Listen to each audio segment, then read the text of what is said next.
Hello everybody, welcome. My name's Tim Lenton, I'm the Director of the Global Systems Institute here at the University of Exeter, your hosts for this Lovelock Centenary meeting on the future of global systems thinking. Now before the fun starts, I'm afraid there is a little bit of housekeeping that I've been given to give to you. So there are some lifts out there apparently at either end of the street that we were in having lunch, but if the fire alarm goes off, do not use the lifts. If you need the bathroom, there's some just outside of here around the back as you go out of the lower doors on the lower level. There's also an accessible bathroom up on the upper level, just over to the right from where I'm standing. If there's a fire alarm, listen to the voice message and make your way to the nearest exit. So that'll tell you where to go, basically, which way out of the main building. Now, conference guests, we are live streaming this event. So that means if you want to, those of you who are joining online, you do so, you can find out about the live stream from the conference website. But it means for those of us in the room, when we get to question and answer, please wait for the microphone before asking your question. Otherwise, those on the live stream won't hear it. Okay. So without further ado, I'm just going to give a little bit of a warm-up to our meeting. First, thank the sponsors, Hewlett-Packard, the Salvia Foundation, DTP Group, the Arts and Culture Strategy here at the University, Warwick Event Services who are helping run things, and the Eden Project, and also the University of Exeter, which has backed me in the, I hope not crazy idea to have this meeting. So it's welcome on behalf of a large organising committee from diverse bits of the university and career stages. You'll meet some of those during the next few days, I hope. And the inspiration for the meeting, you're here, I guess it was my crazy idea. We should celebrate the 100th birthday of Jim Lovelock, which was actually last Friday, and his extraordinary contribution to how we see our place in the world. And let's be together part of taking his kind of thinking that he pioneered forwards. So that was Jim earlier this month at home with his beloved wife, Sandy. This is a while back, but this is a meeting held in 1994 in Oxford, one of the first Gaia meeting I attended, and some others in the room will recognize themselves in the photo. And I put it up there because Jim Lovelock himself gave a few of us a special gift of a series of extraordinary meetings in Oxford in the 1990s. And I really wanted us to recreate some of that spirit in the meeting here, some 25 years on from that meeting. Now, I also want you to have lots of fun, because over the years I've been blessed to be able to work with Jim Lovelock, and we've had a lot of fun together, picnic on the beach or swimming in his pool with Peter Cox there. Jim's done, of course, extraordinary work that goes back way before I met him, and we'll hear some of that hopefully when I interview him tomorrow. So this is Lovelock on the left during World War II, when he worked at the National Institute for Medical Research and began an extraordinary career there. Now, by the 1970s, he was a freelance scientist, as you know, an independent, plying his trade from the instruments he'd invented, and had moved by then to Combe Mill, the place which many of us will sort of physically associate him with as a home of Gaia thinking. And he wrote his first book on this extraordinary idea, Gaia, when he published it when he was already 60 years old, which gives me some comfort as I look ahead that there might be some good work to come. The second book, which for me is the best, my personal favourite, he published when he was nearly 70. So, of course, his extraordinary idea, Gaia, is the main motivation, I hope, for all of you to be here, for us to explore together how we might continue to try to understand and take that thinking, that view of the world forwards. And I've been puzzling over this idea and trying to develop it for at least 25 years. And I feel we're still in the process of discovering Gaia, or discovering what Jim, he would say, intuited 50 years ago working at NASA.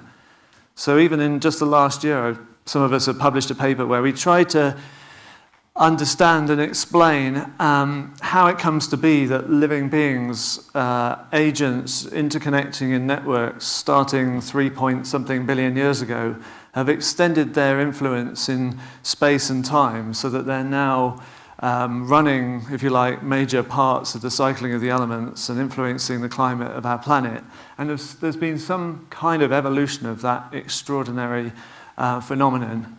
But as I said, I think we're still in the process of discovering it, and I hope this meeting makes a little contribution to that. And the new thing that's come on the scene in just the blink of the eye of geological time is, of course, our human awareness within Gaia. Because as far as we understand it, before we came along, all of this was working quite automatically and unconsciously, including some of the regulation of the climate and the cycling of the elements. But now, for me, and we dubbed this Gaia 2.0, there's something different going on with us, coming collectively to be aware of our actions and how they're changing Gaia, or if you prefer, the Earth system. We're busy monitoring and modeling that as scientists, and some of us, at least, are starting to think we need to consciously change our actions, or indeed are already changing our actions in response to our collective awareness of how we're changing our planet, not necessarily for the better. And that basically brings a new kind of feedback into Gaia, a little bit of human self-awareness, perhaps, in the Earth's self-regulation, as I described it with our opening speaker, Bruno. Now, Bruno hates the disembodied brain, so I apologize for that. This consciousness should really be perhaps a group of scientists or other thinkers just discussing and debating and trying to think through what we should do with this Anthropocene predicament we've given ourselves. And as Bruno would say, we've got to, if indeed there's some possibility of a new kind of human self-awareness in the self-regulation of the Earth, we've got to think, who are those humans playing that role? What kind of consciousness could be expected of them?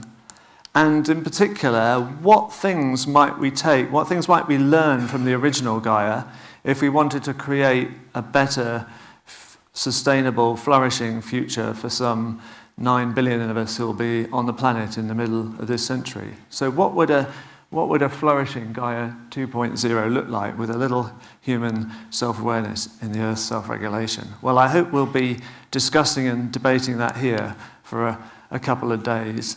That idea and your host institution for the meeting came out of forming this Global Systems Institute, the host institute for the meeting. So just a word on that. This has come out of my 25-year sort of long frustration with endlessly diagnosing the problems of the Anthropocene and the Earth system in the Anthropocene.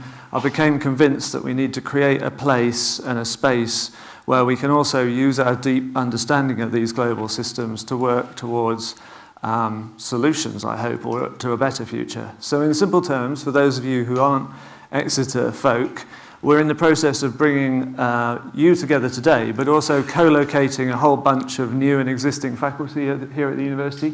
So there'll eventually be 40 new faculty, 40 existing faculty, many researchers together in a new building. The whole emphasis of this is on transcending conventional disciplines. Let's organise around the problems we need to solve, irrespective of discipline. And that's part of the spirit of this meeting as well.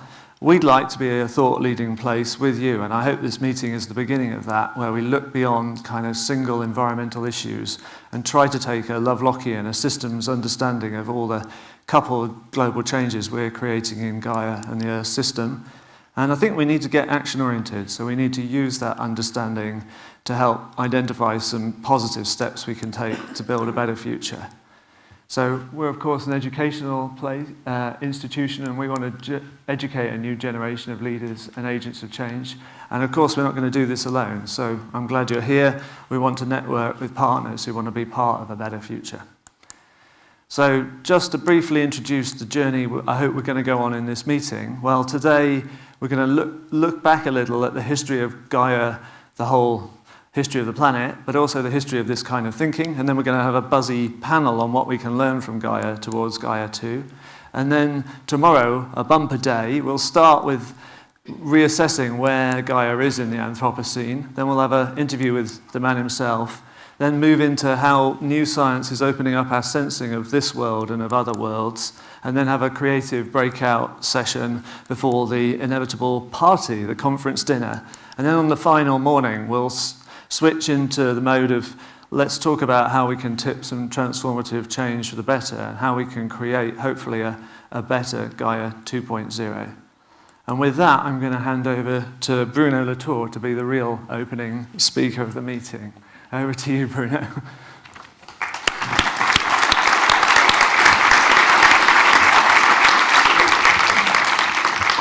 You will know I'm not a natural scientist because I will read, because I will not show slides. A list of problems to be addressed to cope with the inherent instability of Gaia. Some people will certainly see and have a proof that Gaia hypothesis made 15 years ago by James Lovelock is not a well-established scientific discovery, in the very fact that someone like me, without any of the right scientific credential, has been asked to speak at the start of our meeting. And yet, if Tim Lenton has asked so many different people from so many different disciplines to participate in this centenary celebration about Gaia, it's because there is, I believe, an inherent instability in Gaia.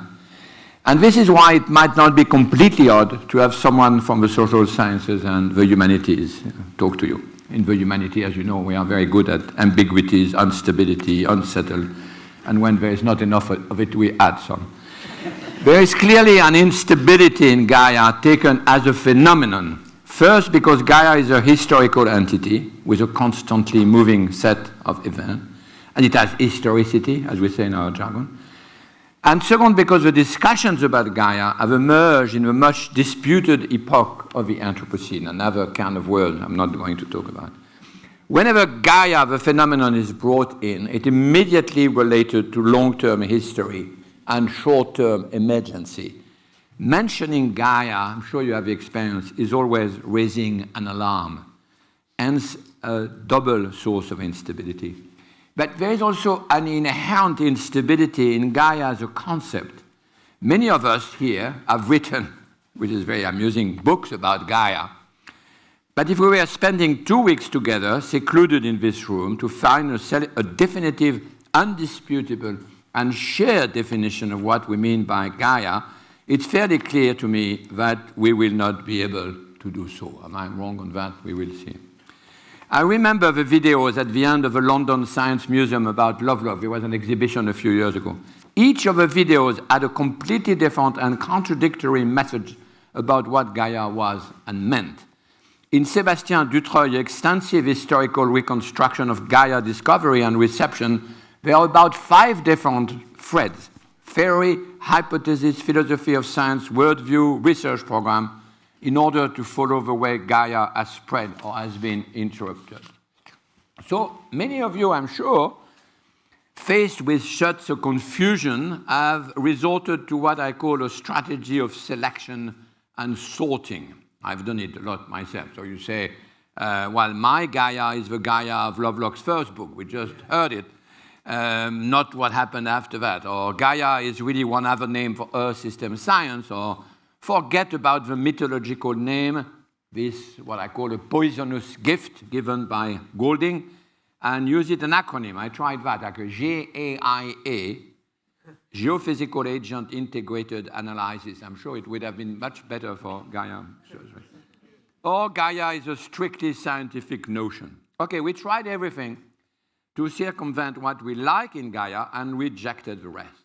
But the rest keeps popping up nonetheless. We have to accept that no concept invented during the Holocene is immediately usable to describe an Anthropocene concept. If a strategy of selection and sorting has failed, it's because I propose to say that the instability of a concept, of a phenomenon, is built in. Gaia is historically a sui generis entity. Sui generis as a phenomenon, of course, it has made itself in the course of Earth history, and sui generis in its discovery in the course of the last half century. It's a new entity. which has in fact no real predecessor. As Isabel Stengers, one of the first philosophers to take up the challenge of facing Gaia, seriously said, Gaia is an intruder. It comes crashing in. It cannot be tamed. It's an intrusion. This is why I found myself at liberty when I began to inquire about Lovelock's work to develop the parallel with Galileo and the scientific revolution. The Galileo moment and the controversy that it triggers is the best template to understand how come artists, astronomers, theologians, politicians, engineers, industrialists, and citizens were taken for the same frenzy by the discovery of a moving Earth at the time. And now again, another moving Earth, another frenzy, but this time the moving Earth is for good. And another cosmological rearrangement of, I think, similar magnitude. And I don't think my parallel is in any way contrived, even though I dramatize a little bit. If you compare to the dramatic effect of the intrusion of Gaia, you cannot never dramatize enough a situation.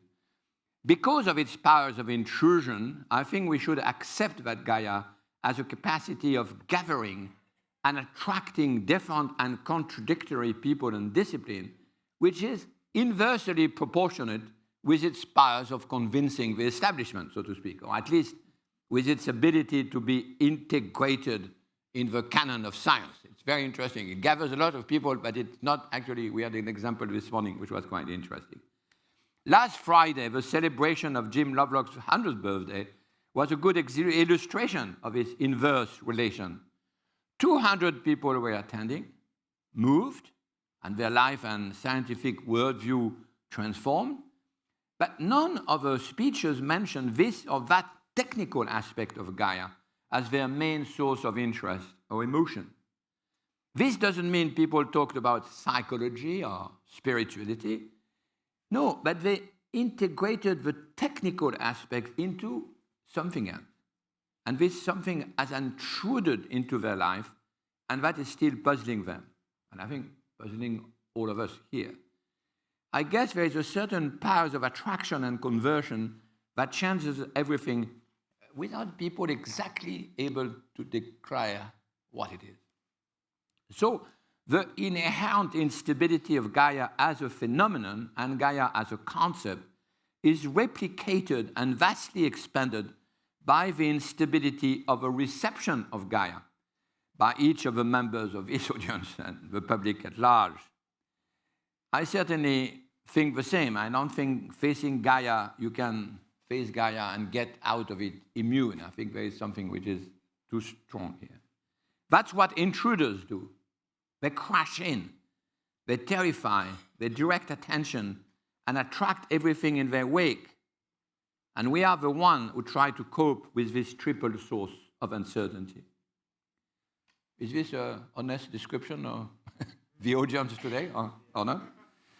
If I'm right, then the best way to honor the invitation of the Exeter team, which has set up this little experiment, I hope you know we are part of a little experiment from the globalism, is not to continue the first strategy, my Gaia is the right thing and your Gaia really stinks, but to embrace the second one by accepting the triple instability and answering the following question. Question 1. Why is it that the intrusion of Gaia crashes through so many questions at once in so many domains? Question 2. Can we make the list of the most obvious sites in which the Gaia attractor distorts everything?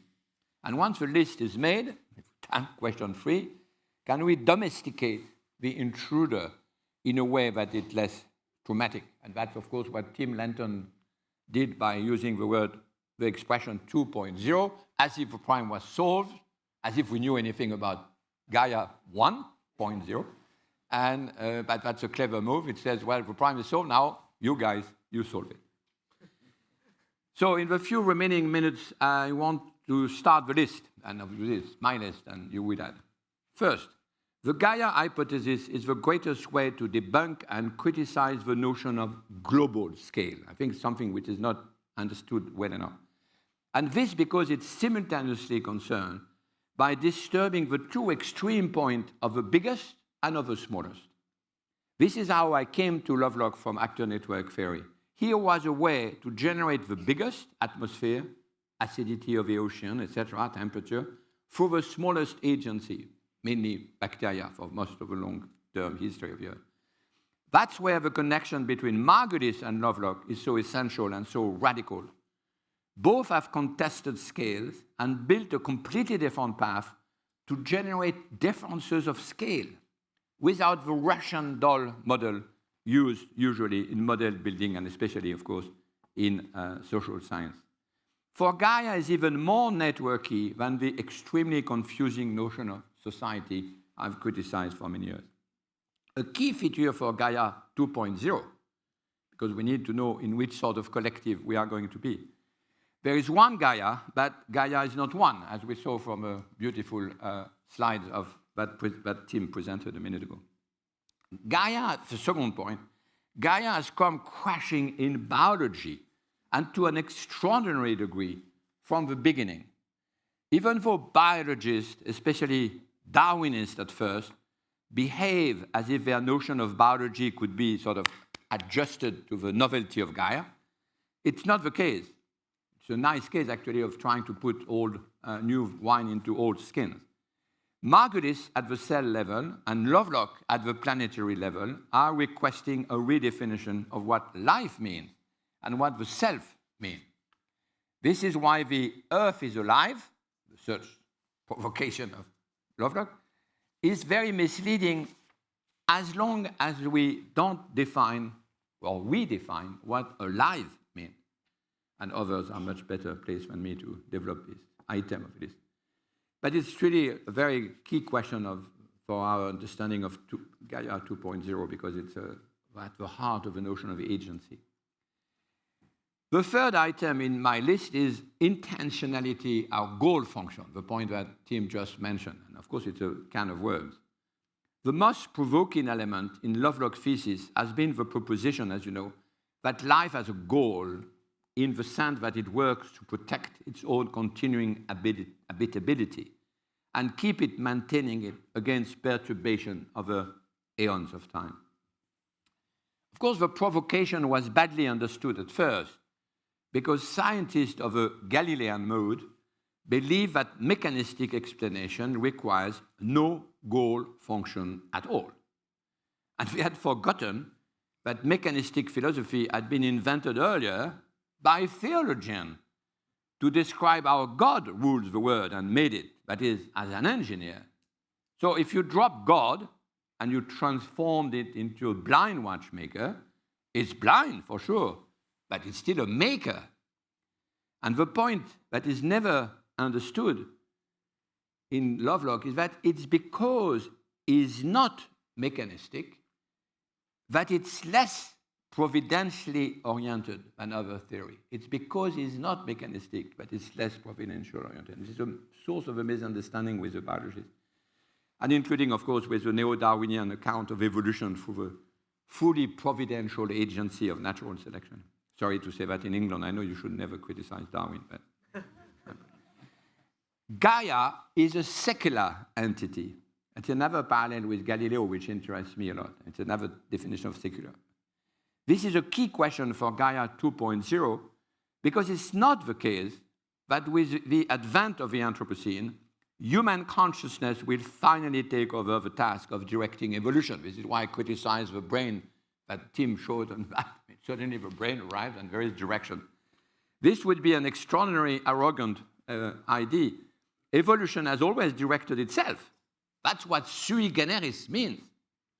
And the situation is not that smart humans are ruling finally over dead stuff, but that smart agents, including bacteria, are deeply perturbated by dumb humans. Here again, all the questions of intention, goal, value, prediction are thrown in the pot.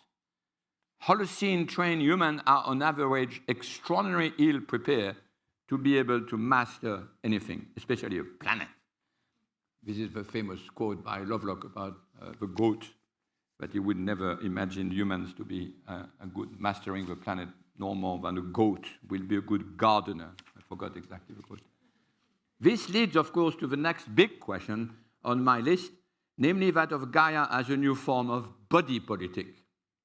The reason I'm so interested in the ability of a concept of Gaia to attract so many different people with totally different views without really integrating them into a unanimous whole of any sort is that this is exactly what we expect from a new form of polity. I've largely developed this argument in Facing Gaia, and I build a parallel between Gaia and Hobbes's Leviathan. But Gaia is clearly not nature as it was conceived in earlier time. It's much more explicitly political than this ancient counterpart of politics. In terms of legal reasoning, because there is a legal dimension in Gaia, it has a totally original sort of presence. Not to say authority. I mean, doesn't Gaia weigh on us in some sort of sense? Sovereignty, maybe one term. But of course, many people and all of us who have been trained into another geopolitical, geohistorical epoch have difficulty registering this.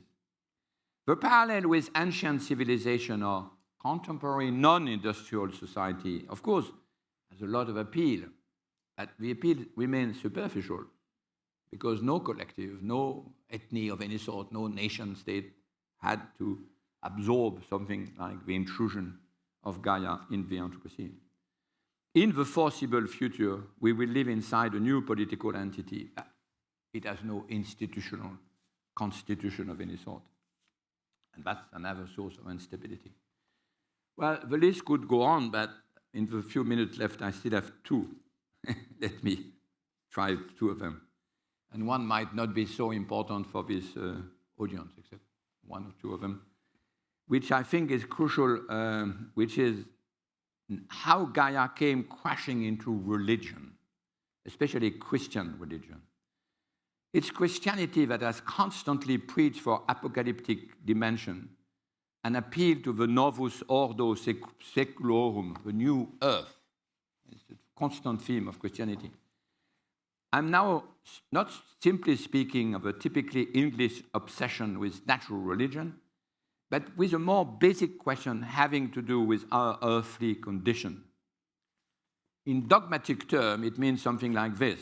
What is the meaning of the incarnation and the whole Christian dispensation if the respective attraction of the up, the heaven, and the down, earth, is subverted? Some of you may know the gospel saying, what does it mean to gain the whole world if you lose your soul? It's a famous quote from the gospel. But what is the new saying in the Anthropocene if it were reasoning like this? What does it mean to gain your soul if you lose your earth? And Gaia 2.0, for lots of reasons, needs the power of religious souls. They have the energy. But it's a major shift for them to set their sight on earth and not on heaven. Here again, transcendence sticks. And for the second time, this is why it's so important, since the scientific revolution, Christian religion has to react to a new definition of secularity. I mean, what it is to absorb the secularity of sui generis Gaia. I promise this is the last item. Another key element is what Gaia does to the arts. As our hosts have made clear in their program, art is part and parcel of the meeting. And they are right, for a reason directly related to Gaia's ambiguity. A pleasant reader of my book, Down to Earth, proposed to say that it requires not a lot of soul searching, but a lot of soil searching. And that's exactly the problem we have to tackle when confronting Gaia's request. A whole civilization, let's call it industrial or capitalism, doesn't matter, lift itself in a place of no place, literally a utopia, and suddenly realize it has to land somewhere without crashing. And this sudden search for land to inhabit durably, what we mean by the domestication of Gaia, or Gaia 2.0, requires a whole set of new forms of emotion and sensibility. That is the ability to sense and to respond, what is called aesthetics, and it's a topic which we will discuss, of course, in a lot of sessions here. Well, I've said enough to show that the intrusion of Gaia leaves nothing intact.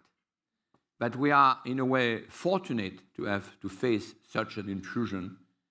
And that is a great honor for all of us, and for me, to have been invited by the Exeter team to test our luck in responding to Gaia's challenge. Thank you very much.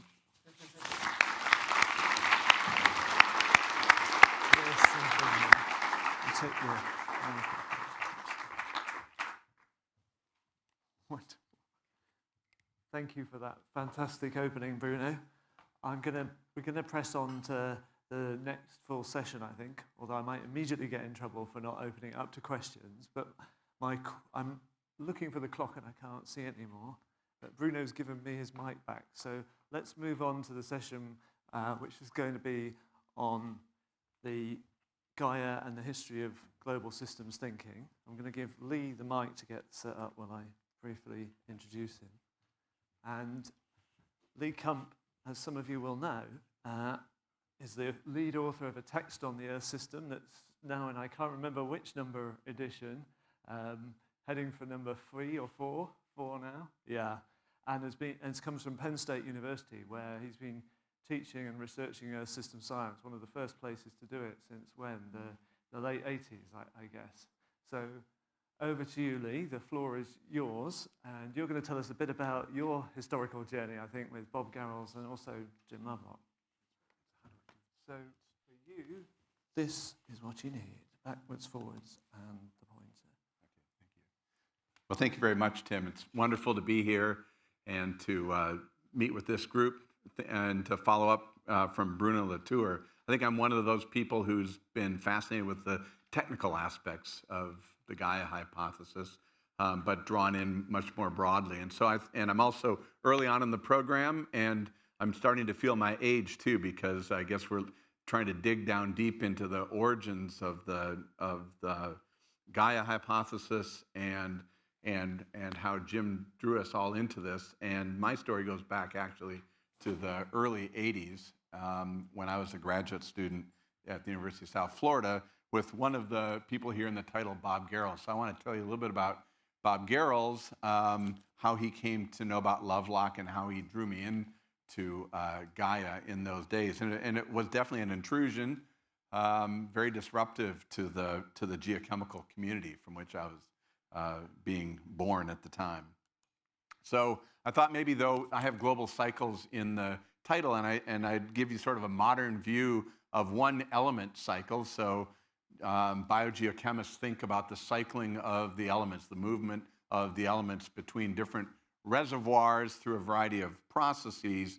And this is sort of a modern view of the carbon cycle. Of course, it's of great concern these days because of the disruption of the carbon cycle through human activity. But it's a modern view of the carbon cycle, too, because you see a lot of life in this diagram, the large fluxes of material, the transfers of material from the atmosphere into the living biomass, the role of microbes in respiration in the soil that we just heard about, the way in which carbon is transformed within the ocean. And it's a very dynamic cycle. One of the things that I've always impressed upon students in my class, I think there's a sense that the atmosphere is static. We know the carbon dioxide level has been rising, but diagrams like this show us that with an atmosphere that has 800 units of carbon in it and a global photosynthetic process that removes 120 of those each year, that means that the entire atmosphere's elemental content of carbon is processed in less than a decade. And so as you are exhaling today and producing a carbon dioxide molecule, that molecule will spend maybe 5 or 6 years blowing around through the atmosphere, traveling through the northern and southern hemispheres until it gets sucked in through the stomata of a leaf, converted into organic material, and then very quickly released back into the atmosphere. And that's a short-term process that is transforming the atmosphere. It's a very dynamic process. And so this is a modern carbon cycle, and it contrasts with the view of the carbon cycle back when I was a graduate student in the early 80s. And but first, let's think a little bit about this disruption. I thought we could just look first at this first publication of the Gaia hypothesis back in 1974, Atmospheric Homeostasis by and for the Biosphere, the Gaia hypothesis by Lovelock and Margulis. And this was really this disruptive statement from that paper, that this paper offers an alternative explanation that early after life began, it acquired control of the planetary environment, and that this homeostasis by and for the biosphere has persisted ever since. This was a hugely controversial statement. It rocked the evolutionary biology community, and maybe we'll hear more about that as the meeting progresses. And it really also was not well received by the geochemical community, the people who were putting together at the time through the 60s, 70s, and 80s, the elemental cycles of phosphorus and oxygen and carbon. And that group felt like it had adequately treated the role of organisms in these processes and felt that there was life in the global element cycles, but Lovelock was certain that there wasn't. And so this is where Garrels comes into the story. Here's my advisor, Bob Garrels. He was early geochemist in the time when geochemistry as a field was being developed, that fusion of the geological sciences with a chemical perspective. The date of his passing is particularly notable for those of you who were at the first Chapman conference on the Gaia hypothesis. That meeting was March 7 to 11 of 1988. I had graduated in 86 from the University of South Florida with Garrels, and I got a call from Cynthia Garrels at the meeting to tell the whole audience that Garrels had passed away. He and Lovelock had become good friends by that point, so it was a very sad moment in the course of that meeting. But it actually did lead to a much closer connection between me and Jim that persisted to this day. Garrels thought differently about the world than did Lovelock, and this is a diagram from Peter Westbrook, who's here today. Garrels thought in terms of chemical compounds and the connections of the elements of these cycles and the way these materials are constructed into minerals. And in fact, it was the role of organisms in the construction of the minerals. I just learned from Peter at the birthday party Friday that brought Garrels together with Lovelock. So Peter brought them both to a meeting on biomineralization in the Netherlands in the 70s, I think, if I remember correctly, 1979, because he felt that they needed to come together to put some life into the theories that Garrels had been developing about global elemental cycles. This was sort of the way in the early 70s, at about the time the Gaia hypothesis was coming out. This was the way that Garrels and his colleagues viewed elemental cycles. And there were reservoirs, as we saw in the previous one, atmosphere, oceans, rocks. There were a lot of chemical compounds involved, a lot of physical processes of air-sea exchange of gases and the solubility of carbon dioxide as a function of temperature, and the interaction of carbon dioxide with rocks that led to the decomposition of those rocks and the neutralization of carbon dioxide.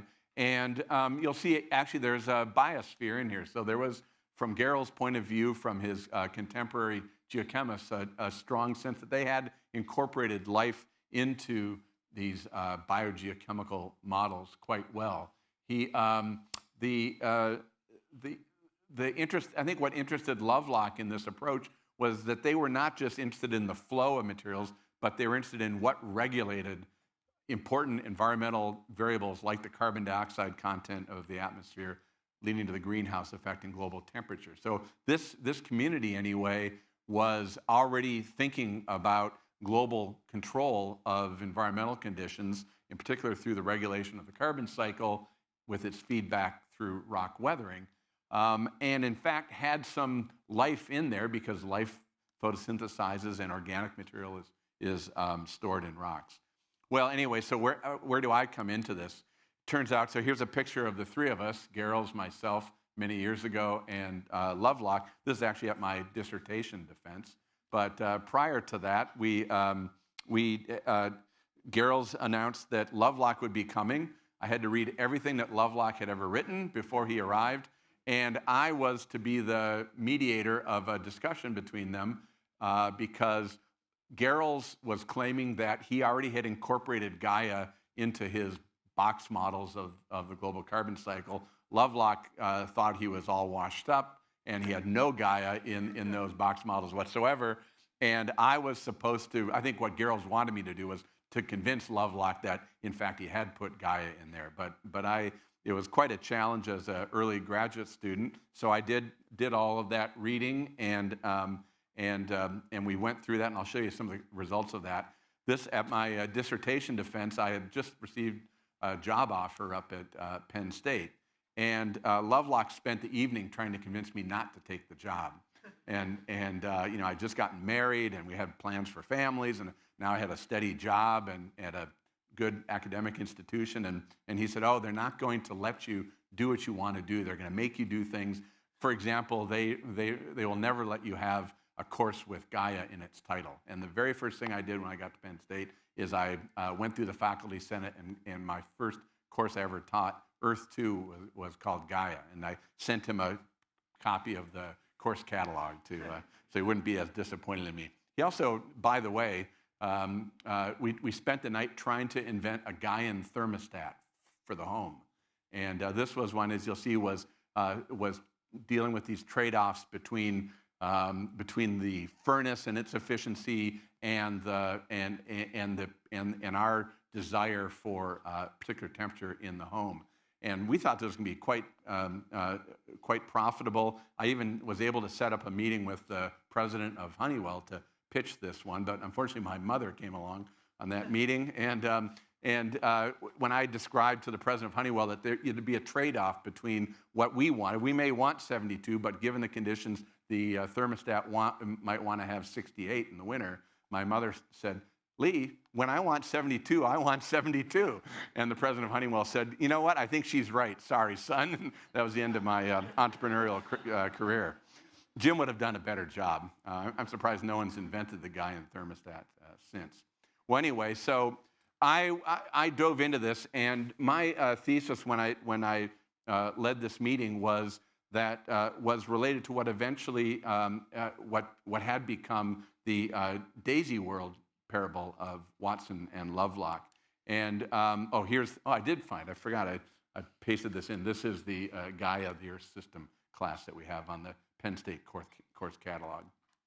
Okay, so I was digging into the relationships that Garrels and Holland and Walker and Casting, the geochemists of the time, had been putting into these models of global cycles, and they all come from chemical kinetics, and they're all monotonous functions. So the rates of processes increase with temperature, for example. The rate of a chemical reaction increases with temperature.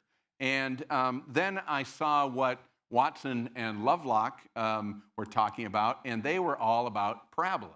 In other words, so this was a Google search of just kinetic rate laws. This is the way I do research these days. I'm a dean now. Tim was kind in not pointing out that I'm a dean.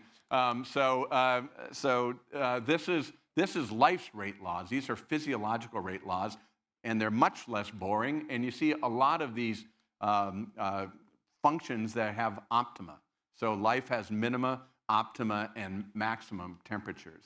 And this is where, getting into the technological side of Gaia was really fascinating to me, because from the daisy world, parable of Watson and Lovelock, this is just from our textbook, shameless publicity of our book. We have, the effect of increasing surface temperature on daisies with a minimum, optimum, and maximum temperature that generates one connection between life and the environment. And then there's the opposite effect, that as daisies spread across a planet, if they're light-colored daisies compared to the soil, will tend to cool the planet. So as daisy coverage increases, the average surface temperature decreases. So these are cooling effects of the daisies. And this is then embodied in a planetary description of climate regulation that is, as the white daisies spread, they cool the planet, and that drives them back. And so you can stabilize the planet climate system from that. And in fact, when you plot these functions on the same axes, you find out that they cross, and you have stable equilibrium states, that the system can be perturbed in temperature, for example, and return to that, and then thresholds where the regulation breaks down if the system's pushed to that. And there are unstable equilibria, but if the system is pushed beyond those, then it can evolve into a very different state. So this is this much more dynamic view of how life influences global biogeochemical cycles. They have strong feedback, but they have limits to their ability to restore the system. Lovelock was interested in global real-world daisies, and so the famous claw hypothesis was put together, and this was, instead of daisies, it has to do with the cloudiness of the planet. And in the original claw hypothesis, this was a negative stabilizing loop that as the oceans warm, that enhances phytoplankton growth. They produce a compound that actually grows bright clouds, which cools the planet. So a warming leads to a cooling. That's a stabilizing feedback. So this was in the original paper in 1987. Jim arranged for me and my family to come over to Devon for 3 summers in the early 90s, and we worked on this a little bit further, and one of the results of that was a paper in 1994 where we put some of these parabolas in, and we realized that a warming isn't always going to stimulate phytoplankton growth in the oceans. In fact, in the modern world at 15 degrees C, we argued that the algae are already above their optimal environmental optimum condition from an ecological point of view, and so that further warming leads to a decline of the algae. We put this into a global model that also had plants, and then both the plants and algae have lower optimal temperatures than they would in an ideal greenhouse case because of ecological factors, and that leads to what's now called the anti-claw hypothesis, but it's actually a positive feedback loop. It's an amplifier, and Lovelock made the point in our paper that doesn't disprove Gaia. Gaia, as a self-regulating system, benefits from having sensitive positive feedback loops that can take a small perturbation, amplify it so that other feedbacks that stabilize can come in and stabilize planetary temperature. And it leads to some of these surprising behaviors. So here's our model where we just increased carbon dioxide concentrations slowly, for example, through fossil fuel burning. And you find as time goes on here, and we have some wiggles in the system we don't need to go into. See here, finally, there's a collapse of the algae when they're pushed beyond their upper temperature limit, and that leads to a stepwise warming. So this is one of these tipping points that Tim has written so well about and expanded upon that notion. And a lot of these tipping points, they arise in systems when they have limits to these relationships, like life does with these parabolas. Okay, it took me probably 15 or 20 years, convinced general circulation model, a global climate modeler, to put this cloud feedback that Lovelock and I had worked on that arose from the claw hypothesis into a GCM. And this is a complicated diagram of the sort we're not supposed to be showing at this meeting. The point here, though, is that this is a reconstruction of the climate from 100 million years ago, the age of the dinosaurs. Climate models can't get it right by just adding carbon dioxide. But when they put in the cloud feedback that is tied to biological productivity, algal productivity in the ocean, you find out that under these Cretaceous conditions with abundant volcanism, we get much more substantial warming with that cloud feedback. So many more reds here. It's a much warmer climate that fits the data much better. That's that solid line here, than do either of the other simulations. They aren't warm enough. And so this is a much less cloudy age of the dinosaurs, according to this. The world was warmer, there were fewer bright clouds, and the planet was cooler. And I've already seen some posters here today that take this notion even further about cloudiness as a climate feedback. Okay, well, so just in case Jim was going to be here, I wanted to let him know that life is really infused into thinking today. This is a simple Biosphere module for a global climate model. I mean, we could go through this, and probably in the end, in this room here, we wouldn't be satisfied, because the sorts of feedbacks that we think about from a Gaian perspective aren't necessarily in here, but certainly an appreciation for life's role in what were, at the time of when Garrels was developing global elemental cycles, were purely physical processes with life sort of along for the ride. I think we've come a long way since then. So anyway, life does have an important role in environmental regulation. I think we all here agree with that, and so too does the geochemical community today. They can talk about climate regulation and have a sense that life plays an important role in that process. So that's because life is at a global scale influences those parts of global environmental conditions that set the climate state and the chemical state for the planet. And that's why I say that life is influencing the environment influences life. So it's a feedback. But life is full of parabolas. From my point of view, there's tolerance limits here, and that can lead to instability and ecosystem failure. Those are those lurking tipping points in the future that we're concerned about. And so life, I think, has made it into our conceptual and numerical models of elements and climate, and I think for that we owe a debt of gratitude to the intrusion of Jim Lovelock into geochemistry. Thank you.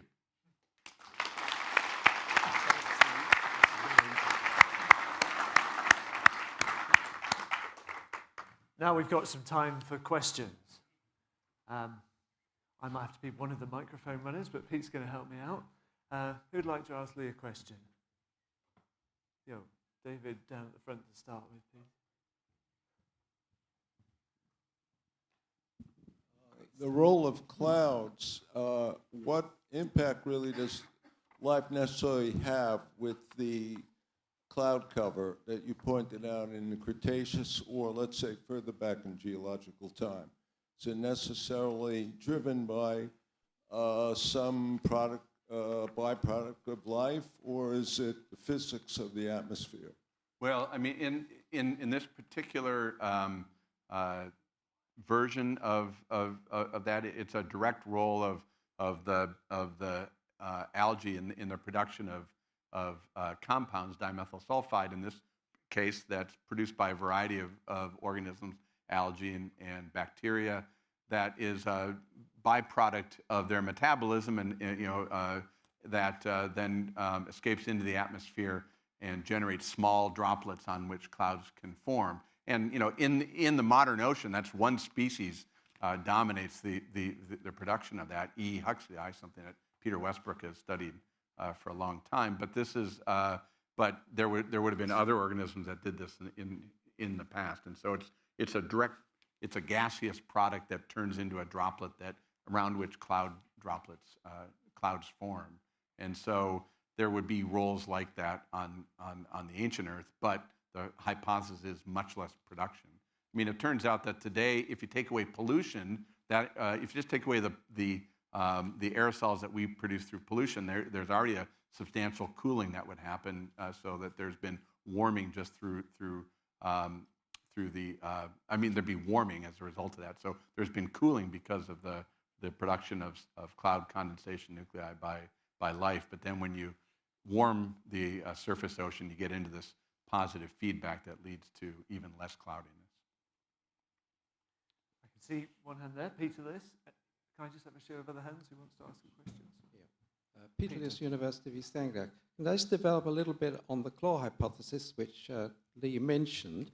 And I mean, it's been around for a long time, 30 years now. And at that time, some people said, well, this is the test of Gaia. If this claw hypothesis works, this shows that Gaia is in operation. We can all buy into it then. Right. And it's interesting to review after 30 years what actually we now know, because I think most people say, no, it doesn't work in the way in which it was described in the paper. It doesn't work because that paper of itself only dealt with dimethyl sulfide. It was a big simplification of the system. And that's the reason why you cannot, at the moment, answer the question, does it work? Because it's too complex. There's too many other factors than the DMS which are controlling it. Right. But on the other hand, if you like, the left-hand part of your diagram, which really showed that the biology in the surface oceans does have some effect on the physics and chemistry of the atmosphere, that is now really rather well substantiated. In fact, the only paper that Jim and I ever wrote, we got a referee's comment that said, even if this claw thing, is not proven at all, the fact that it brought about the realization that the surface oceans biology could affect the atmosphere was a tremendous thing that idea generated. Yeah, no, that's a good point. It does remind me too that our review of our manuscript there, that Nature came back and it said this manuscript, if published, will damage the reputation of the senior author, Lovelock, and it will destroy the early career of the junior author. That was me, and because of this gross simplification. Yeah, but you're right. The climate effects on life, one part of it, and then life's effect on the atmosphere, the second part. And it was it led to a huge amount of work in the marine community, and Dr. Liss was in the midst of this that looked at the various steps of this, and it's incredibly complex. Right, I'm looking for more hands. Okay, Kate, over there. Sorry, Pete, I'm making you work. I should do some of my own running training with the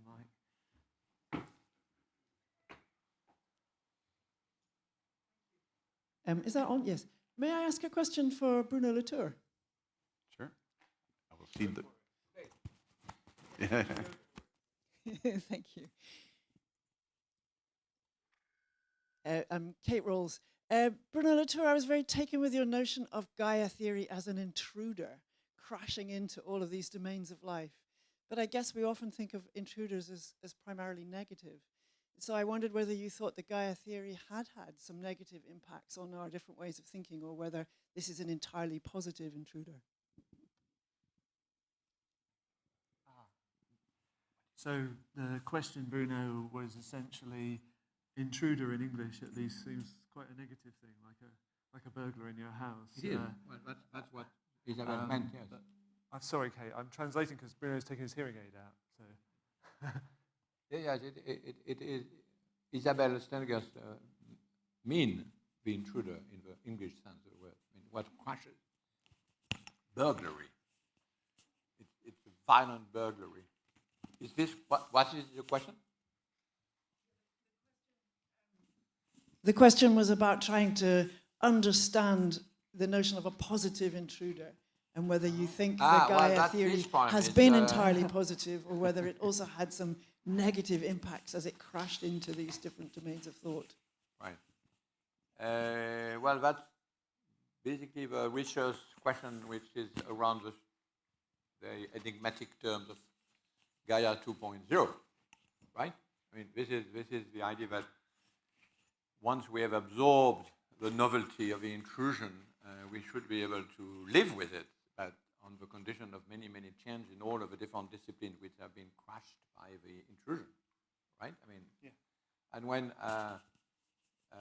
Tim says, well, we have to learn from Gaia 1 how to do Gaia 2, the point that, as we know, and we heard, and we are going to hear, what can we learn from Gaia 1 is very problematic. And the whole history of the social sciences and politics is slightly worried always of the natural, the return of a natural law. And yet, this is one of the issues of the whole question of Gaia 2.0, is that there is a natural law dimension in it, renewed from history of the natural law, long-term history. And that's a very active field right now in the legal, I mean, the interference between law and Gaia. Constitutional law, but also law of property, and all sorts of other issues around it. Yeah, that's what it means by domesticating Gaia. It's not done, as you can imagine. Okay, time for one more quick question for Lee or for Bruno. Right up at the back over there, sorry Pete, we need another helper from our midst to go up to the top there. Peter West, is that, who's up the back there? Peter Westbrook, is that you? I should have gone to Specsavers, but I've got you right.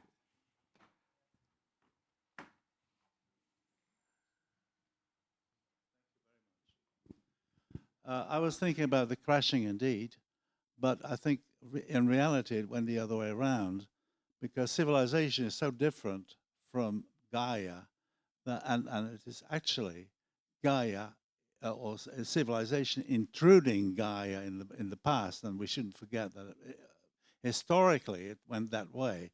So we have a very different mechanism for civilization than from Gaia, and they are incompatible in fact. And I think that is much more our challenge today than the other way around. Okay. Is that understandable? I think it might have been. But it was a great comment on its own, Peter.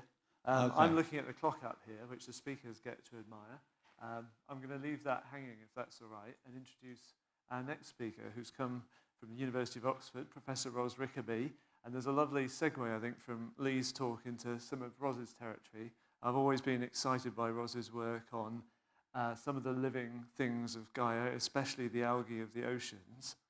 And Ros is going to talk today about the coevolution of life in the environment and where adversity affords opportunity, or perhaps a slightly different title has appeared in front of me. So this is extra. We like this. We like a bit of creative excitement. Sorry. So I'm going to hand the floor to you, Ros. Thanks, Tim. It's a huge pleasure to be here, I have to say.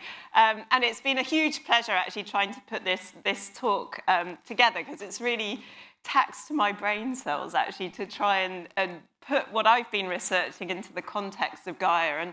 And perhaps true to that, yes, it's true, my title evolved in that timescale, so it interacted with the environment of my learning. And I guess I wanted to try and tackle this question of whether the atmosphere is just biological contrivance, i.e. is this issue of intention. Does biology somehow control the environment to propagate its success, or is it just an unanticipated result?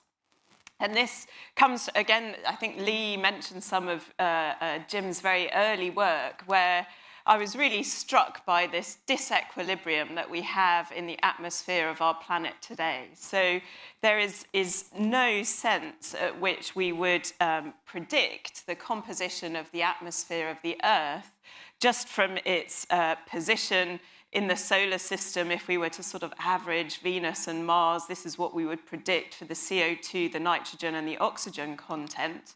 And indeed, we find that the numbers for CO2, nitrogen, and oxygen are incredibly different to what we would predict, either from eliminating life on Earth itself or from this average of these two planets.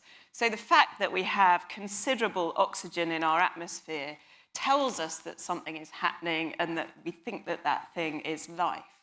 But has life controlled that level of oxygen through time? And I guess what I want to suggest to you is that life is a little bit hapless in the Earth system. The Earth system imposes things on life, but life is able to cope, I think, generally, if we look to Earth history, with what the Earth has imposed on it, and is able to adapt, but also to exert constraints, a sort of upper and lower limit within which it can exist in that scenario imposed on it by the Earth system.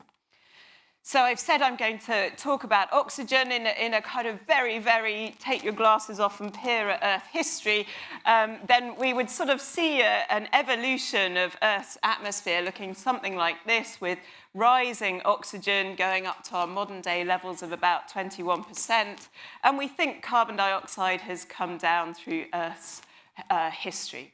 So this is partly as a result of life on the planet. As we increase the biosphere, we're increasing, what we're essentially doing is taking CO2 in an oxidized form, fixing it into life molecules, which tend to have CH bonds. So we're reducing CO2 And the very impact of that is to release oxygen into the environment.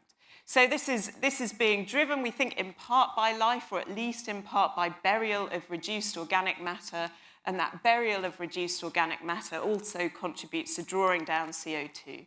In Lee's world, if we take our geochemist hats on, there are all sorts of weathering processes associated with this. But ultimately, it's an increase in the reduced carbon biosphere, and that's led to this rise in oxygen.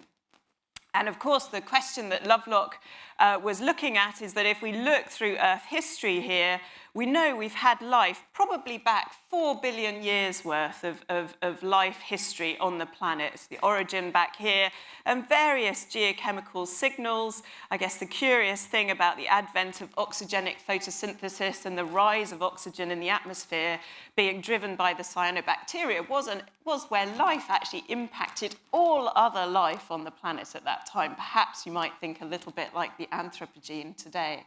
There was one single species generating that oxygen, and it was catastrophic for the anaerobic organisms that had been existing on the planet at that time. So it was a major disruption, but we know that life continued to evolve, increasing aerobic metabolisms and going up to the diversity.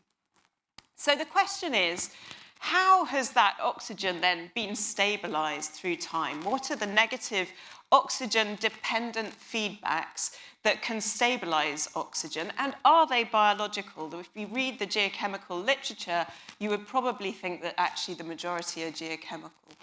So this is just a horribly, perhaps complicated diagram just to show the cycle of oxygen on geological timescales. So we've got photosynthesis releasing oxygen to the atmosphere, respiration and decay drawing down oxygen from the atmosphere, and ultimately the difference between these is about 10 teramoles of oxygen, and that burial of organic carbon releases oxygen to the atmosphere. The drawdown of oxygen is very much via weathering, this oxidative weathering which draws oxygen down, and the reaction with reduced volcanic gases. So we have this release from the burial of reduced matter and the drawdown of weathering and volcanic metamorphic oxygen. Geochemists tend to think that the organic carbon burial is a major control on oxygen in the atmosphere, but is that biologically mediated? It may be in part. What about this oxygen dependence of the carbon burial? It's very much controlled by the shelf area in the oceans, i.e. how much shallow shelf area we have. It's controlled to some extent by oceanic oxygen content, and you might argue that life has an impact on that. But it's also controlled by sedimentation burial rate, and that's very much a geological issue of how quickly are you denuding mountains and burying organic carbon. But if we want to have some kind of feedback here, if oxygen is regulated, then we need some kind of issue where an increase in oxygen either speeds up the consumption of it or it slows down the rate of oxygen production. And this is something where biology is very much implicit. If we actually go back into the old literature, what we learn is it's sort of, as I said, it's very predictable that if we create reduced organic molecules, this is a horrible list of all the sorts of things that biology might produce, and we can literally work out how much oxygen might be generated for each of these different molecules. What's interesting is this depends somewhat on substrate. It depends whether we're using oxidized forms of nitrogen, nitrate, we get more release of oxygen. If we use reduced forms, we get less release of oxygen for ammonia, where you've got hydrogen already bound to that nitrogen. But what we find is the amount of oxygen, which we can predict just from looking at the chemical makeup of algae, the release of that oxygen is dependent on the oxygen itself. So this is the photosynthetic quotient, the amount of oxygen that gets released per mole of carbon that's getting fixed into organic matter via photosynthesis. And indeed, we get a value, sort of the highest value you might get is about 1.8. This is where we're generating these lists of organic molecules in life. But as oxygen increases, this photosynthetic quotient goes down and down and down.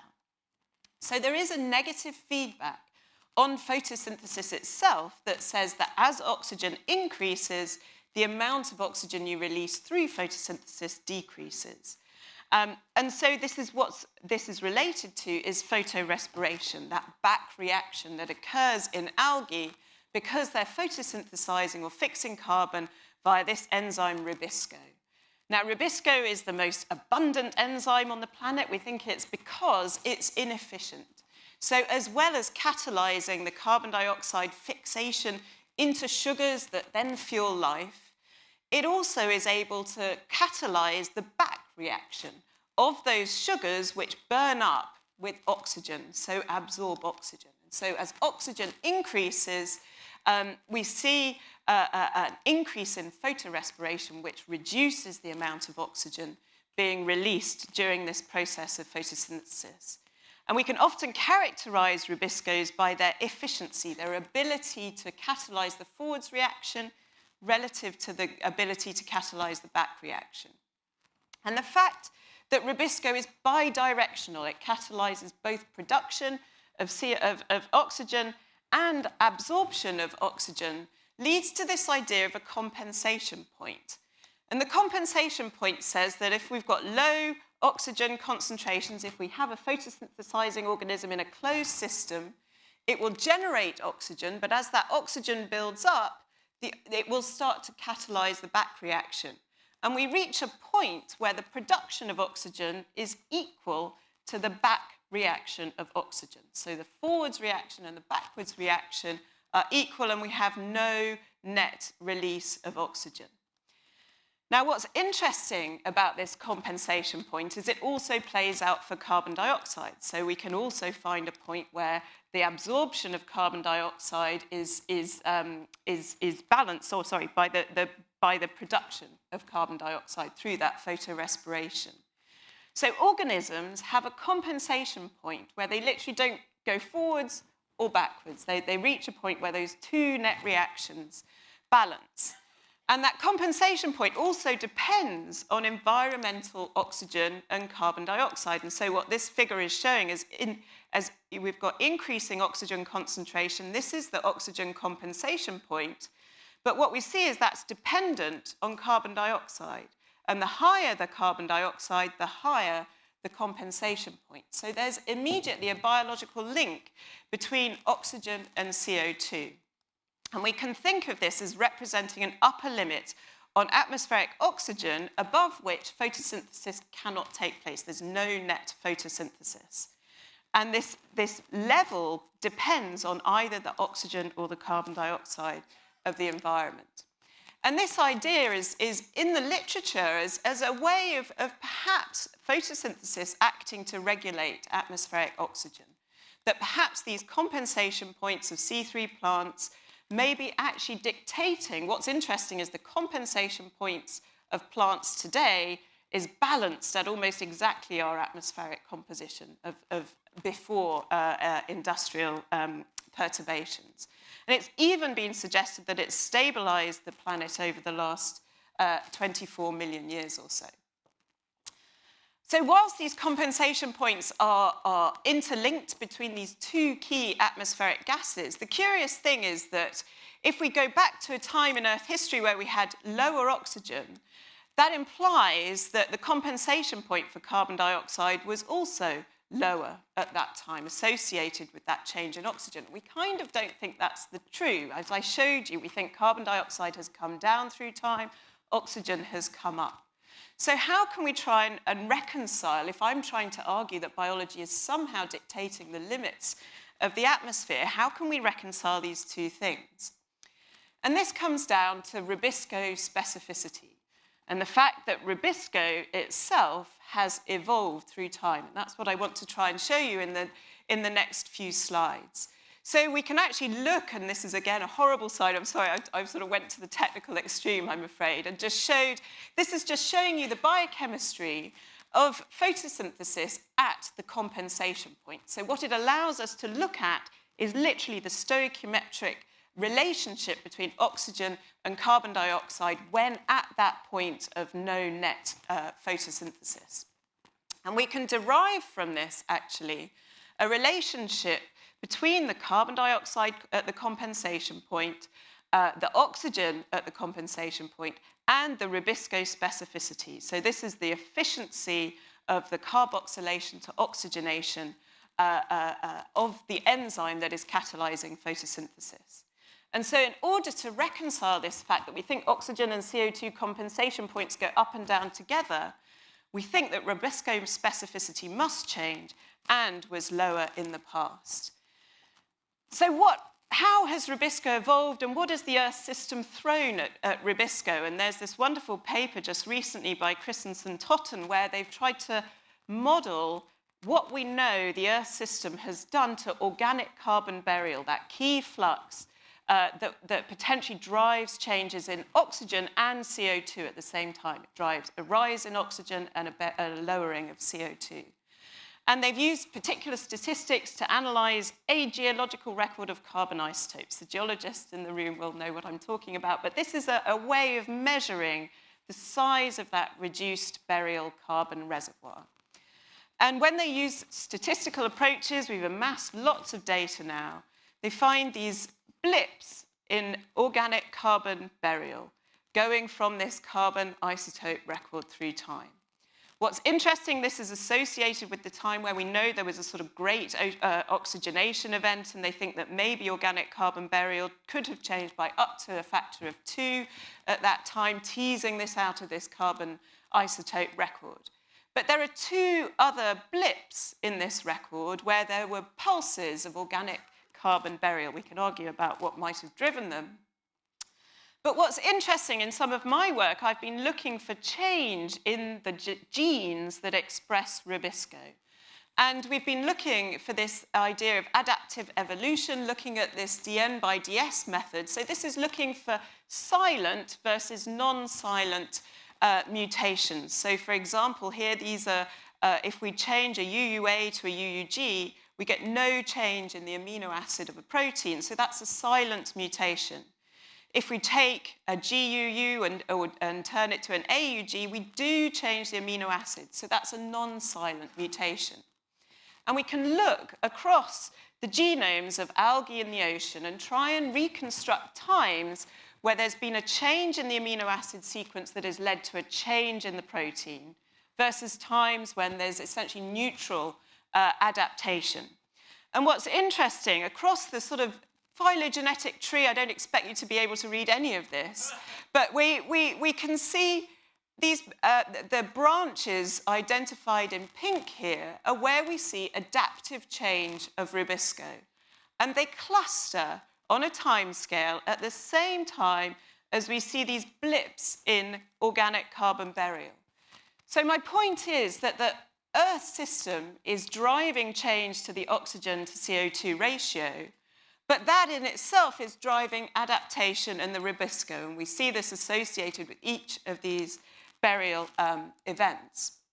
And we've got this across a little bit more detail across this more recent time where we've got very nice geochemical evidence for a step up in oxygen. And this is a really robust branch of positive selection in the rubisco that's exactly at about 400 million years ago or so. And we're now starting to characterize biochemically what this actually means for rubisco and its specificity, its ability to carboxylate versus oxygenate. And we see a change in the biochemistry of the rubisco associated with this. So these rubiscos are highly specific, and these rubiscos, these values for rubisco specificity are much lower. They've got a slightly lower carboxylation to oxygenation efficiency. What's interesting is that these are associated, by and large, with the presence of a physiological ability to bump up carbon inside the cell around the rubisco. And that seems to relax, actually, the rubisco specificity, but lead to an overall improvement in carboxylation to oxygenation. So this means that what's happening at this time, as we're increasing the O2 to CO2 ratio, we're driving change in the rubisco specificity and in the ability of biota to keep carboxylating, net carboxylation, relative to oxygenation under the challenge of this environmental change. And we also see that this is specific to different algal groups. And we can see, I'm going to just call them this red algal lineage versus a green algal lineage. And we see the red algal lineage have got a much higher specific rubisco compared to the green algal lineage. And this correlates as well with their ability to exist under oxygenated environments. So the green algal lineage have got a whole ton of anaerobic metabolic pathways. They're able to persist when oxygen is low, but their carboxylation to oxygenation is rather less efficient. Meanwhile, the reds have got very little anaerobic metabolism. They're very better adapted to much more highly oxygenated environments, and they're able to carboxylate relative to oxygenate more efficiently in those more oxygenated environments. So this is just showing the anaerobic pathways, and just to show that sort of on geological time over the last 500 million years or so, there's been a big change in the algae dominating the ocean from the green lineage back here in the Paleozoic towards the red lineage algae associated, we think now, with a jump in ocean oxygenation about 200 million years ago. So we're seeing this feedback between the Earth system driving oxygen to carbon dioxide change and that feeding into the Rubisco. So the geological cycles of reduced reservoirs, I think, really drive the Earth's surface into temporary disequilibrium. Some of this is associated with subduction, and it's likely that that carbon will come back out into the Earth system at some time. But the evolutionary response is to increase efficiency of carboxylation relative to oxygenation, partly through selection in this Rubisco enzyme and driving adaptation in that, but also through selection for organisms which have more efficient Rubisco. So this works as a selection at the ecosystem scale. And this improving carboxylation to oxygenation efficiency drives lower CO2 and higher oxygenation compensation points. So you're essentially changing the limits between these burial events. You're changing how high oxygen to carbon dioxide can go in these different phases of efficiency of photosynthesis. And just to come back to a sort of very little idea, a note on Gaia, and there was this intriguing paper suggesting that actually there's a synchronistic evolution of autotrophy, i.e. photosynthesis, and respiration, which had to happen straight off the bat, i.e. photosynthesis evolved at the same time as aerobic respiration. And the argument in this paper, it's a lovely hypothesis, is really that all biochemistry and enzymes are bidirectional, i.e. Rubisco catalyzing the forwards and the back reaction is exactly the same. This is what happens the world over for life's enzymes. And it's actually part of life's ability to propagate is that these processes exist in pairs so that the substrate and the product are regenerated to keep that system running. And the fine-tuning of a process requires its back reaction to enable a system to regulate flux. So you need these two-directional reactions to keep life in whack and to keep the Earth system in whack. And I think this is the challenge of the Anthropocene, that man has potentially become a little bit unidirectional. And I'll leave it there.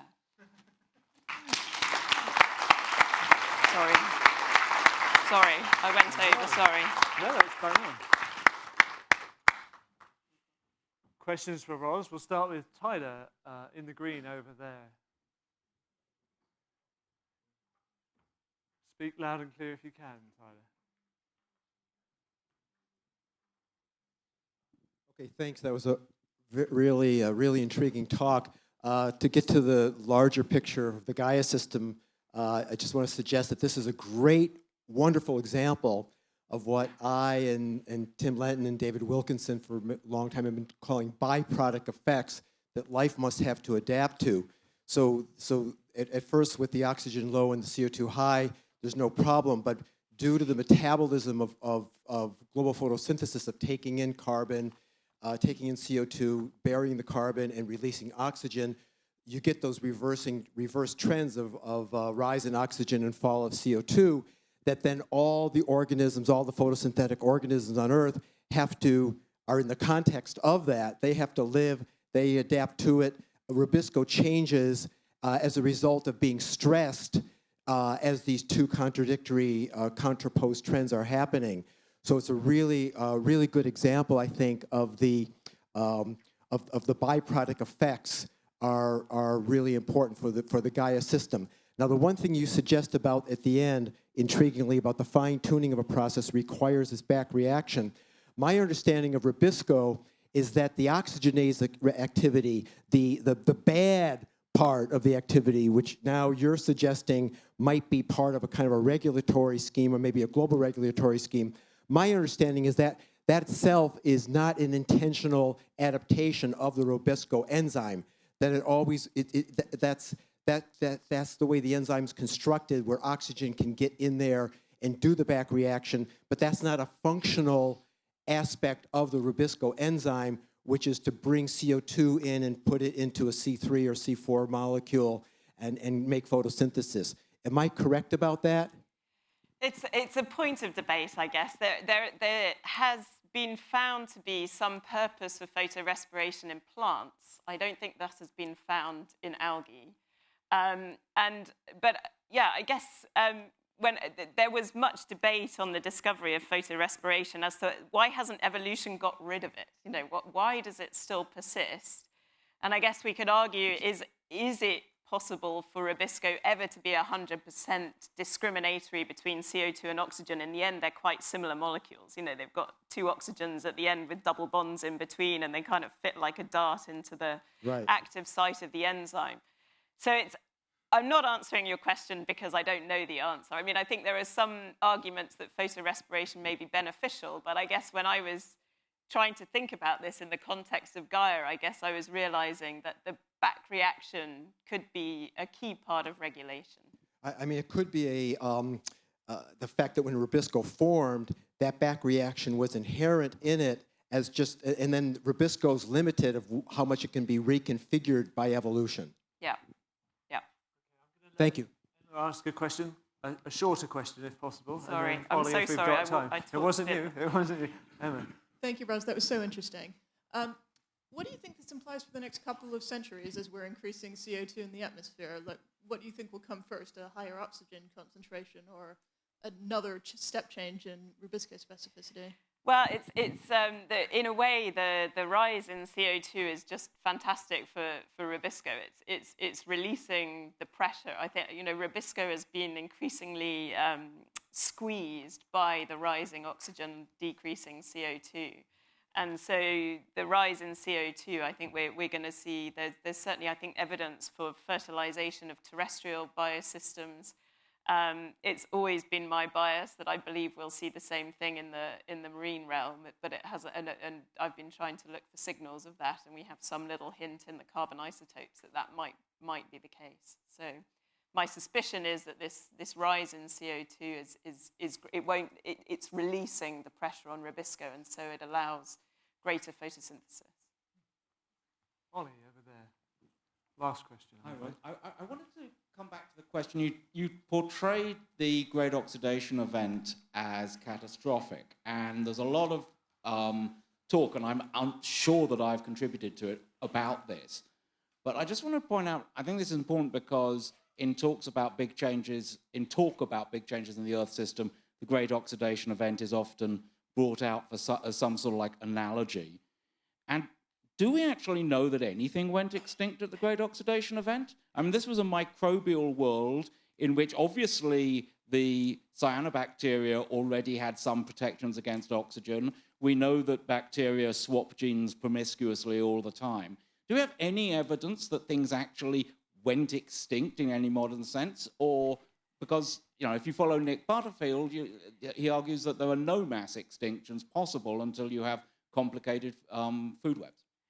That's a great question, and as you were asking it, I was going, oh God, can I think of any? Again, I'm sorry, I'm going to have to hold my hands up and say I don't know. I guess whether it was a mass extinction is one question, but I guess what we do know is that it would have confined the anaerobes to much smaller ecological niches. So I think it's fairly clear that probably prior to the oxygenation event, there were niches which were oxygenated. So life was sort of getting used to it in these smaller niches. But actually, through the event, there was a massive change, I guess, in the predominance of those niches. So I don't know that we have the evidence for extinction, but it certainly was a time where one species impacted the rest of the planet.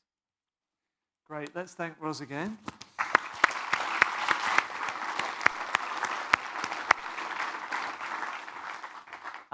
We're changing gear slightly now into some shorter, punchier talks. And first up is going to be Andy Watson, Jim Lovelock's only PhD student, I think I'm right to say, my former PhD supervisor, co-author of the Daisy World model, here from the University of Exeter. And I believe Andy's going to talk about revolutions that made the Earth when we got the mic on. Pete, can you help out? Great. Is that fine? Yeah? Yeah, People I can hear? oversee you. Okay. Good afternoon, everybody. Yes. So my title has also evolved a little bit. Now, usually I give talks of the standard science presentations where basically you ad-lib and faff.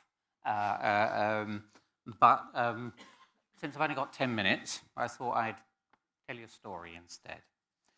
So anyway, I'm going to read it like a politician or a philosopher, maybe. We live in a time of crisis, and not just in human affairs, at the human time scale, but in planetary affairs at the planetary time scale. On the time scale, then, of the whole history of the planet, we are at a crisis point. So the Earth, as we've heard, is 4.5 billion years old, and such a long time is very difficult for us to get our heads around. The classical way that to imagine this length of time is to shrink the Earth's history down into a single year. So in this time scale, January the 1st is the origin of the Earth, and the present time is midnight on December the 31st. On this scale, then, life would have been well established on the Earth by mid-February. But it's not life as we would really think of it. Today, it's bacteria, archaea, no individual organism big enough to see. Macroscopic life doesn't get going until early November in this, on this time scale. And we need a magnifying glass to see where humans come into this. You have to zoom down to the last couple of days of December. And the human species appears at 10 o'clock in the evening of December the 31st. And a more powerful microscope to see what some of the events in human history, such as, for example, the Industrial Revolution, which happens at 2 seconds to midnight. So in this last 2 seconds, we have seized control of the life support systems of this planet, the climate, the chemistry, the composition of the atmospheres and oceans. It's as if humanity, I think of it as being like a crowd of rowdy school children who wake up somehow unsupervised on the bridge of the Starship Enterprise. There are no grown-ups in sight, and wide-eyed in the control room, they start to play with the levers and dials, turning all of the life support systems of the ship randomly this way and that. And then perhaps they realize that they don't know how to put them back where they were. But as we've been hearing, something similar has happened on Earth before. We're not the first species that in which evolution invented something which worked so well, but was so foreign to the world at the time that it brought on a revolution for the whole Earth. We're following in the footsteps then of earlier organisms, and we can learn from what happened then. So I want to tell the story of the humble cyanobacteria, which we've already heard about, that produce oxygen on the planet. So cyanobacteria are much too small to see. They're still some of the most abundant life on Earth, but about 3 billion years or so ago, they which is maybe early May in the Earth year, one of these cells, one cell, which had a lifetime measured in days or weeks and was too small to see, stumbled on a trick then that transformed the Earth. It invented oxygenic photosynthesis, which is a spectacularly difficult biochemical process. In the whole history of the Earth, oxygenic photosynthesis has only been invented this one time. And all the photosynthetic plants and algae that you see around us today, the engines that do the photosynthesis, the chloroplasts in them, they owe their origin to this one unlikely event.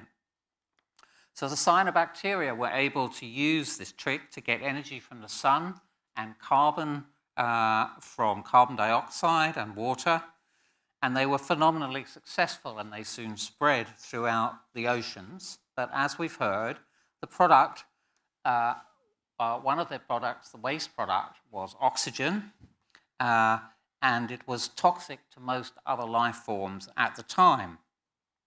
Up until this point, there had been essentially no oxygen in the atmosphere. But oxygen is highly reactive and a very dangerous gas if you've never come across it before. So to organisms that had not been exposed to it before, it would have been like a disinfectant. It seems that at first the oxygen was quickly taken up by the reducing environment of the Earth. But eventually, at about 2.4 billion years ago, mid-June in the Earth year, it started to build up in the atmosphere. This was the Great Oxidation. When that happened, most of the creatures at the surface of the Earth would have had to have burrowed into the sediments or go into the deep ocean to get away from the atmosphere because the oxygen was lethal to them.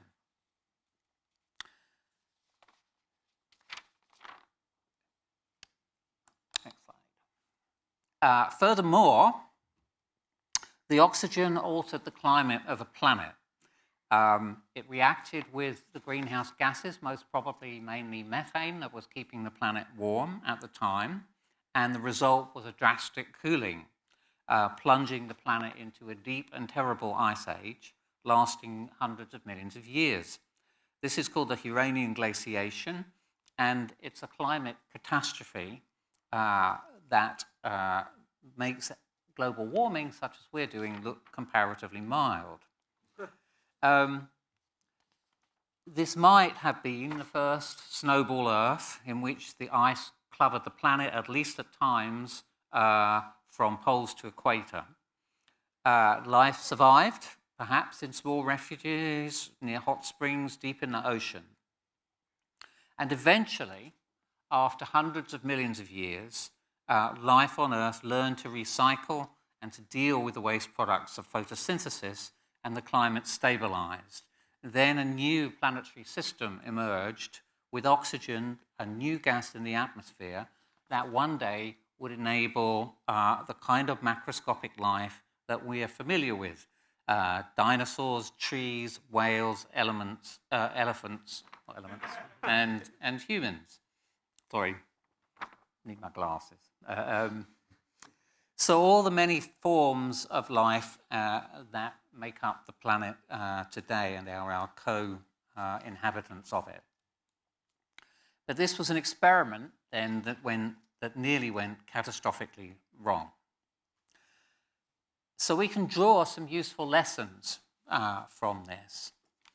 First, that the Earth system was eventually able to recover from this assault, to evolve new systems to cope with and take advantage of the new, potentially useful gas, which was, however, also toxic.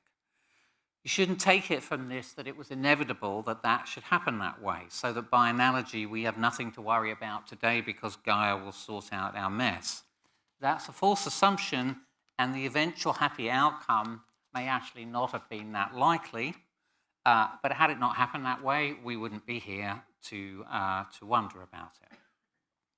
A second lesson, the oxygen crisis was eventually resolved by the process of evolution, and perhaps by luck as well. But evolution is slow, and the Earth took a long, long time to recover. Evolution can't plan ahead, and as Jim Lovelock has said, there was no planetary oversight committee, but if there had been one at that time, they would certainly have vetoed this experiment. We, on the other hand, have intelligence and foresight. We can plan ahead. We should be able to foresee and avoid such a planetary catastrophe. We should.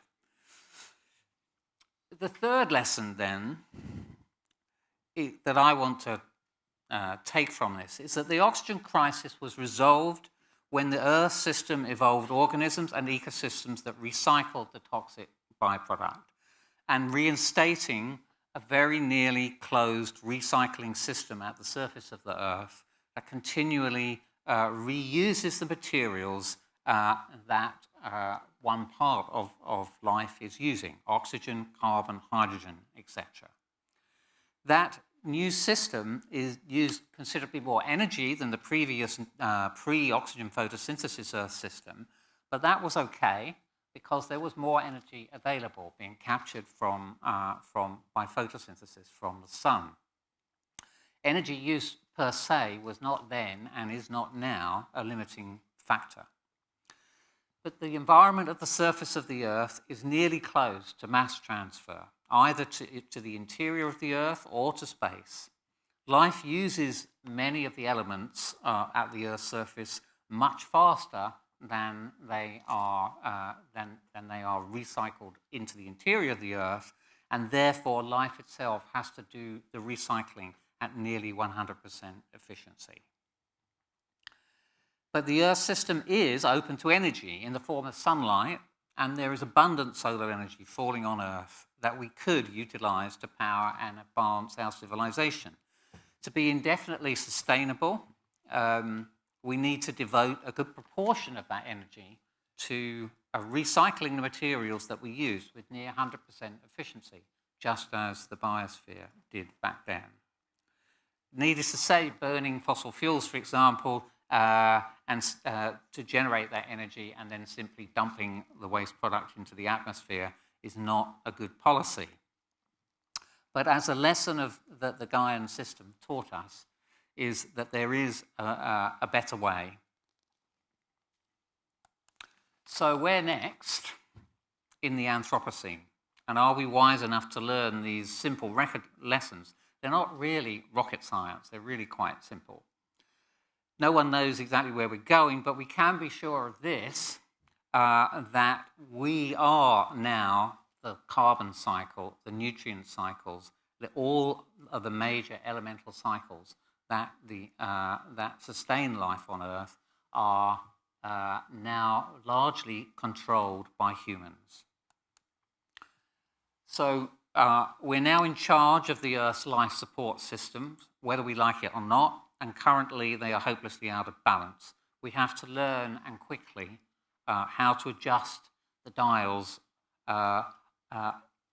such that we can keep the planet habitable, because clearly we cannot leave the Earth.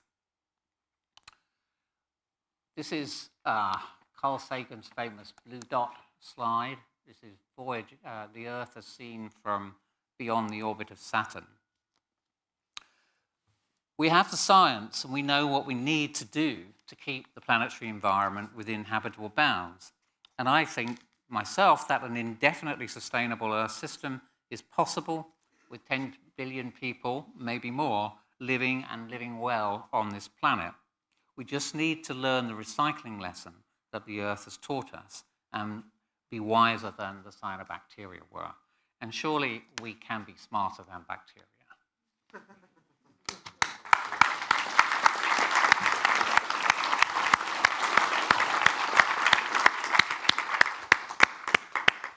Chapeau, Andy. Time for one quick question. David, you going to go for it down the front? Oh, I'm trying to interpret that. you said that the emergence of cyanobacteria of oxygenic photosynthesis was a most unlikely event. NASA wouldn't like to hear that.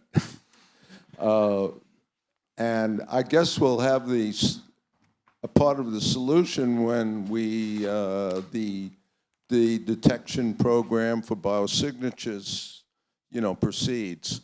But even if oxygenic photosynthesis emerged once in the history of life, that doesn't necessarily mean that it was an unlikely event.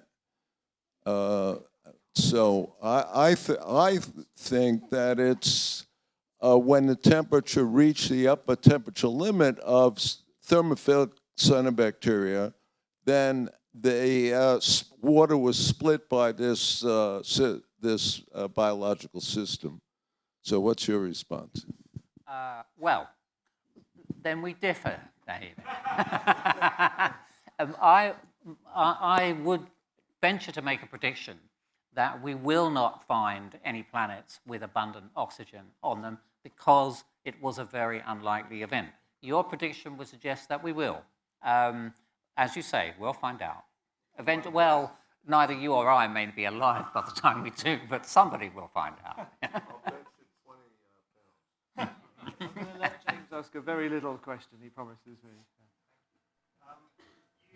You call for the Gaian lesson that we need to produce increased rates of recycling. We need to recycle more. And I think there's the possibility that Gaia may impose recycling on us. He'll just recycle our entire civilization. So that's quite a Gaian output, but perhaps not the most optimistic blush from your talk. Thank you. Yes, I think if we don't learn to do it and do it voluntarily, I would agree with you. It may be imposed on us and it may not be pleasant. Let's thank Andy again. Get the mic to Claire. And our next speaker, also from the University of Exeter, also a professor here, is Claire Belcher. And unlike pure theorists and modeler types like me, runs our wildfire lab. So it does some real experimental work as well as getting out in the field in real fiery situations. Over to you, Claire, to talk about what's regulating oxygen on the current Gaia. Cool, well, thank you very much. So that's great to have heard from Ros and Andy there, because they've partially covered kind of some of the concepts that I'm going to talk about today. And I also want to comment that it's so great to have heard so much about oxygen. Most of what we hear in regards to Earth system and I guess our current thinking is generally about CO2. And I think it is really important that we do remember that oxygen is the air that we breathe, so we do need to consider its regulation as well. So I'm going to talk about that today. So to follow on from the theme, this equation, or this rough equation, shows the most powerful biological process on our planet. And as you've already heard, but perhaps this wasn't shown, it's the rough equation for photosynthesis. And what it shows that amazingly, plants take carbon dioxide from the atmosphere, they combine it with water, and almost just drink in pure sunlight. And in doing so, they create their food, so carbohydrates, and in doing so, they release atmospheric oxygen, creating the habitable planet that we live on today. So this shows the last 500 million years of Earth history. So we've heard kind of more from Andy, this deeper time, oxygenation event, and similar from Ros, who also moved on to the future. But I'm showing here the last 500 million years of Earth history. So behind you on my left is the levels of carbon dioxide through Earth's history, and on the right, this is the abundance of oxygen. And rather than thinking about cyanobacteria or algae, I've marked the major points of evolution of forest ecosystems, so the evolution of and the spread of major forest ecosystems on our planet. And we can see that before the evolution of forested ecosystems, carbon dioxide levels were some 10 times higher than they are today, which led to global temperatures being around 10 degrees hotter than they are today. Whereas oxygen was at least half the amount that it is today. And we can see that as forests spread across the planet, we saw this dramatic fall in carbon dioxide levels. and a coincident dramatic rise in atmospheric oxygen levels. And this is kind of like looking at photosynthesis on a giant scale. In other words, the evolution of plants, that is large terrestrial ecosystems have revolutionized our planet. So you might be wondering, well, if plants are producing all this oxygen, why doesn't oxygen just keep rising? Well, luckily, animals evolved on the planet as well. And of course, when we eat plants, particularly if you're vegetarian, like we are at this conference currently, you eat plant material, and in doing so, you release oxygen into the, you take in oxygen from the atmosphere, releasing carbon dioxide, water, to provide your energy. So it's a really nice balance. In other words, animals, like ourselves, reverse the jobs that the plants have done, at least on the short term. But you're probably wondering, hang on, think of all those forests out there, still out there today, despite all our efforts at deforestation. Why doesn't oxygen keep rising and rising? Well, luckily, as Ros mentioned, hang on, what am I saying? Luckily, as we bury carbon, we also continue to leak atmospheric oxygen. And in fact, each atom of carbon buried is the equivalent of 1 mole of oxygen release. And the reason this works in releasing oxygen over the long term is that if we think of large litter layers, we think of carbon being trapped in soils, we think of lots of carbon buried in peatlands, through to coal and geological stores of carbon. What that means is that over the long-term Earth history, these pieces of carbon are locked away so that animals can't consume that organic material, meaning that our levels of oxygen in the atmosphere stay high enough by creating this 1 mole of oxygen leak. Ooh. And despite this continued production of oxygen and the burial of organic remains, oxygen levels appear to have never strayed too far. So since this big increase in oxygen, yeah, there's been quite rapid swings, but somehow the Earth system has always regulated it within these bounds. And this seems really quite amazing because all the oxygen in the atmosphere and the oceans is entirely replaced every 3 million years. Yet over the last 300 million years, its abundance has actually varied less than a factor or 2. So as Ros mentioned, this is in part because processes remove oxygen from the atmosphere, stopping it getting out of control. And one of the easiest ways to visualize this is if you look at this US landscape, those rocks are red because they contain iron that's reacted with oxygen to make them red. Essentially, they've gone rusty. And when iron combines with water to form rust, it steals 3 oxygen molecules from the atmosphere. So once they've formed that rust in a rock and become trapped for millions of years, those oxygen molecules are no longer in the atmosphere. And this is just one example of binding of oxygen to elements and minerals. It happens with other minerals as well, as Ros outlined. But sometimes rusting can't always cope. So this is a coal mine, as you can see, and we've got some red rocks, but we've got a lot more black rocks. So essentially, sometimes plant burial happens in a much greater scale. So organic matter is buried on a much greater scale than there are rust and other minerals and rocks able to cope with drawing that oxygen out in the atmosphere. And so this means that there must also be another process on the planet that helps regulate the abundance of oxygen in our atmosphere. And in 1978, Andy Watson, who just spoke a minute ago, along with James Lovelock and Lynn Margulis, proposed that actually fires are responsible for, in part, regulating the abundance of oxygen in the atmosphere.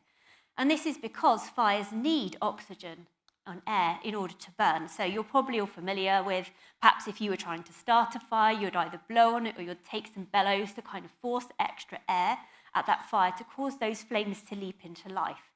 So we all kind of do this naturally. So, well, what is the effect of oxygen on fires?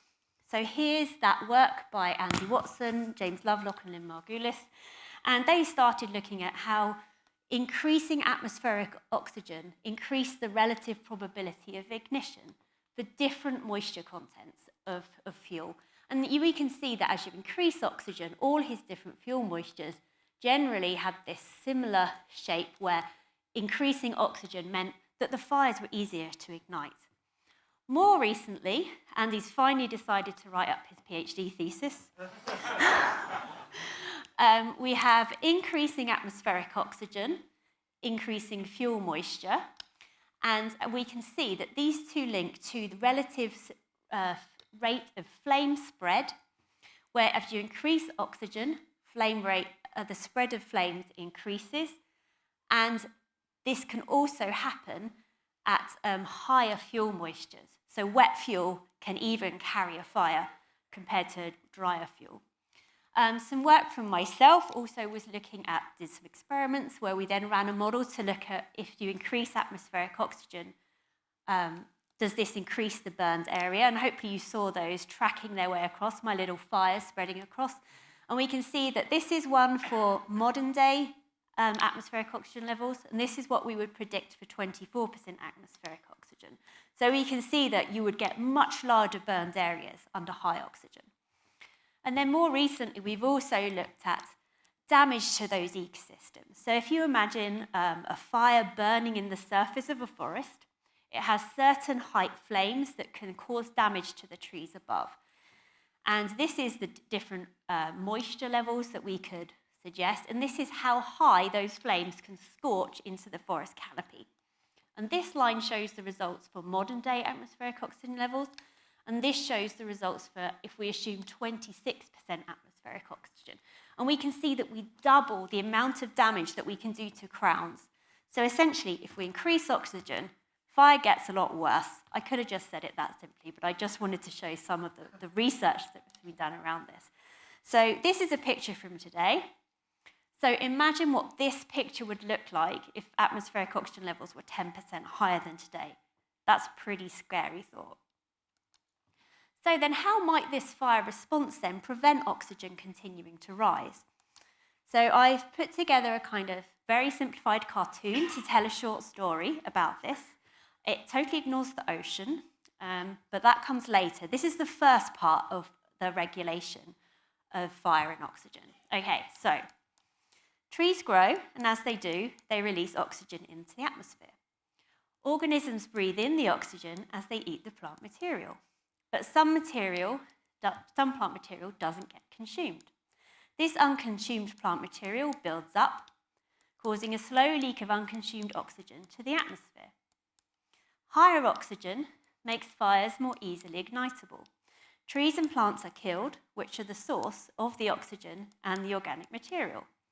This reduces the number of plants and the amount of plant material that is available to be buried out of reach of consumption.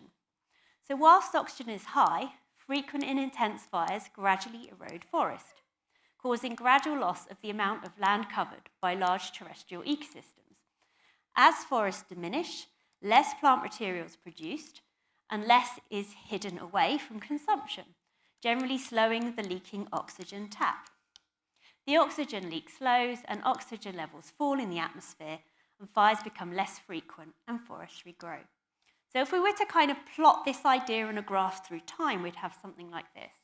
So this is the last 400 million years of Earth history, and this is this sort of area burned idea, the probability that a certain amount of area will be burned. And based on this, we can see that there's been times in Earth history when there's been more fire, times when there's been less fire, and times, again, when there's been more fire, and here we are in our present day.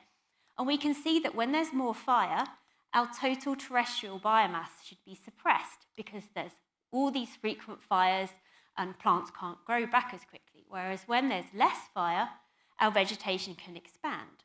So basically, when there's less vegetation because of more fire, we're burying less carbon, we're releasing less oxygen, and then the opposite is true. As we have more biomass, we bury more carbon, and we get to release the oxygen. So we've basically got a nice balance. So then where would we be without fire? So this is a model of atmospheric oxygen through time by Tim.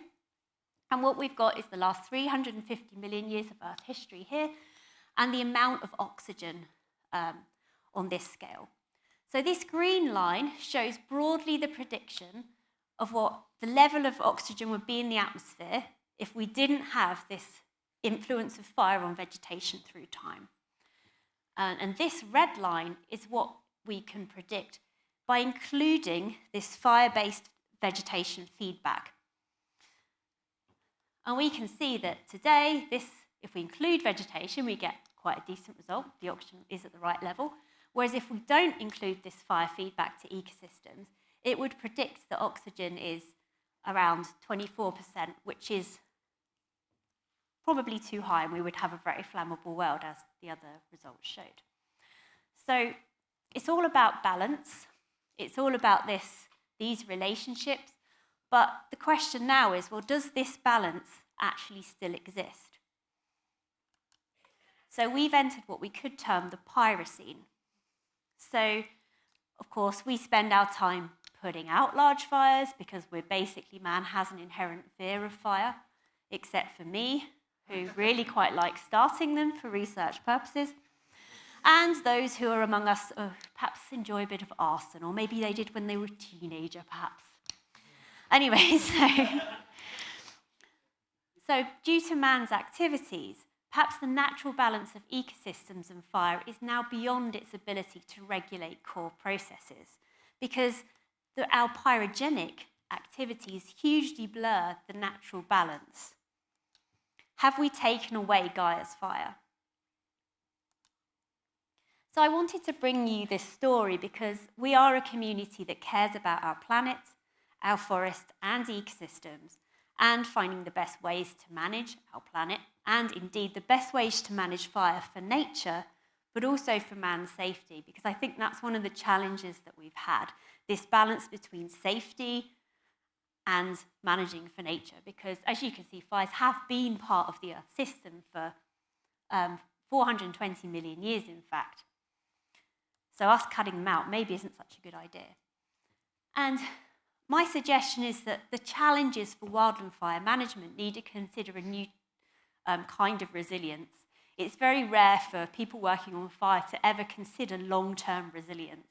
And this is perhaps even longer-term resilience than we might need to think about in regards to CO2. Because our management of wildfires and ecosystems has to incorporate into its vision that natural balances are themselves a resource that critically secure the balance of long-term Earth system processes over millions of years, and indeed the air that we breathe. Thank you.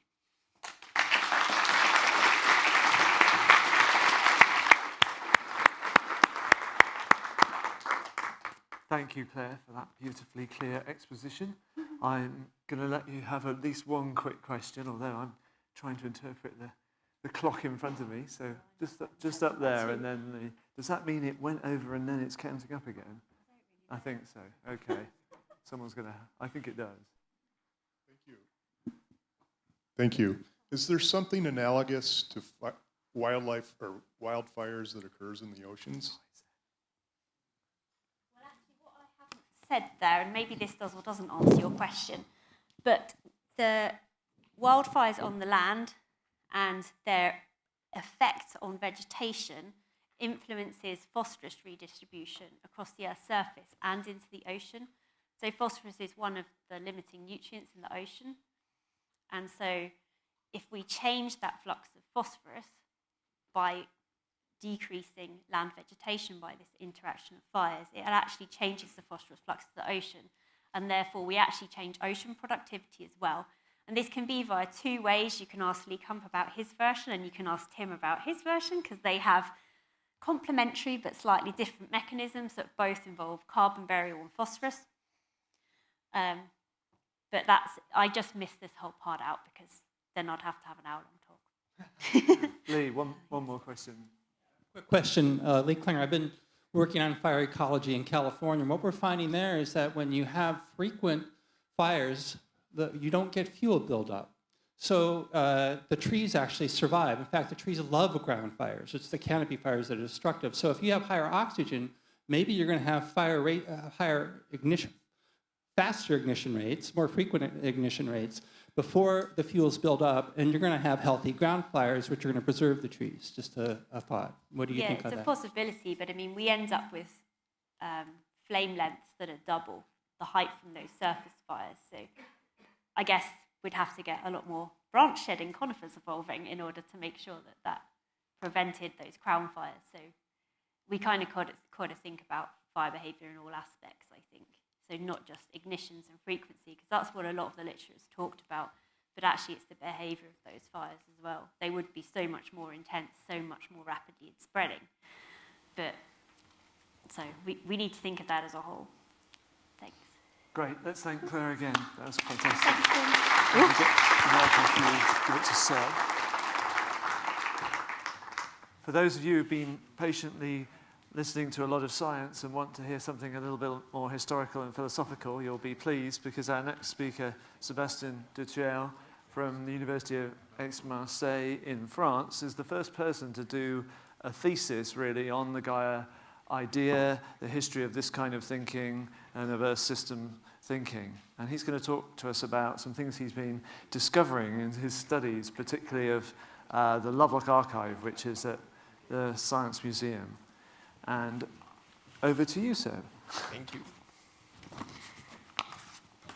So I would like to warmly thank Tim for the organization of this event. And I'm truly honored to be a part of it. And I must say that this is particularly exciting to have the opportunity to meet in the same place most of the people whose work I've been reading for the past 10 years. How do you... So in a famous letter published in 1972, Lovelock introduced Gaia as the name of a new object, which existence is recognized indirectly through an analysis of the chemical composition of Earth's atmosphere.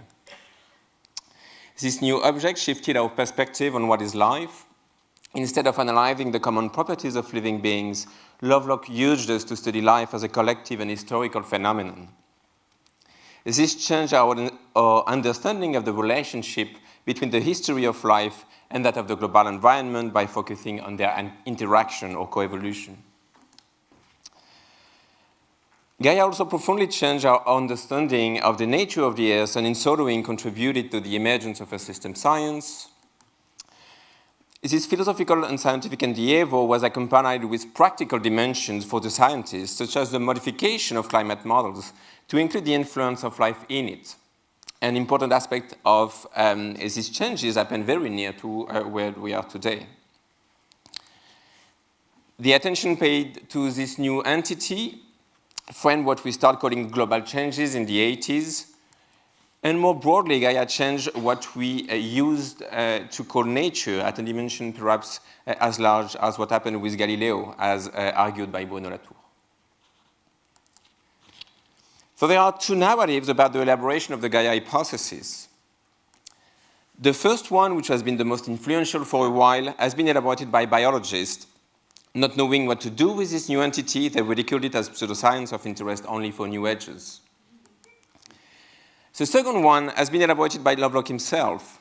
Lovelock emphasized the importance of reflection about life detection at NASA, and he recalled that Gaia has been elaborated by an independent scientist retired in the countryside of England. Of these two narratives, the biologist one misses entirely Gaia's history, along with its philosophical and scientific scope. And I would like here to revisit Lovelock's narrative with perhaps an emphasis on different points. We have to remember that Lovelock was first and foremost a gifted and talented chemist and engineer. Had he not been famous for the Gaia hypothesis, it would have been for one of his numerous inventions in the late 50s, the electron capture detector. It is for his talents of chemist and engineer that he has been invited by NASA in the early 60s. In this letter, they hire him not to think about live detection, but to build a gas chromatograph which would embark on the Mariner B mission to Mars. While being a consultant at NASA, Lovelock worked on lipid chemistry at the Baylor College of Medicine in Houston. And perhaps the irony of these pictures, where we see Lovelock smoking tobacco, is that he was working on chemical compounds thought to be responsible for cancer on a grant paid by the tobacco industry. Lovelock's renowned talent enabled him to work for or in relationship with the major scientific institution of the earth and environmental sciences in the US and in the UK. In his archive, you can, for instance, find the contract he had with the NCAR, which bought him some of his chromatographs, or with the American NOAA. During the same period, Lovelock was a consultant not only for the major scientific institution, but also for private companies, most of them chemical and petroleum companies, such as Shell. The main point I would like to make here is that the establishment of Lovelock as a scientific entrepreneur and the diversity of his consultancy explain why and how Gaia became so central for the earth and environmental sciences and for cultural understanding of global changes. Again, I would like to highlight Lovelock's strong empirical bent and his natural history style of research. During the crucial decades of the elaboration of Gaia, Lovelock was not only writing books and papers, he was also conducting important chemical measures of the atmosphere and oceans. You can see him here with his daughter collecting air samples. Boots on and equipped with his gas chromatograph, Lovelock crossed the oceans and the high atmosphere to carry out these observations, among which are crucial measures of CFCs and DMS. I want to emphasize this point, which is too often forgotten when Gaia is only thought of as a provocative metaphor and as a philosophical contribution. The second point I would like to make is that Lovelock had a very dense and vast network. We need to remember how respected and demanded a scientist Lovelock was. In the 70s and 80s, he is invited all over the world to give conferences, talks, and interviews on many topics, be it in prestigious universities, at the United Nations, or at television programs. Here is an excerpt from one of the letters of the 80s. I want to thank you for what you brought to MIT. I never thought I'd see the day I would invite a speaker who would overflow a lecture hall. If you open Lovelock's agenda from the 60s to the 80s, you will see how busy he was working on very different topics for different peoples, companies, and institutions. When going to the US, he would do a great tour of university and private clients. What I mean here is that Lovelock was clearly not outside of the scientific game, as the biologist suggested, but nor was he completely buried in Bauerscholk, as he sometimes presented himself. He had a dense and active life in major institutions and companies. Finally, I want to suggest some links between his activities. We can start here as an example with the letter of invitation for the 25th anniversary of NCAR. The letter starts by recalling how famous Lovelock is for his measurements of trace gases, but then insists that he is invited to talk about a broader scope dealing with Gaia and the way the biosphere and the atmosphere are to be studied by scientists. So Lovelock's talent in chemical measurements clearly opened some doors and eased the diffusion of his broader view of the Earth, which then changed the scientific practices. Another important link is between his work for private companies and Gaia. In a letter to researchers at Shell, he recalls how important was his work for Shell for the elaboration of the Gaia hypothesis itself. In 1975, Lovelock published an important paper in New Scientist, which prepared for his first book and which attracted Andy Watson as a PhD student. Not surprisingly, this paper is co-written with a colleague from Shell. More surprising, perhaps, is the fact that the very first written formulation of what would later be known as the Gaia hypothesis is to be found in a prospective note written for Shell in 1966. I will try to elaborate with an example on how connected Lovelock's different activities were. There is a famous quote from Lynn Margulis lamenting that for too long we've had atmospheric chemists wondering where does all that methane come from, and biologists ignoring where all that methane goes. For Lovelock, methane was at the same time a compound produced by Margulis microbes inside the guts of Devon's cows, as it was a compound transported by Shell's tanker and involved in the delicate atmospheric homeostasis of the atmosphere, such as the oxygen regulation. So in a sense, the diversity of the connections within Gaia or the Earth system were embedded or incarnated within Lovelock's synergic activities. The very diversity of Lovelock's activities, clients, and employers enable him to be at the forefront of all the major issues classically associated with the rise of globalization of the environment. This is the case for DDT, CFCs, the controversy over lead in gasoline, smog in big cities, climate change, acid rain, the circulation of atmospheric gases, and so on and so forth. To put it shortly, global pollution was an important hub of Lovelock's daily activities in the 60s and 70s. So much so that his first book ought to be read not only as a philosophical and scientific contribution reflecting about life, nature, and the earth, but also as an anthropological reflection about what pollution or global pollution is. To summarize, Lovelock's different activities were highly connected and synergic through material links provided by chemical entities, topics, or by Lovelock's diverse set of skills. After the 70s and the 80s, we saw the rise of Earth system science. This was prepared by the publication of numerous scientific reports, which were written by scientists involved either in NASA or in the constitution of the IGBP. And these reports call for new interdisciplinary and international research programs to study the global changes affecting the Earth as a system. All of them insisted upon the importance of a new science after we have recognized the existence of a new object, the Earth system. Not surprisingly, the people involved in Earth system science, from the early phase to the recent developments, were either close friends, students, or colleagues of Lovelock, or at least scientists who have read this work and been somehow inspired by him. So the story I try to recall here is about how the introduction of a new object by a scientific entrepreneur, gifted and multifaceted chemist, changed our scientific, philosophical, and cultural look at life on Earth.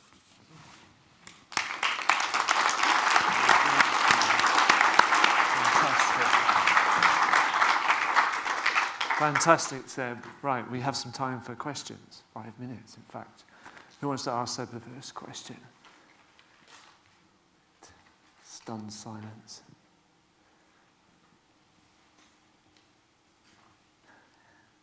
Nadine, go for it, and then Michelle. I'm really excited to see the IGBP slide. I wonder if you could just flick back to that. This one? No. This one is fantastic, yes. So the field is totally dominated by white males. Yeah. Is there any role for women scientists in Gaia, who is a goddess? There is Anne Anderson-Sellers, who is a woman, but no, I mean, it's a historical fight. I have nothing to... Do you have any thoughts about this evolution here? They tried, from what I grasped, IGBP tried to enlarge its scope toward developing countries over the years. And about the gender equilibrium, I have no historical elements like of IGBP writing text that this have to be changed or something. Yeah. Thank you. Some other questions. I saw some hands up over here. Ollie? Hi, so this is a very self-interested question, but one of the interesting things that Jim writes about to Shell in the 1960s is the possibility of deliberate climate change as a strategy, probably, he suggests, to avert a new ice age. Can you say anything about what your research has found out so far about the relationship of ideas about Gaia and a self-governing Earth to ideas about the governing of the Earth's climate by active human intervention? Could you repeat, please, the middle of the question? I missed it. It's the link between Gaia and geoengineering. To what extent, in your research so far, does the idea of a self-regulating Earth permit the same scientists who think about that to think about an Earth that they or others might regulate?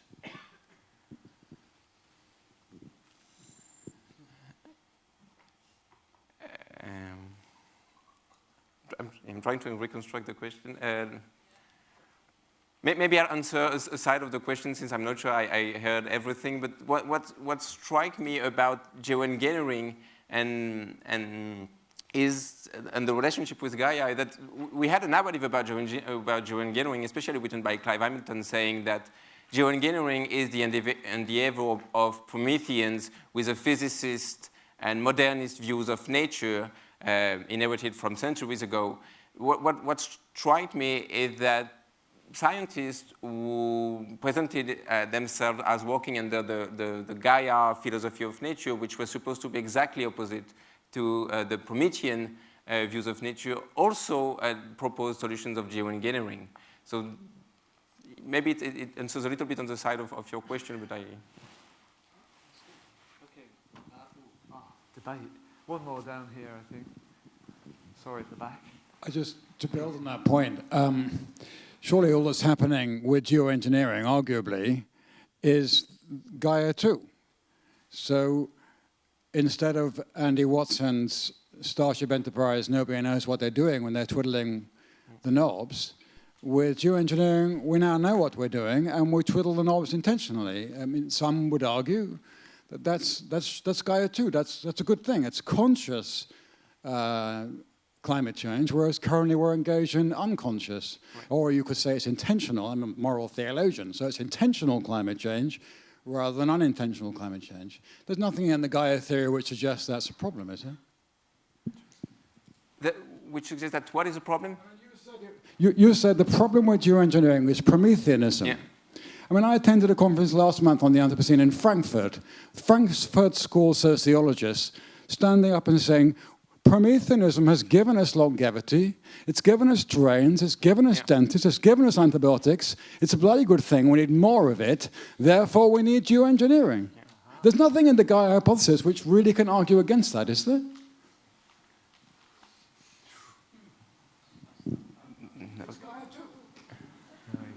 Yeah, I don't...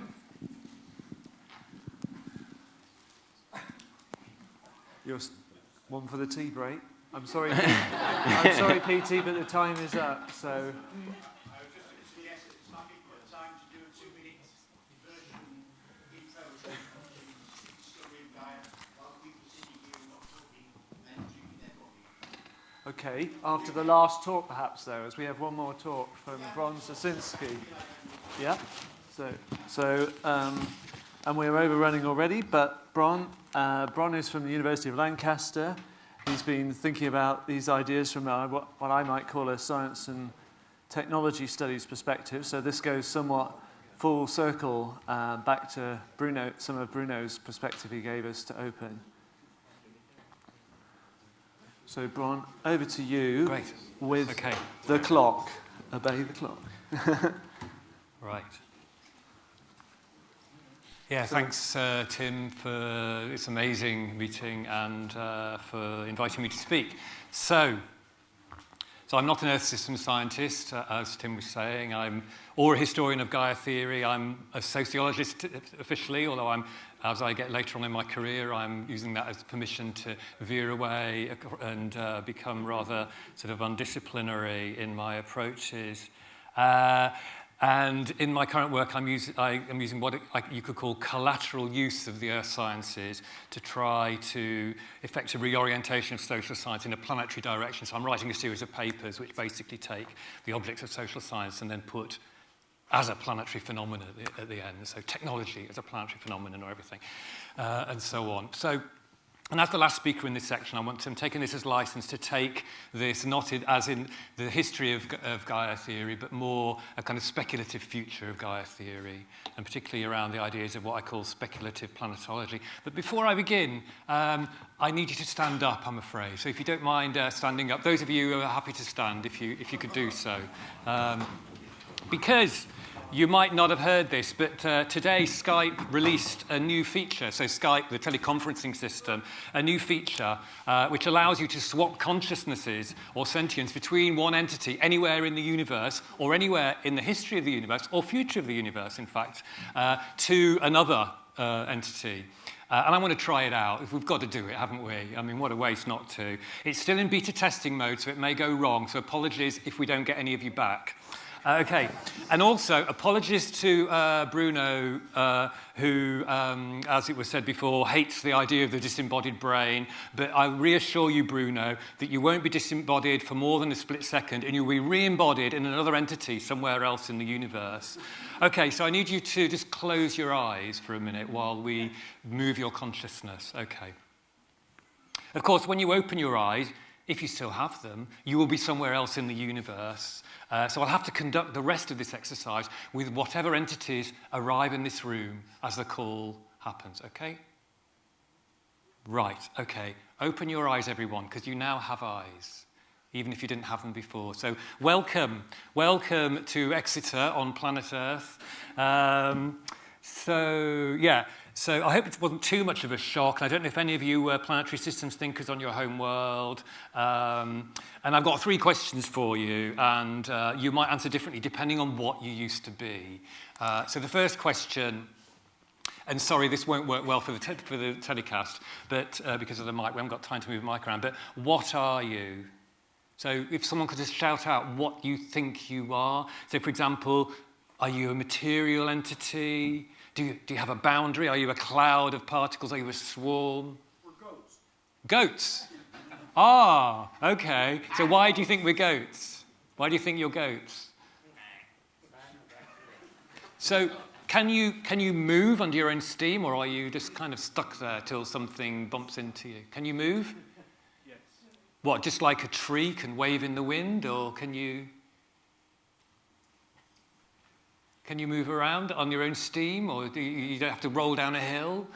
So even the ones at the bottom of here, could you move? You don't have to use a gradient or anything? You're all right? Okay. Are you spherical? Are you radially symmetrical? Or are your symmetries broken? Bilaterally symmetrical. You're bilaterally symmetrical. I'm not. Oh, okay. Yeah, actually, I'm not very either, actually. I know what you mean. You all seem to be facing towards me. Is there some reason for that? Why are you all facing in the same direction? I don't understand. Can you actually turn round?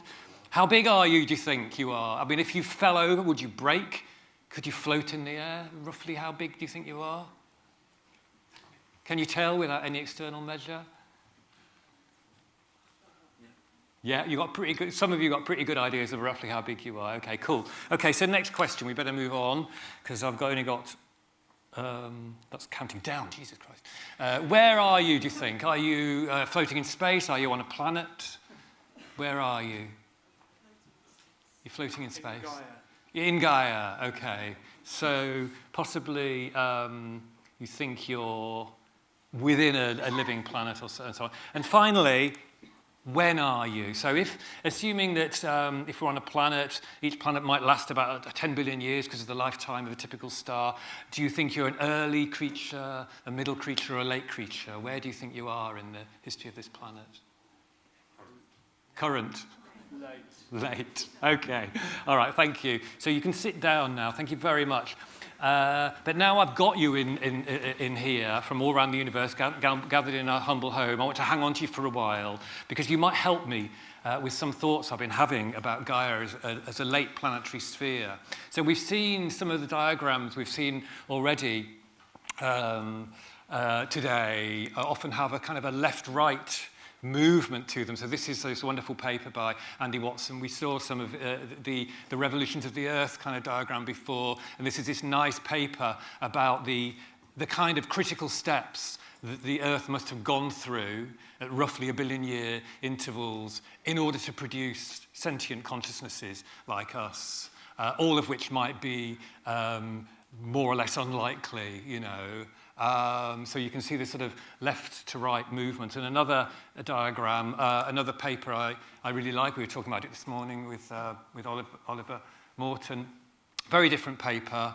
So Frank et al. With Clyden and Alberti, Earth as a hybrid planet. And this is about different kinds of planet.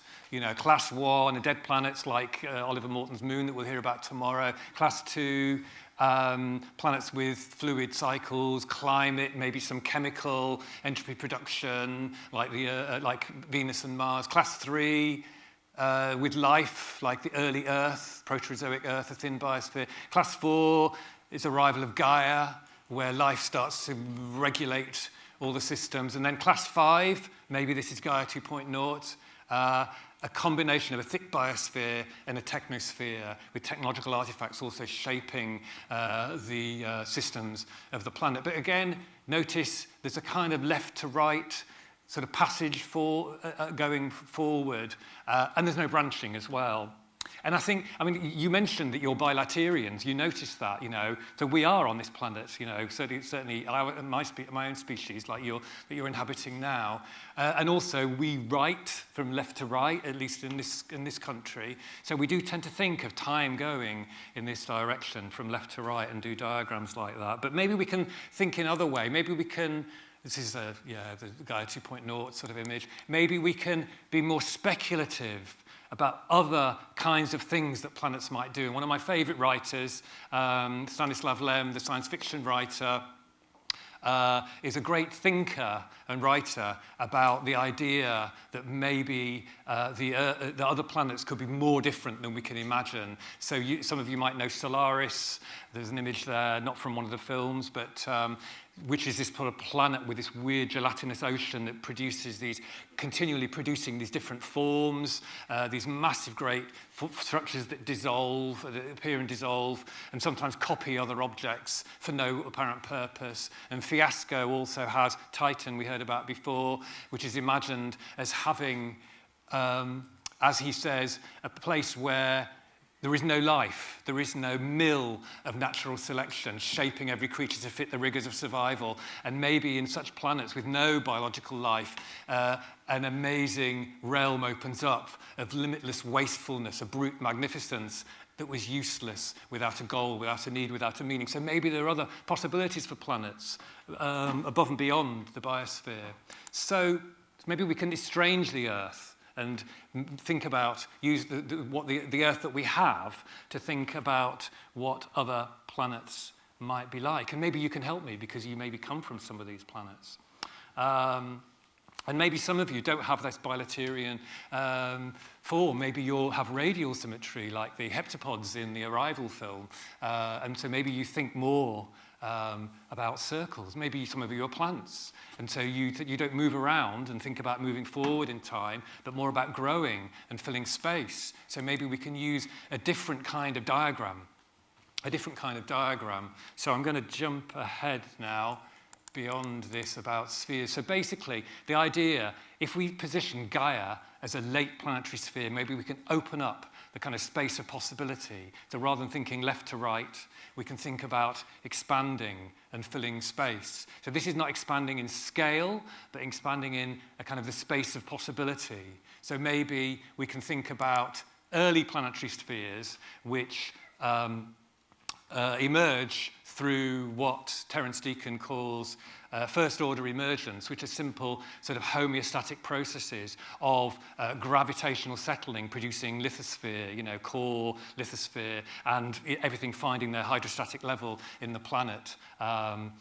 And then we can think of maybe mid-planetary spheres, where some of those spheres, particularly those with fluid motion, can actually maintain themselves far from equilibrium as they use the energy from the sun and from the planetary formation to produce geochemical cycling and so on and so forth. And I think in some ways, those kind of, like if we think of the Earth's hydrosphere, it's not just a still layer of water around the planet. It's an active system being moved around because of the atmospheric motion.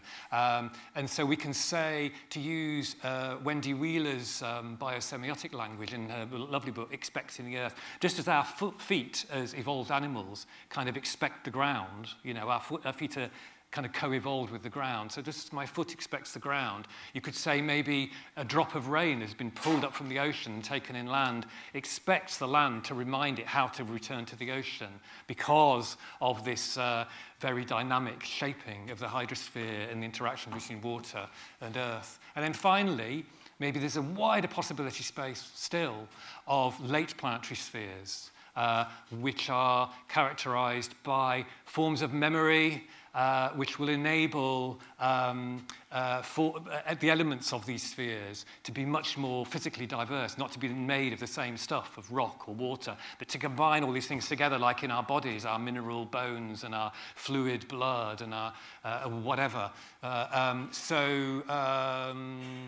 And we're able to do that and maintain part of the biosphere because of the miracle of DNA and all the other kinds of forms of memory of the evolutionary biology and Gaia enable us to keep the biosphere going.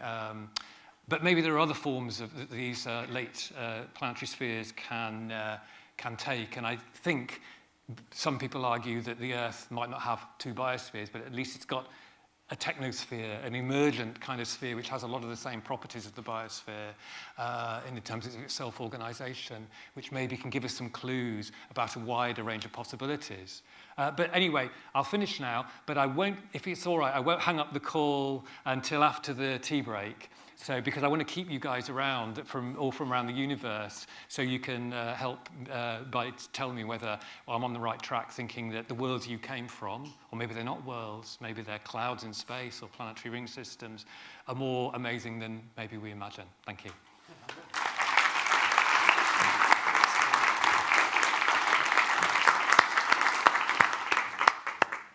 Great. Thank you, Bron. Any questions for Bron? From you aliens. Oh, we need to get the mic to whoever it might be.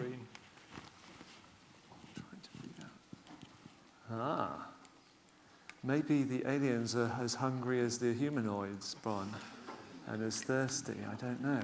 I can't see any hands, but maybe I'm not looking. There's one.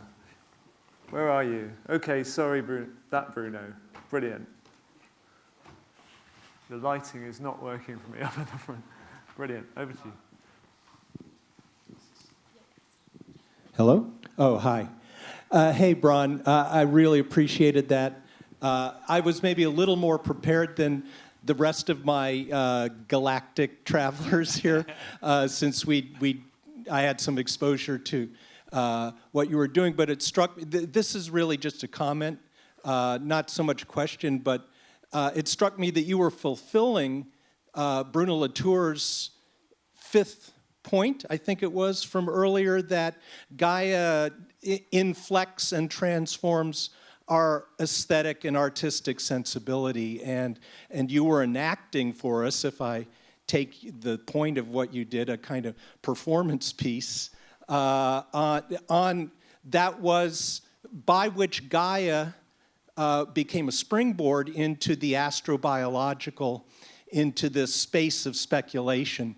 And I think that's important to keep in mind as well, although our focus, of course, is firmly on this Earth and the challenges that we're confronted with by this moment. But to meet those challenges, I think we need to have a transcendental vector along with our down-to-earth ideas. Does that sound right to you?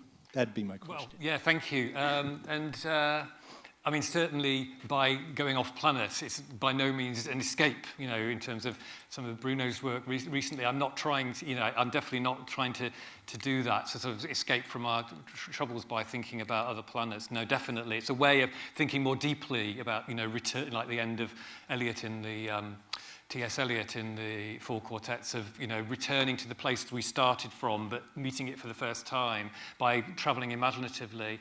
I'm also sometimes feel very much like a parasite on amazing Earth scientists like Lovelock and Watson and Lenton and so on, in making collateral use of their work. But I hope that the artistic, as it were, I wouldn't call myself an artist, but that kind of performative gesture isn't just a kind of a way of a mode of communication, a mode of engagement, but I'm also hopeful that it genuinely, helps us think through more, is a contribution towards, doing some of the scientific work as well, I think, yeah.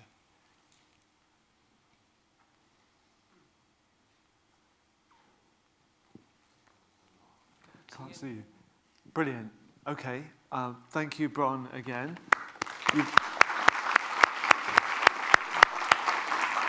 You've been a very patient audience. You're now a hungry and thirsty audience. And we're a little bit behind schedule, but not too bad.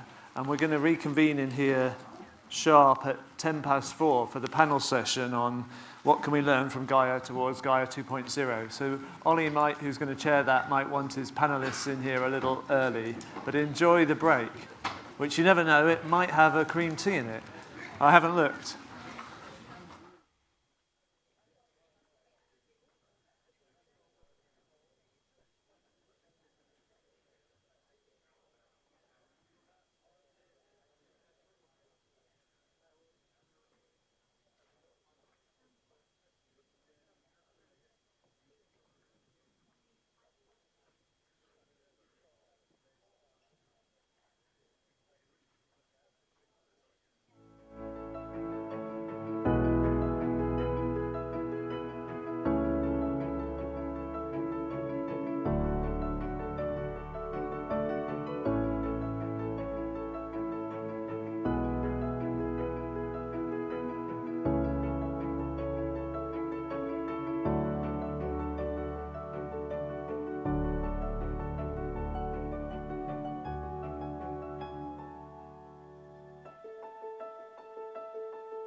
Okay, welcome back everybody for the panel discussion on what can we learn from Gaia towards Gaia 2.0. And I'm just going to hand over to our panel chair, Oliver Morton, a senior editor at The Economist, a wonderful writer of popular science and a long-term supporter and provocateur on Gaia. And he'll take over with the panel, and I shall pop up at the end. Yes, well, we'll all look forward to a pop-up Tim at the end. One of my jobs is notionally to introduce the panel. I'm not going to do that because I think that'll be more interesting introducing themselves, and you don't want to just see me look at my notes. But I can do something more useful, which is I can introduce you. Could we just take a minute? Could everyone find someone nearby them they don't know and tell them who they are and why they're here? 1 minute, starting now. Ollie, this is not a dating. I don't know what you're trying to... This is not speed dating. Trust me. Hello, Judy. I don't know you, but we will meet soon. Keep this to a minute, Oliver. I don't actually know Tyler Hall. And then the children, born 9 months later from this beautiful romantic union. Unusual name. I was trying to... Yeah, his name is well associated with... Okay, people. Gym Network. What? So what's the someone's gesturing me like there's a problem. There's a problem with water. There's a problem... Okay. Thank you all for doing that. I hope that will help you feel that you are among friends, peers, people that you like, people you're not going to see again. I don't know, but at least it will mean that the people around you have faces. Unlike our cause here, Gaia, who is famously faceless. Don't start. Tim was kind enough to mention that I write. The only thing that everything that I write has in common, it seems to me, certainly at book length, is that Jim Lovelock turns up before the book is over. So books on moons, plants, Mars, geoengineering, he's always there, and I do not know how to get rid of him from my writing, but nor do I seek to, because thinking about things in the way that Jim taught me and many others in this audience too, is part, though not all, of how I see the world, and it's been formative to me. And I think that's probably true at one level or another of our panelists, and probably of many of you too. The theme this afternoon is learning from Gaia, and I want us to make sure, because just a little bit of structure. Yes, let's have some structure. These people will all talk for about 5 minutes each. They will then talk to each other under my prodding, if that is necessary, and then they will talk to you under your prodding when you ask them questions. That's how it's going to go, and I think it goes on for a length of time that I cannot see. Or Tim, how long does this go on for? Got an hour and a half from now, right? Okay. Though there'll be time off for good behaviour and PIMS. So that's the structure. Panel people talk to each other, room talks to panel people. As I was saying, I want to suggest a few ways that we might talk about learning from Gaia. Obviously, one way is learning from Gaia itself, from this entity of peculiar ontology and about 4 billion years of age that we have been discussing so far today.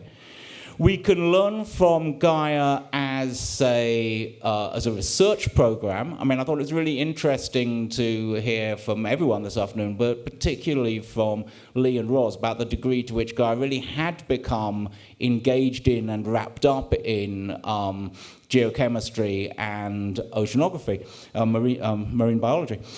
And as well as the research program, I also think that we should concentrate, if we want to learn from Gaia, on what Bruno so wonderfully calls Gaia's intrusions. At what places did Gaia break in? At what places was Gaia unwelcome? And what have we learnt from the way an idea articulated in this rather peculiar way by, as Seb reminded us, this unique character? What can we learn for going forward, talking about Gaia and the Earth, from the way that Gaia was received as an idea from its inception, so from 1965 or so? Now, you'll notice that one of the panelists is actually called Gaia, and just in case you didn't think she was special enough because of that, she has also broken the rules and bought slides. And so we're going to punish this misbehavior by making her first. So our first contribution is from my former colleague, dear friend, esteemed science journalist, Gaia Vince. Hello, hello, hello. Well, first of all, thanks very much for coming to this amazing 3-day event to celebrate basically me. I'm incredibly honoured.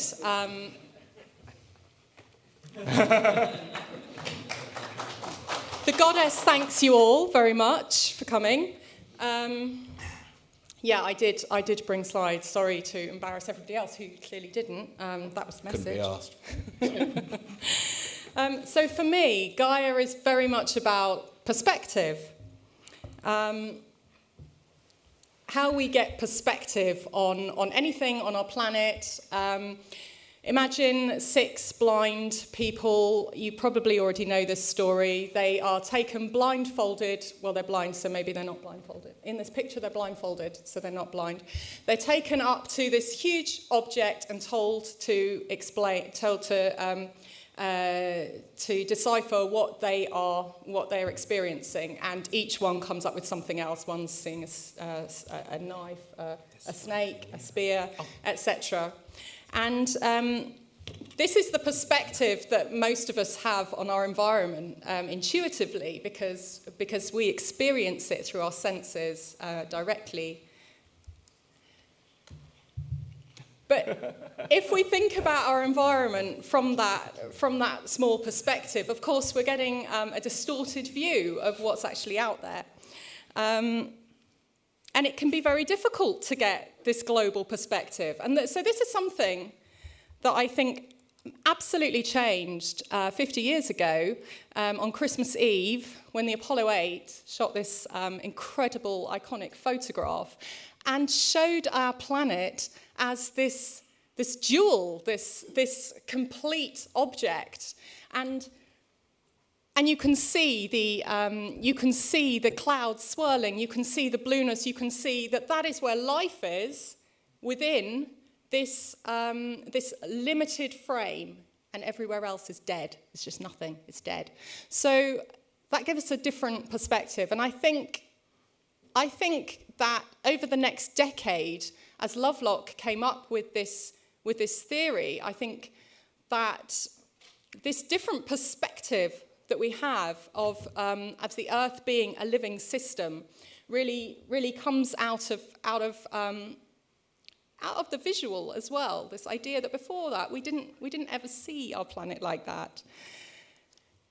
And once we do think of the Earth as a system, once we gain that exterior perspective, of course, we can see other things with our eyes. We can really see. There's some hurricanes going across the Atlantic. We can really see how these systems interconnect, that they're not discrete, that the ocean is connected to the atmosphere, is connected to life and the geology below. And we can see it in real time. We get a different perspective of our planet because we see that they are interconnected systems, and it's the synergy which I think is important there. So now we're very used to, of course, seeing how all these interact, how the physical systems of our planet interact with the biological and the geological. So that's dust. Actually, we can see it going across the Atlantic from the Sahara, and that is feeding the Amazon, which then produces the hydrology. And so we see all this as a system, and for me, that's what Gaia gives us. It gives us this different way of thinking about our planet. we now see, we can still use imagery, but we can now see our planet differently because the system, this systemic interconnected systems are now being affected by one of the living components of that, which is, of course, us. And we are part of that ecology. We're part of the natural world. When I drink my peppermint tea, I'm using the geology of the planet. I'm drinking the water, which then goes into my body, becomes part of my cells. I'm part of the ocean. I'm part of the hydrology, the hurricanes. I'm part of all of that. We're all part of this big living system. But we are now moving beyond that equilibrium, which this self-regulating system, that idea of a self-regulating system, we're pushing that beyond. I don't know where we will reach an eventual equilibrium, but will it be in a place where humans are being supported? We can still see, these are Ed Batinsky's incredible photographs. By the way, he's a Canadian photographer who has been focusing, and I think the scale is important, but who's been focusing on a different perspective of our human impact on our planet. So here we can see the removal of one ecosystem to produce another one, and of course that has, on a planetary scale, planetary effects, which then affect us. And I'll just leave you with this one. Although...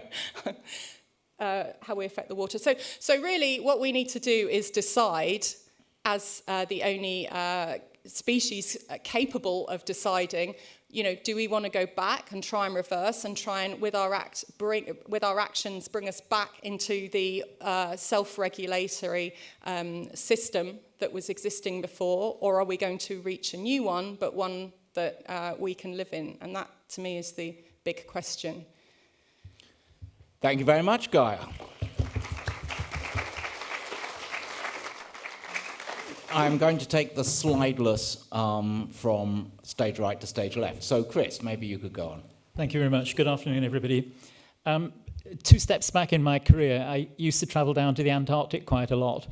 And I used to take an interest in the research that was being carried out down there. And there was one occasion when I was looking at some work that was being done by a young terrestrial ecologist. And the thing about terrestrial ecology in the Antarctic is that once the ice and snow expose the surface, then you have a relatively simple ecosystem to study. And he was pointing out to me that the lichens were engaged in slow but very vicious chemical warfare, and he was showing me how the energy and the nutrients were being transferred around. And after having listened to this for a little while, I stopped and thought, a few words of wisdom might help him. And I said, you know what? Looking at it, it seems to me that this, and this are the kind of first-order actors in this system. And if I were you, I would focus on them and then perhaps perturb it to include the rest. And he looked at me in brave man, he said, you bloody physicist, he said, that's what you always do, don't you? You simplify the universe so that it's tractable to your particular set of equations and so on. He said, I'm an ecologist. I embrace the complexity. I study the complexity. That's what I do, and it's hard. So I was a bit shocked because I'd previously run IGBP. I've known Jim for years. I considered myself to be an Earth system scientist, and I was truly put in my place. But thinking about it, and indeed looking at some of the slides we saw earlier that showed Peter Cox's evolution of the models of the planet that initially were ocean atmosphere, then coupled, then maybe had a little bit of dynamic vegetation in there. We all effectively suffer from that same hubris of selecting the elements of this huge, complex, integrated object, the superorganism, so that it becomes tractable to our work. It's very difficult to integrate together the activities of such an enormously broad spectrum of scientists necessary to understand how the planet works. So lesson 1 for me is that we've learned from Gaia that we must embrace the complexity at all scales, from the microscopic through to the planetary, if we're to truly understand the planet, which is, of course, completely unaware that we've used reductionism to divide it up in the way that we have, and completely indifferent to that. And that's really hard, and we're still struggling with that. So that's a warning as we go towards Gaia 2, that we're not completely in control of understanding how this complex object works. Second point, Jean-Luc Godard, the French film director, once said, every story must have a beginning, a middle, and an end, but not necessarily in that order. Now, the point about that is that the human brain can reassemble that story and understand it. And that's because the way that we've communicated traditionally throughout human history is through stories, which tend to be linear. And indeed, if you think of it, our deliberative thought, and indeed our mathematics tends to have a narrative arc. It has a beginning, a middle, and an end. And that tends to lead us into a trap of causal thinking. A causes B. And you see how this manifests itself in the often quoted climate dismissers argument that because during the ice ages temperature drove CO2, therefore CO2 can't drive temperature, when we know that it's a coupled system and that one drives the other endlessly until one runs out of steam or something else stops the process. So that led me to think back to a paper that I bumped into, I think before I bumped into Jim's work. This paper was published in the 1970s by a guy called Jay Forrester at MIT, called The Counterintuitive Behavior of Social Systems. And he said right at the beginning, the human mind is not adapted to interpreting how social systems behave. Social systems belong to the class called multi-loop nonlinear feedback systems. In the long history of evolution, it's not been necessary until very recently for people to understand complex systems. Evolutionary processes have not given us the mental ability to interpret properly the dynamic behavior of these complex systems in which we are now embedded. And of course, what he then proposed was the approach of system dynamics using digital computers that allow you to begin to explore that counterintuitive behavior of these systems.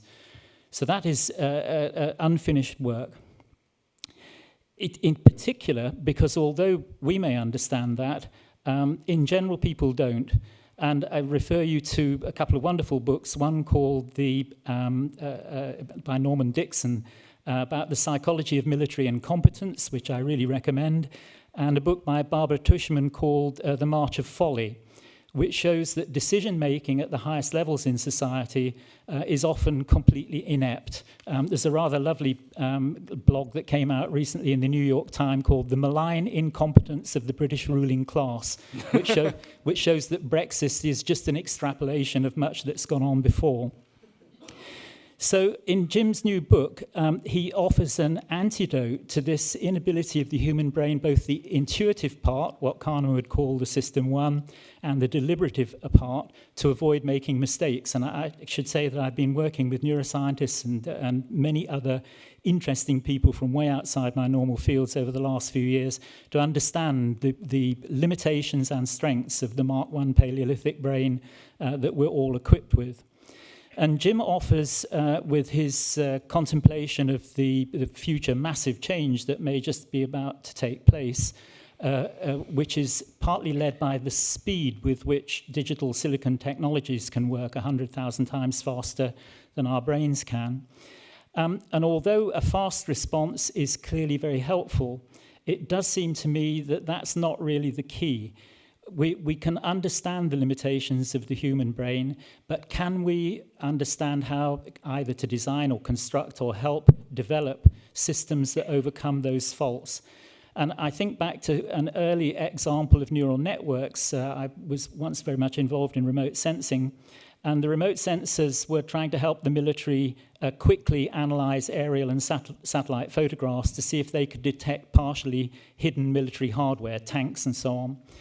And they used a series of photographs taken specially for the purpose and trained up the neural networks. And these neural networks very quickly were able to get an 85-90% success rate at detecting when this equipment was present relative to when it wasn't, and to do so much faster than human analysts. So they then said, right, the system is ready to run. They took it out and it was hopeless. And they couldn't understand at first why it was hopeless. And it turned out that there was something like a month's difference between the aerial photographs taken without tanks and with tanks. And so the system very, very quickly was saying, it's spring, it's summer, it's spring, it's summer. So the point is garbage in, garbage out. If we're not careful, allowing super clever IT systems to train themselves may lead them into those same sort of stupid errors that happened in that case. Thanks, Chris. If you did have another point, because I think I wasn't quite counting. No, okay, good. Thank you, Chris.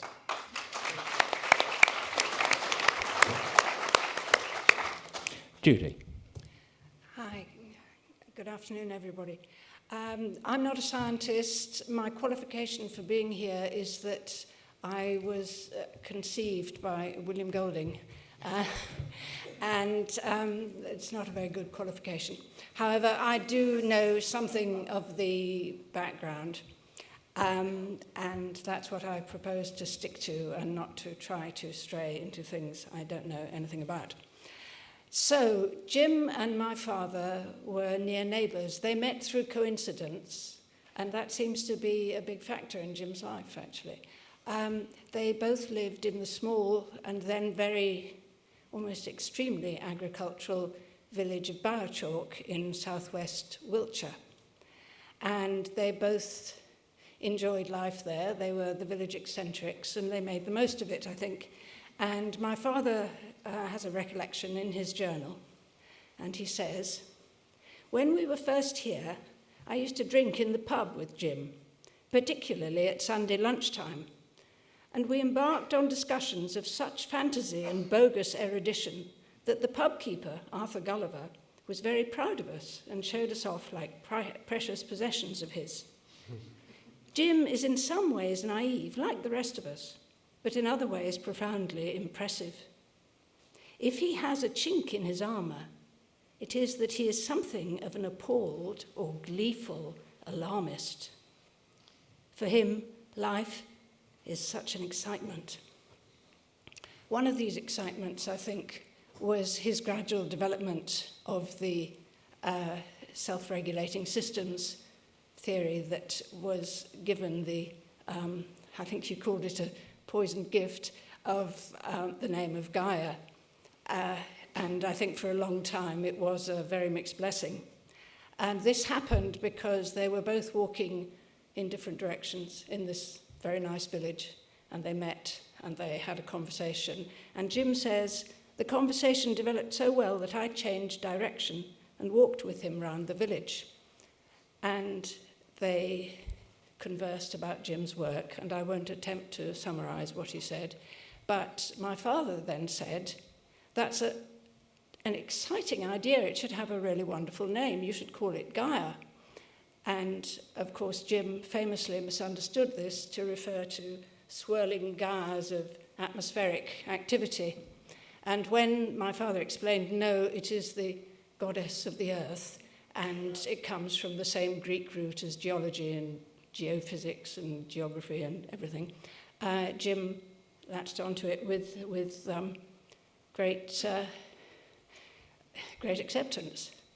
I think I should say, and this perhaps refers to a very initial ambiguity in the whole thing, that my father's idea of Gaia, I'm quite sure, was different from Jim's, though not necessarily contradictory. And I'd like to give an example.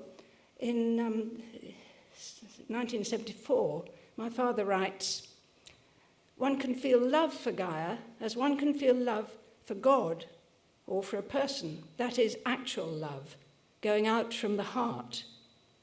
It is perhaps the easiest of all loves to feel." And that's my offering for Gaia 2.0. I don't have any other, I'm afraid. I should say that the agricultural status of Biosphere deteriorated remarkably. It became a combination of an agribusiness centre and a dormitory, and Jim left and moved to Devon. And my father and he ceased to meet by accident, which is really an essential thing for proper friendship. But they still kept in touch. And at one point in 1975, my father writes the following. This is my closing point. He's reflecting ruefully, as he often did, on himself. "There is no curious light likely to shine down on Biosphere from the littérateurs of the 21st century. They are far more likely to shine down, if at all, not on my house, but on the house of Jim Lovelock, discoverer of the fatal aerosol. Maybe the sunburnt remnants of the human race in their diaspora will see him as the calamities Ezekiel." Thank you.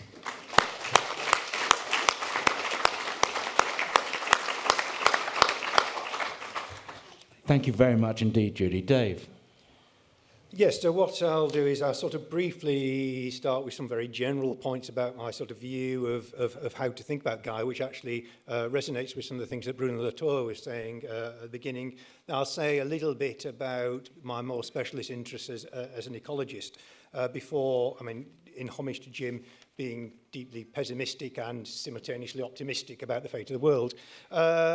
So, I mean, how you actually view Gaia as a scientific idea is sort of quite interesting, and you know, often as a scientific theory. I think it's actually a combination of things, and Ernst Mayr particularly wrote about Darwinian evolutionary theory, and he said, look, it's not a theory. It's actually what he described as a whole bundle of theories. Mayr actually tended to break it down into 5 different theories, while admitting that any evolutionary biologist might have their own sort of way of categorizing them. But it's a number of different theories that come together. And my preferred way of describing Gaia is more as an explanatory framework, which is a term I nicked from a paper in Biology and Philosophy back in 2000, where Versplenen and Spence, not specifically interested in Gaia, but in a range of different ideas, right? That explanatory frameworks are more roadmaps to solutions rather than solutions themselves. Not a single testable theory where you can go and find a solar eclipse and see if Einstein was right in a single experiment, but as a collection of things, and the many ways its value is judged by the way in which it allows you to start making sense of, for example, Gaia's elephant. A way of understanding these different things, that elephants have trunks and legs and things, and making sense of the whole world. So my sort of central bit of the whole world is really as a biologist and an ecologist. And an absolutely crucial thing about Gaia, from my point of view, is right from the beginning, and this is clearly the Margulis's influence, is this strong focus on microbes. And this is something that, until at least very, very recently, academic ecologists have been woeful at. You know, we have tended to focus on the sorts of organisms that have made David Attenborough rich. They are big. They are enormous. You know, by the standards of most life on Earth, all of life on Earth, nearly all of it, is actually microbial. And for most of the history of life on Earth, all of life was microbial. For most of the history of Gaia, Gaia has functioned entirely based on microbes, without any of these bigger things, about even so much as forests on land. And this was there right from the start with Gaia, and say a thing that was well ahead of academic ecology. Now, because of molecular methods, now because it has become much easier to study microbial ecology, ecologists are starting to move in bigger numbers into working on microbes. And certainly, you know, here is my sort of selling point to anyone in the audience who's not grey and looking for research projects. Microbes have been desperately hard to study in their ecology in the wild until very, very recently. Therefore, there is enormously important things we have absolutely not a clue about, whereas all the big animals and larger plants have been studied in great detail by a lot of very, very clever people. If you want to make really important discoveries in ecology, go with microbial ecology. And indeed, even at the end of his autobiography, E.O. Wilson says, if I had my time again, I would become a microbial ecologist with all the new tools that we've got available to study, you know, the most important organisms on Earth. And so it's a sort of reflection as a greying, and this makes the point that when people nick photos of people off the web, they tend to be less grey than they are in reality. I don't know when that was. But you know, as a greying ecologist, I spent my early career learning statistical tricks to make do with next to no data, because it's really hard to collect data. Now in microbial ecology, next generation sequencing, I do a lot of work with a research group in southern China with next generation sequencing data. There's enormous amounts of data on the microbes, in that case in the lakes that we're working on. The other end of things on sort of plant ecology, I've over the last few years been involved with study of vegetation, particularly savanna vegetation in sub-Saharan Africa. based on remote sensing. And again, this is ridiculous. You just sit there and the spreadsheet scrolls and it scrolls and it scrolls and it scrolls. And you go, well, I spent years learning how to, use statistics on n equals 3 or 4 or 5 because that's the best you could get. And I've now got enormous amounts of data.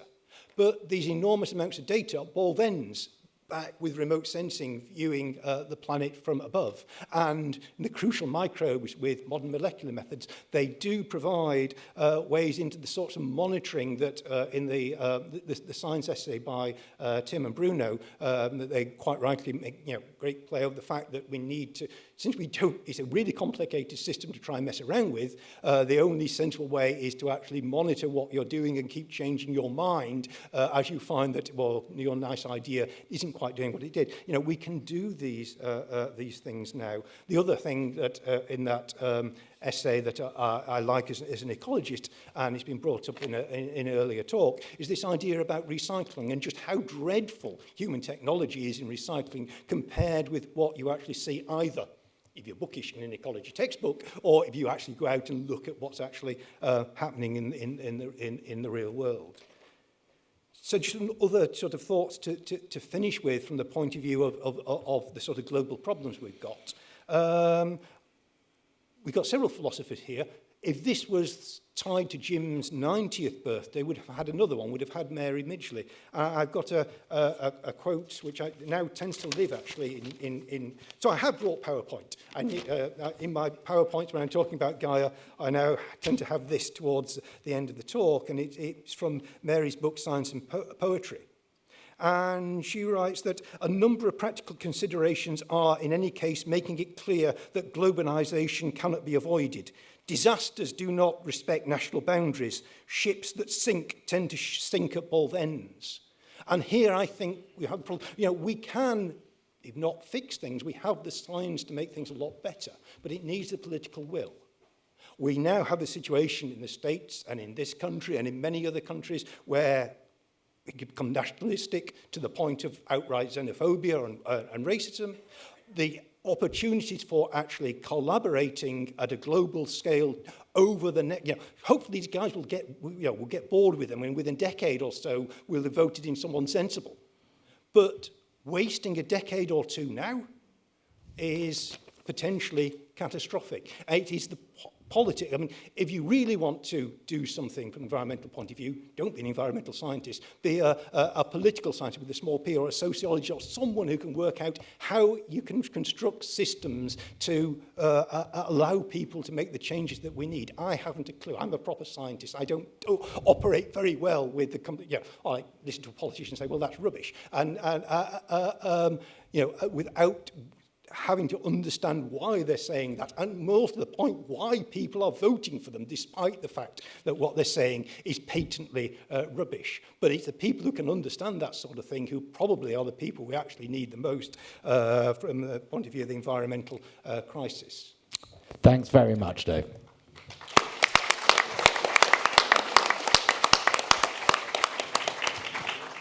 And lastly, Tyler.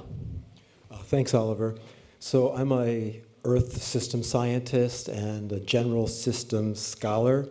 I'm going to make some remarks, some introductory remarks, and then address two lessons from Gaia to Gaia 2.0, comments on one of the lessons that's already been talked about by a number of speakers, and one new lesson I'm going to throw out there as a suggestion. First, homage to Jim Lovelock. He really influenced my career a lot. I was fortunate enough to attend the 1988 Chapman Conference of AGU and was invited to all three Oxford conferences in the 1990s and some conferences in the 2000s as well. And Jim's emphasis on bringing life into the understanding of the system was really crucial. The importance of feedbacks and looking at feedbacks, searching for them, quantifying them, doing models involving feedbacks. Some of these models can create thresholds. You've heard about some of these themes today. I'm just emphasizing some of the important themes that Lovelock and Margulis in their early papers, and Margulis too, but then particularly Lovelock in some of his modeling work with some of the people you heard from today already, who were also at the 1988 conference that I met for the first time. And it was Lovelock's way, the style of the questions, the way of asking questions that really influenced a number of papers that I wrote during my career. So one comment I'd like to make is that for me, Gaia is the same term as I use the term biosphere, which is the components of life, ocean, soil, and atmosphere. When did the biosphere or Gaia start? Well, it had to start with the evolution of life, the first cells that import nutrients from the environment and export waste products, and then once they import nutrients, they're depleting the environment of nutrients and exporting waste products such as oxygen. You're adding those waste products to the environment. So the environment's changing, and therefore to the detriment by the living things, depleting nutrients and putting waste products out that they don't need. And that sets up competition among the replicating cells, and you get evolution as a result. Now, what we heard from this morning as well, like in Andy Watson's talk, you can get the evolution of organisms who can use the waste from other biochemical guilds and turn them into nutrients. So we can get nearly closed cycles of these complementary metabolisms. Very important, totally instrumental to understanding the structure and dynamics of Gaia, or the biosphere. So comments on lesson 1. Many people have talked about the lesson from Gaia to Gaia 2.0 as a need for more and more recycling, closing the material loops as a way to generate more material wealth. So I fully agree with that, but I also want to put a little bit of a dose of cold reality onto this hot idea. The gross world product has been going up at about 3% per year. And that's been about for the last 40 years. That's a doubling rate of around 20 to 25 years. At that rate, it's going to take a couple doublings even to reach the levels of the current developed nations, particularly when you fold in the population rising from maybe 7.5 billion to between 9 and 10 and maybe more. It's been found that there's a really close correlation between the material stock in the world, all the stuff that's around us, including the metals, the asphalts, the concrete, close correlation between that and GDP. And if the world continues to develop, not only is the GDP going to go up, but the material stock is going to go up. That means thinking of closure by itself is not going to be enough, because even though we need to do that and use our waste products, there has to be an increase in material stocks. One way to look at the analogy here is a growing forest, where we talk about a climax forest when the trees are now in steady state, but when the forest is growing, net carbon is going into that forest. That is currently happening in the world today. So we need more thought than just turning, just the recycling, as important as that is. One possibility I've been thinking about recently is that the tens of billions of tons of buildup of material stock matches kind of nicely the 10 billion tons of carbon that we put into the atmosphere. And if we could improve photosynthesis enough to pull it out of the atmosphere, we could develop more material stocks using say, cellulose or other materials. I could go into that more if there's some interest in it. So that's my comments on one of the lessons that have been presented so far by a number of speakers today. Lesson number 2, I mentioned evolution. So Gaia or the biosphere is only understandable through thinking about the evolution of complementary metabolisms of organisms, how microbes work, how the eukaryotic cell evolved, and et cetera. There was also talks this morning about trees. So I want to bring up the lesson of generalized evolution, propagation, variation, and selection. This is sometimes called an evolutionary recipe. Propagation, and it's been a fantastic way for the systems within the biosphere to explore possibility space and create new innovations, inventions, new species, new clades, new biochemical guilds. We, as cultural evolution, and Gaia 2.0 is now in the realm of cultural evolution. Cultural evolution people talk about, it's not just a metaphor to mean change or some kind of directional change. There's actually systems of propagation, variation, and selection that exist within society, within engineering, within democracies, within governments, within the way we think of our minds. And so I think one of the lessons that could be taken from Gaia 1 to Gaia 2.0 is that we become more conscious of generalized evolution, more conscious of improving our technological, social, and mental propagation, variation, and selection. And I laid this out in my book, my most recent book, Quarks to Culture, How We Came to Be, what the importance of thinking of cultural evolution as a third regime in the universe after biological evolution, and why we call it evolution is because there's propagation, variation, and selection, and that there's two basic tiers to it that I think need improvement that have been alluded to by some of the other panelists. Number one is the social dynamics of decision making, and who proposes, how the variation happens, and how the selection happens on decisions that get made. This is going on. This is basically human history since the state.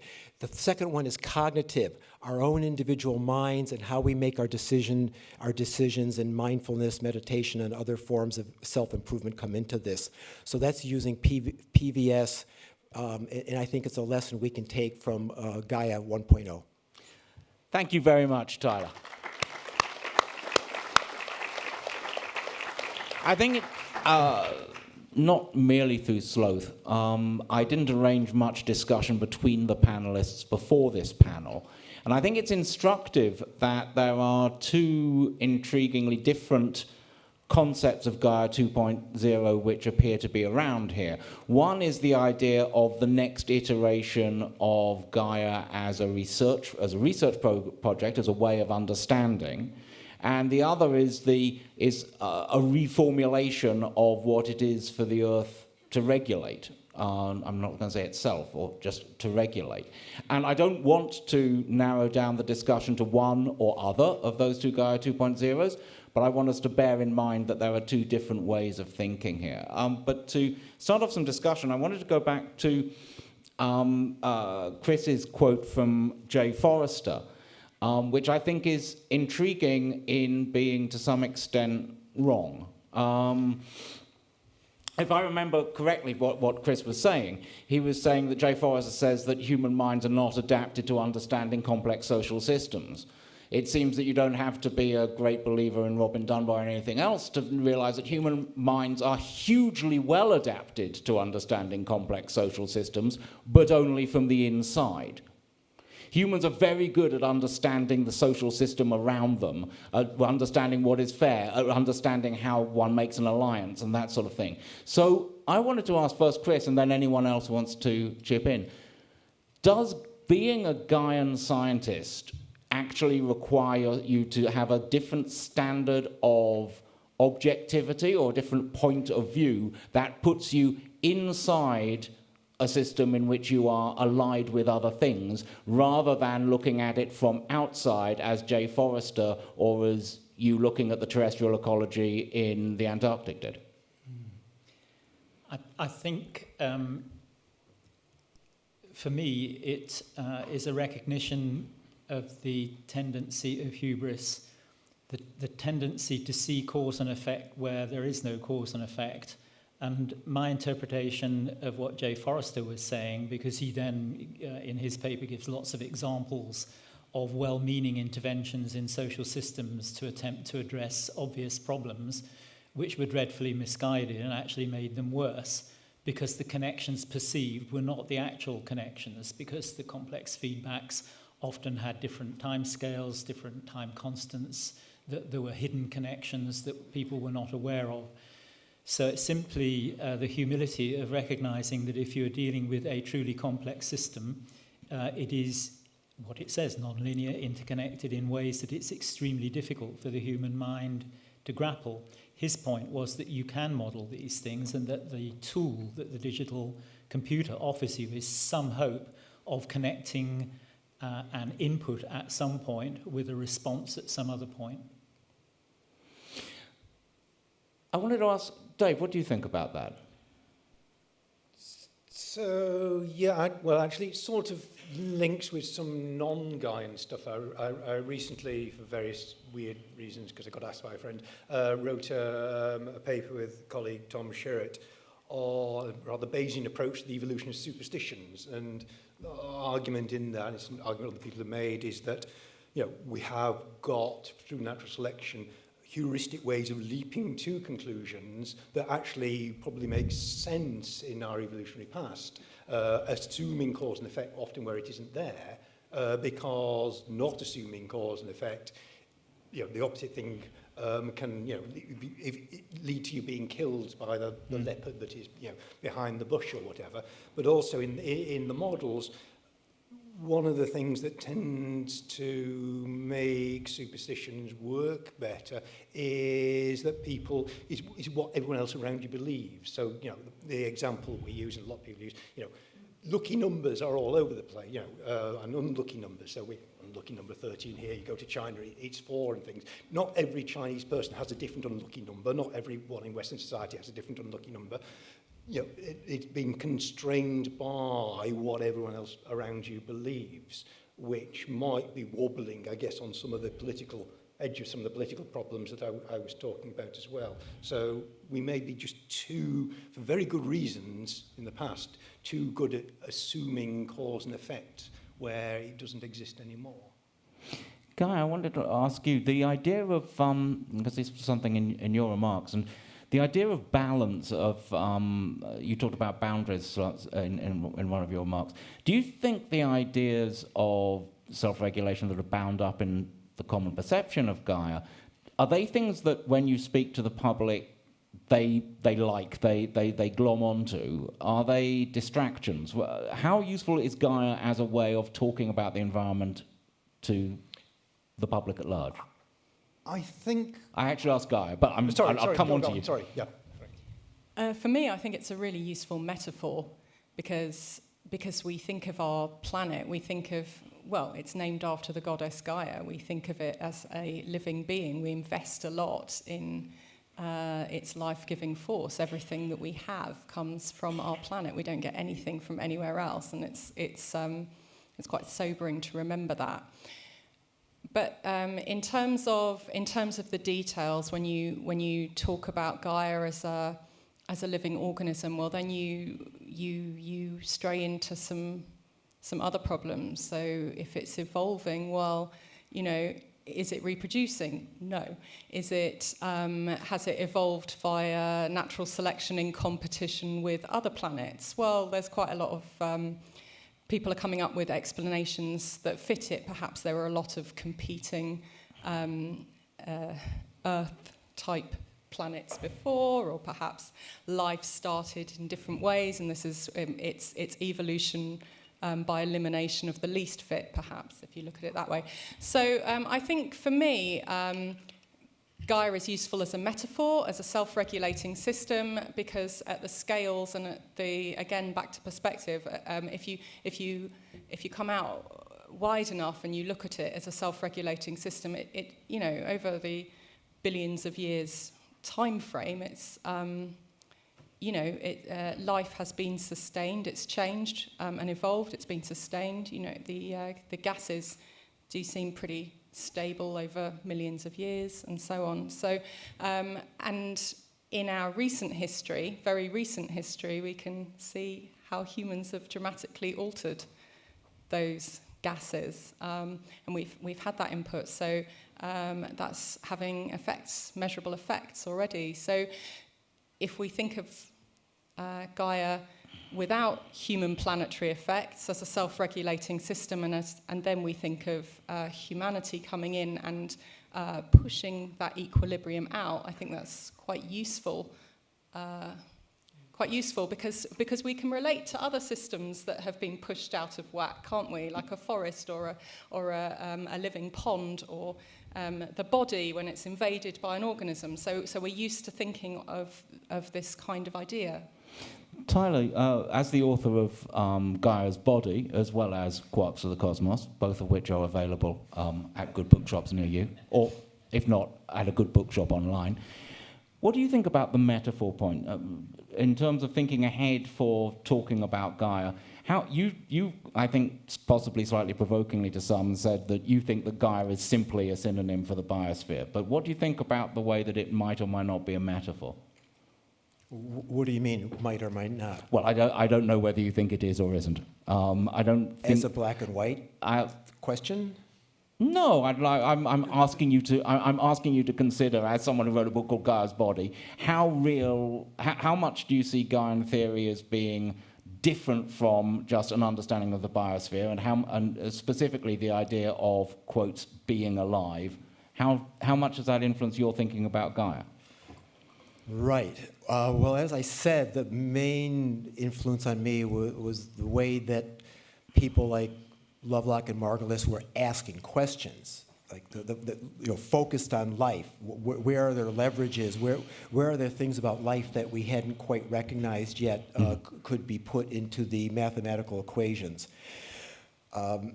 There was a moment at the Valencia conference in 2000 where Dick Holland, a famous chemical oceanographer, I had put together a session on and Andy spoke in it, and other people on what is the structure of Gaia, what's the main processes, and I remember at the end Dick Holland said, Tyler, so you and after my talk, you think Gaia is the biogeochemical cycles, basically. And I said, yeah. Because the biogeochemical cycles are really huge mysteries with tremendous, you got to look at evolution, you got to look at atmosphere, chemistry, you have to look at catalytic activities of life, all kinds of things, and that itself is the structure of the biosphere. Now with that, I have to say Gaia, the reason Gaia got so much attention with theologians, philosophers, general public, the press, your interest, some of your interests, Oliver, in it, is because it was a word Gaia that has a kind of the personal meaning to it. I mean, psychologists have talked about when nations want to evoke nationalism, they may talk about the motherland, the fatherland, brotherhood.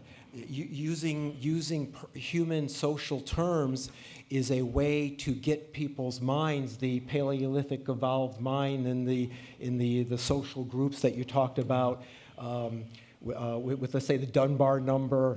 It gets people involved by invoking words that have social meaning. And to me, so one of the questions of the day is how do we get the general public more involved in the large scales of space and time of the biosphere so the concern gets stepped up. And in that, I think Gaia, the word, was very successful at doing that because of the psychological heuristics that it taps into. But we're faced with that more and more today. I mean, I can take a group of students for 15 weeks and give them my course Lessons from the Biosphere. They're paying $10,000 at NYU to take this course, and I can put them through all kinds of work. And I know I can transform them in some ways over that 15-week time period. But that's an intensive involvement in the details of the biosphere, whereas for most of the public, we're faced with, those of us that think that the world needs to become more environmentally concerned in Gaia 2.2, we're faced with the issue of how do get people involved. And in that way, powerful metaphors can be powerful. Lee referred to this earlier. Lee Kump, we are blessed with a surfeit of Lees. Lee mentioned this earlier, that Jim had bet him that he wouldn't be able to teach a course with the word Gaia in it. I just want to ask, actually, all of you, in your different experiences, has being yes, I can see this is going to be interesting for you. Has being associated with the word Gaia been positive or negative for the way that your life has gone? Quickly. Not an easy answer. Okay. Just not an easy answer. Okay. Has it made an effect on your academic career? No. That you're associated with the idea of Gaia? No. Okay. Gaia. Okay. It's been good being called Gaia. I think I'm actually going to give you a pass on this one and go straight on to Dave. Completely positive, because I have absolutely no intention of ever being a vice-chancellor or whatever. So, I mean, the reason I'm here and the reason I think Jim's a friend is I quite like being on the outside doing something interesting. Slightly different. I will answer that. Oh. I will answer that. And yes, I mean, it's been positive, but it's also associated with a lot of other things, a sort of a spiritual kind of, shall I say, unscientific field as well. So Gaia is not just associated with the Earth. Right. Julia, I don't know how you would answer this. Yeah, I think my dad felt slightly guilty. But you might need to be slightly near the mic. Sorry. I think my dad felt slightly guilty in that he'd given his old friend a poisoned chalice. And I do think it is possible that people take a comfort from the idea they have of Gaia, which is very misplaced and should be, they need to know that Gaia is rather like Kali, she's terrible. if she exists as well. Chris, any? I would say entirely positive, but with one caveat that in grant applications to NERC, I would tend to use the words Earth System Science. But that's to get it past the reviewers. Entirely positive, because those people who objected to it weren't people I wanted to continue working with anyway. But do you see those when you? And you, Ollie? I don't think I am. I mean, I've written about Gaia. I don't think I'm particularly associated with it, but it's probably. I mean, in that my understanding of it shaped my career. That's probably positive. I mean, it's rather hard to tell the counterfactual. Certainly, no one's ever said, "I'm not going to publish a book by Oliver Morton because he knows Jim Lovelock." And that's the sort of thing that's the sort of prejudice that I was talking about. But Chris, when you say that you use Earth System Science instead of Gaia, do you consider the terms basically interchangeable? In which case, a question about Gaia 2.0 is really just a question about the future of Earth System Science. It's all to do with word associations. To some people, the term Gaia has a kind of green hippie kind of a tone to it, which causes them not to focus on the idea. And the idea that the Earth is a highly interconnected system, the sort of system we've been talking about, is really at the root of this. And to some people, thinking in terms of the superorganism opens up new vistas, to others it closes them down. So you just have to pick and choose in the right circumstances quite how you present it. But to me, at core, it's all the same issue. Can I just pick up on one other thing, and that is you were talking about, Tyler was talking about how one engages with audiences. If you're engaging with a professional audience, particularly with students, then an academic will always ask the question, who is my audience? What do I want them to know, or what do I think they need to know? Because that's what we're professionals at, delivering knowledge, understanding, and insight that's been built up around us. Dealing with a lay audience, we need to ask a different question, which is not what do they want to know, but what do we want them to do? And if you reframe it as what do we want them to do, because they don't want to pass a degree course in climate change.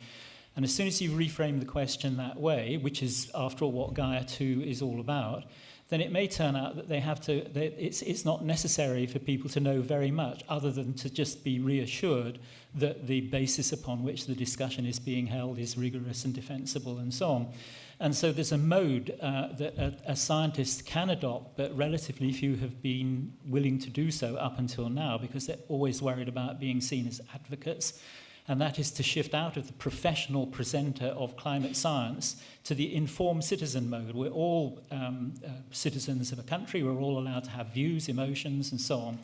And if one can separate one's formal white coat mode of delivering the rigorous science to the fireside chat of, do you know what, I've been studying this for 30, 40 years, I've got views on it. If you want to hear what my thoughts are, what my hopes are, what my fears are, then we can talk about it. And that actually is a very powerful way of engaging with publics And it's something that if Gaia 2 were to work, I think it would have to adopt some of that mode. So, I'm sorry, did you say what do we want them to know, or what do we want them to do? No, what do we want them to do? Because most people, go and stop some people on the street and say, would you like me to explain the Navier-Stokes equations to you? And they go, no, thank you, I've got to get bread on the table next week. Oh, yeah, but think about the person who would say yes to that. Wouldn't that be worth striking out 19 times for the 20th person to say, go ahead, Chris, make my day?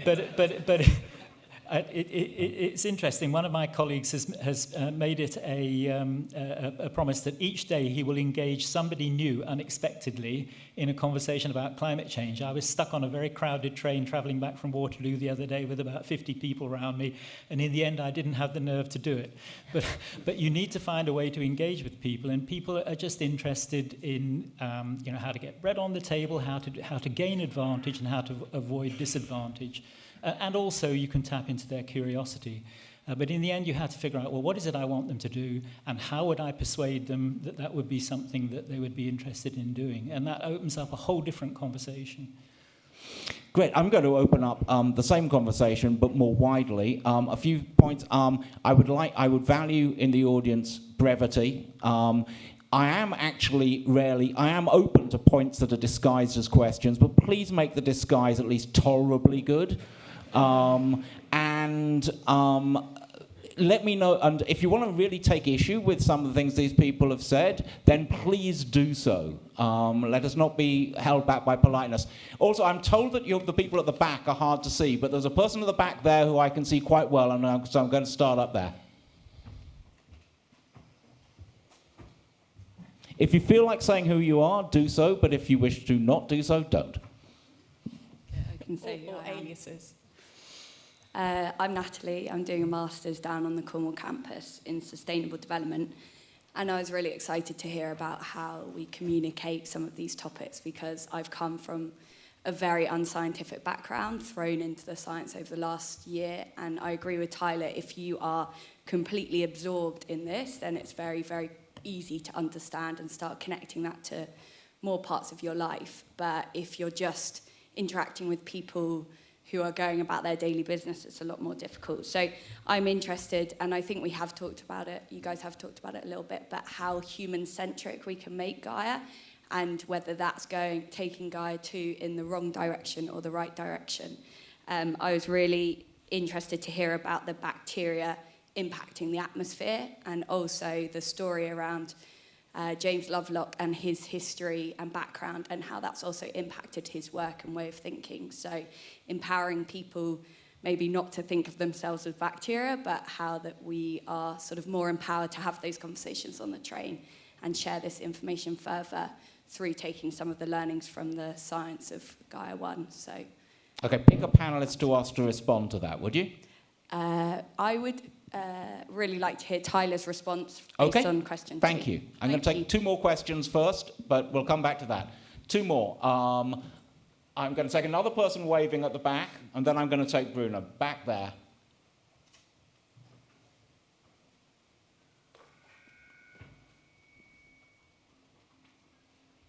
Hello. I'm a bit concerned about this use. Not the term Gaia 2.0 itself, but the way we seem to be using it at the moment. I'd like some response to this from the panel. As a great fan and student of Lynn Margulis, I can kind of hear Lynn saying Gaia is Gaia is Gaia is Gaia, and always has been and always will be.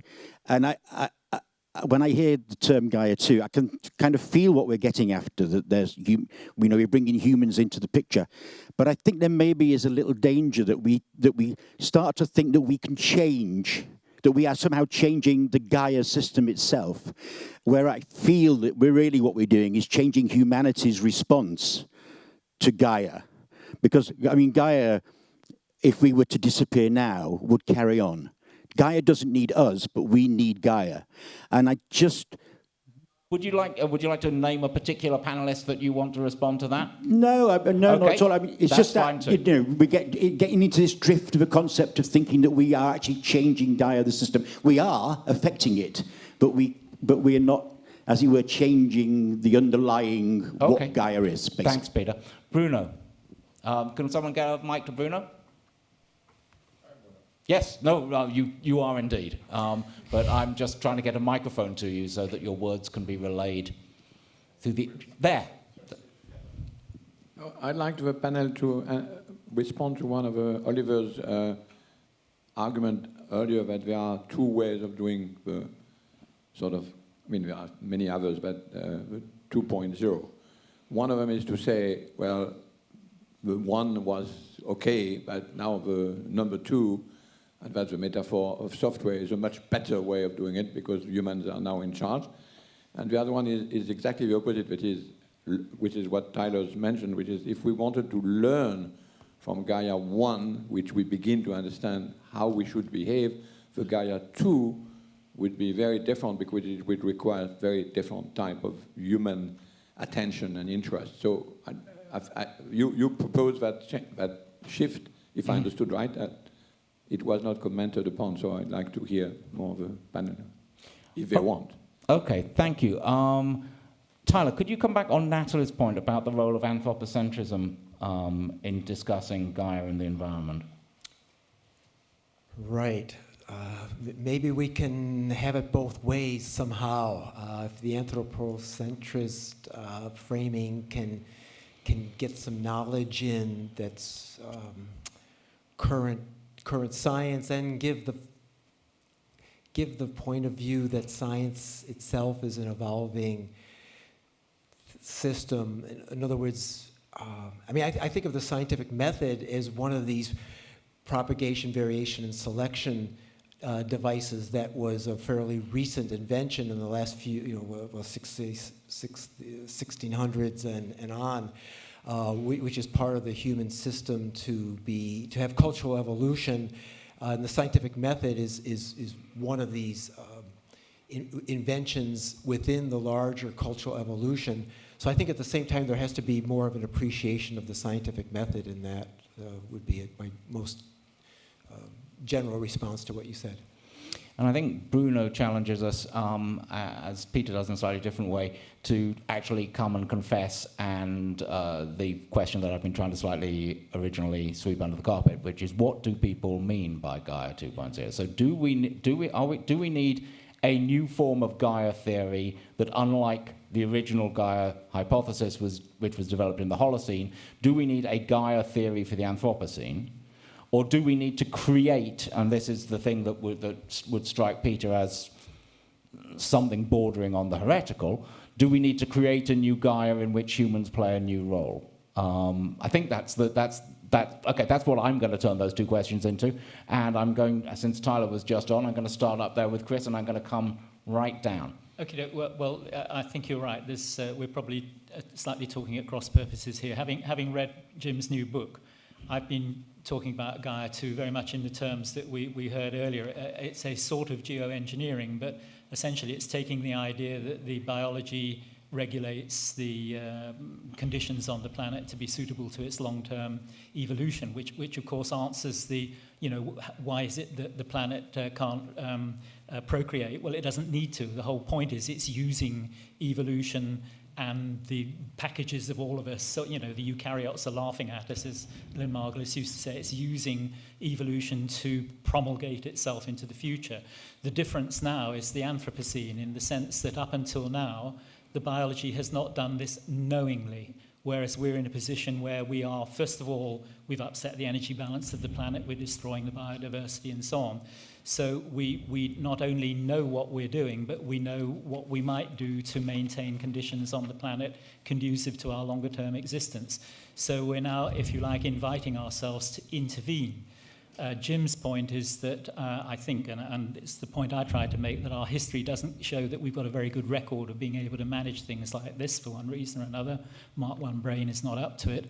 And so his hope is that cyborgs with silicon chip brains that can think 100,000 times faster than we can will be better at managing the planet, despite the hubris involved, than we are. I'm not completely convinced by this. I think it needs discussing, but that's the idea, the Gaia 2 that I have. And Tim is the Gaia 2 specialist, so maybe in the end we should adjudicate on this. Yes, because we've barely heard from Tim at all this week, so we'll definitely be coming back to Tim. Judy?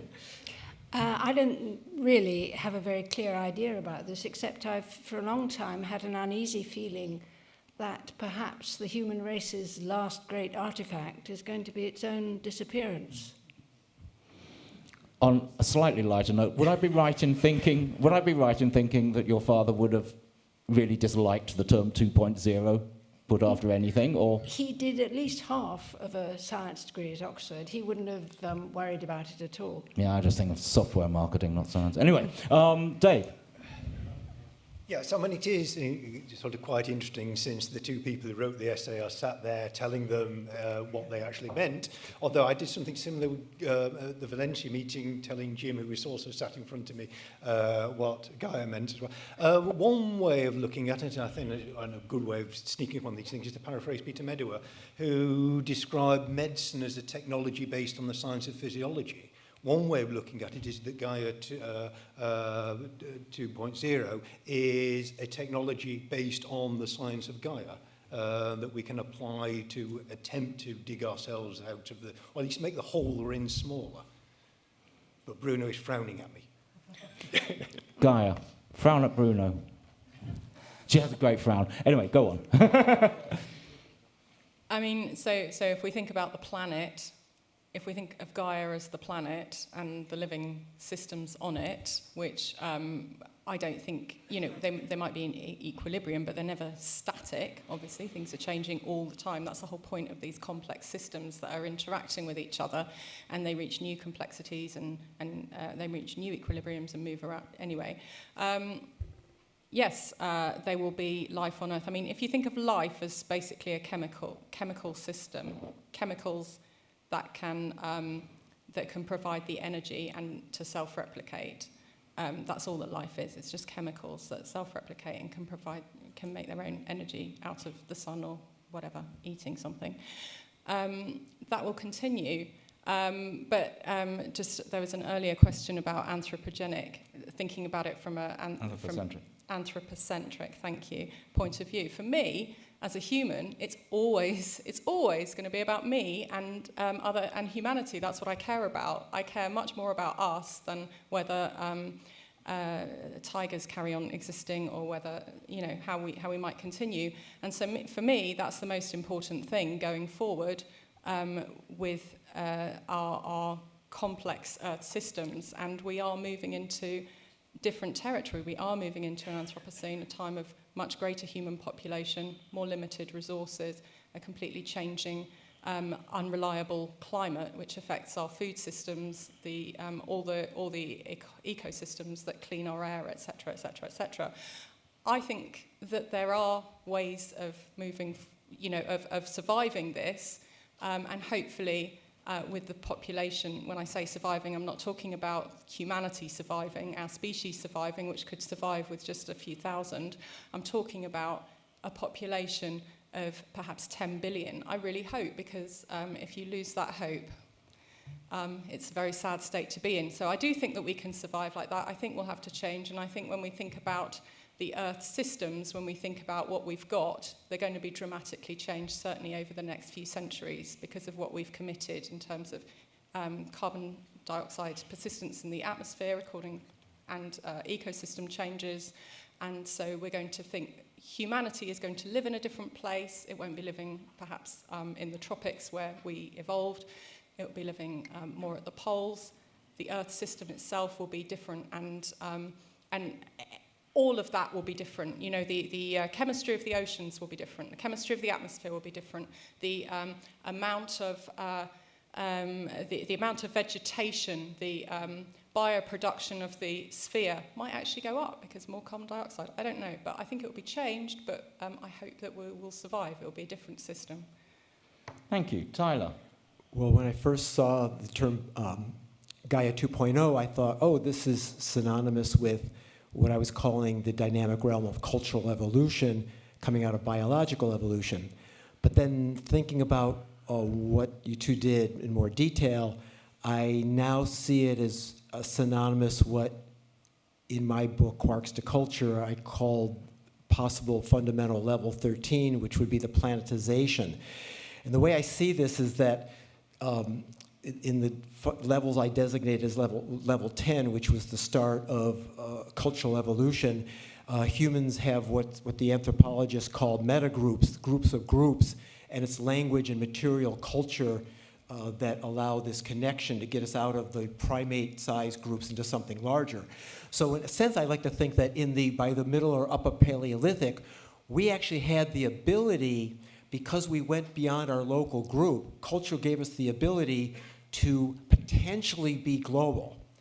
But we didn't have the technology, the information infrastructure, the social systems that allowed peacefulness on larger and larger scales, or I guess war on larger and larger scales. But generally, I am optimistic that the peacefulness has been an extraordinary thing that's happened. But however, now we are at the planetization level where the nations by themselves, particularly the carbon dioxide being put into the atmosphere that warms the world up everywhere. I see the Gaia 2.0, the emphasis on self-awareness of the systems of the planet and of our own ignorance as being synonymous with this sort of planetization process. Sometimes I don't like to use the word globalization because that has these economic connotations.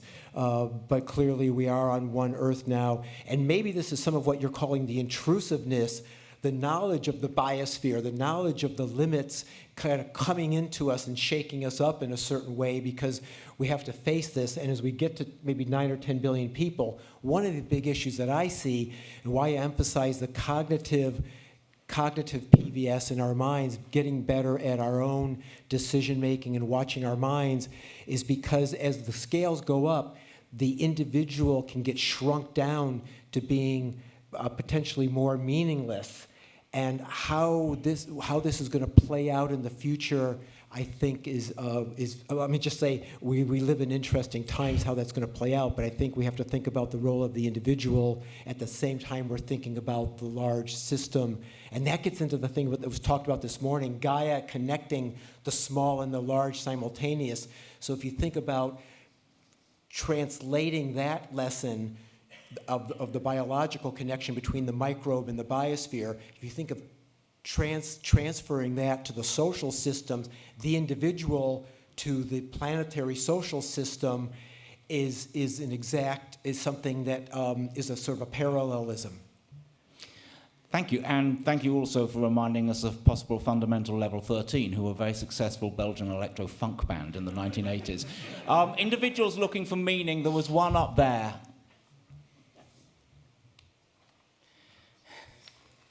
Yes, there's a microphone rushing towards you. Thank you so much. Peter Cox from the University of Exeter.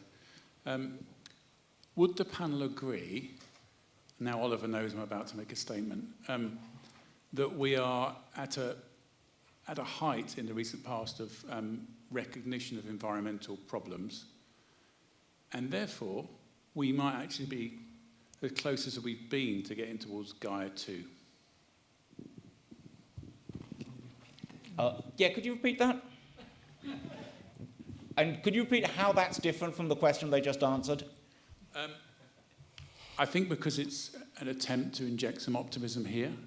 I actually think we're closer to a wide recognition of a need to do things differently than I can remember. We're in some ways further away from where we need to be physically, but we are closer in terms of understanding. Thanks. Wide understanding. That's much clearer to me. Up there, Stefan had one. Yes, no, not you yet. Stefan was up before you. Yes, you must wait for the microphone, otherwise the people playing the drinking games at home will not be able to. I'm just a bit concerned, as Stefan Harding from Schumacher College. I just wonder about the use of the word object in relation to Gaia. After all, when you think about Gaia, it's not really full of objects, it's full of subjects. Bacteria, organisms of all sorts. They all have experiences. They're subjects.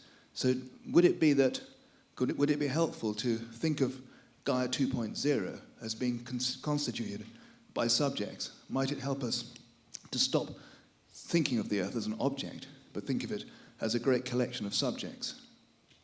Thank you. I will now come down to Peter.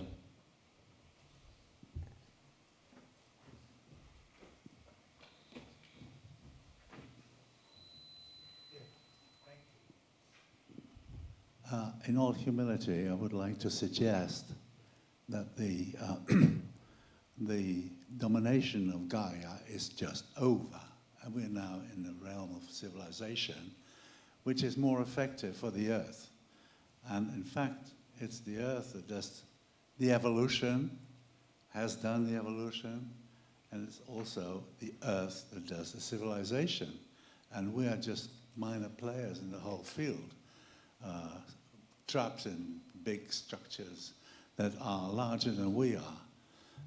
And I think that all we can do is just listen to the planet Earth and what it really, the trends that it has, and try to steer it in our little way, rather than dominating the planet and thinking that we are the stewards and all that kind of stuff.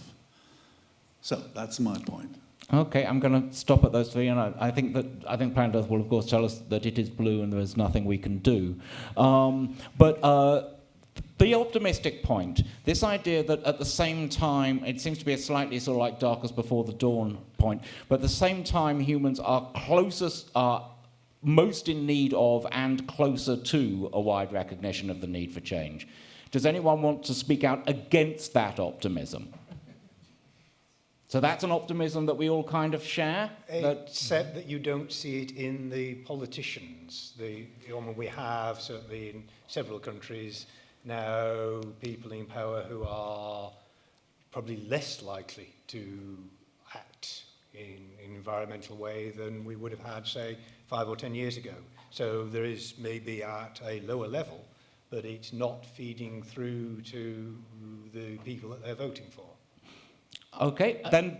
I would just, maybe on one side of the Atlantic that's true, but on this side of the Atlantic, the combination of Extinction Rebellion, Greta Thunberg and the school strikes, David Attenborough standing up and speaking out more and more stridently, and the fact that the planet is sending us some really clear signals, which the media are slowly transmitting. We're on fire, it's flooding, you get this more or less every day. I think the Overton window, the public interest and awareness and business interest and awareness has shifted. And I think there has been a discernible change in political interest. You'll notice that there's been a lot more said in political circles, even by the new Prime Minister, who's not paid much attention previously, to be seen to be taking climate change seriously and possibly genuinely taking climate change seriously.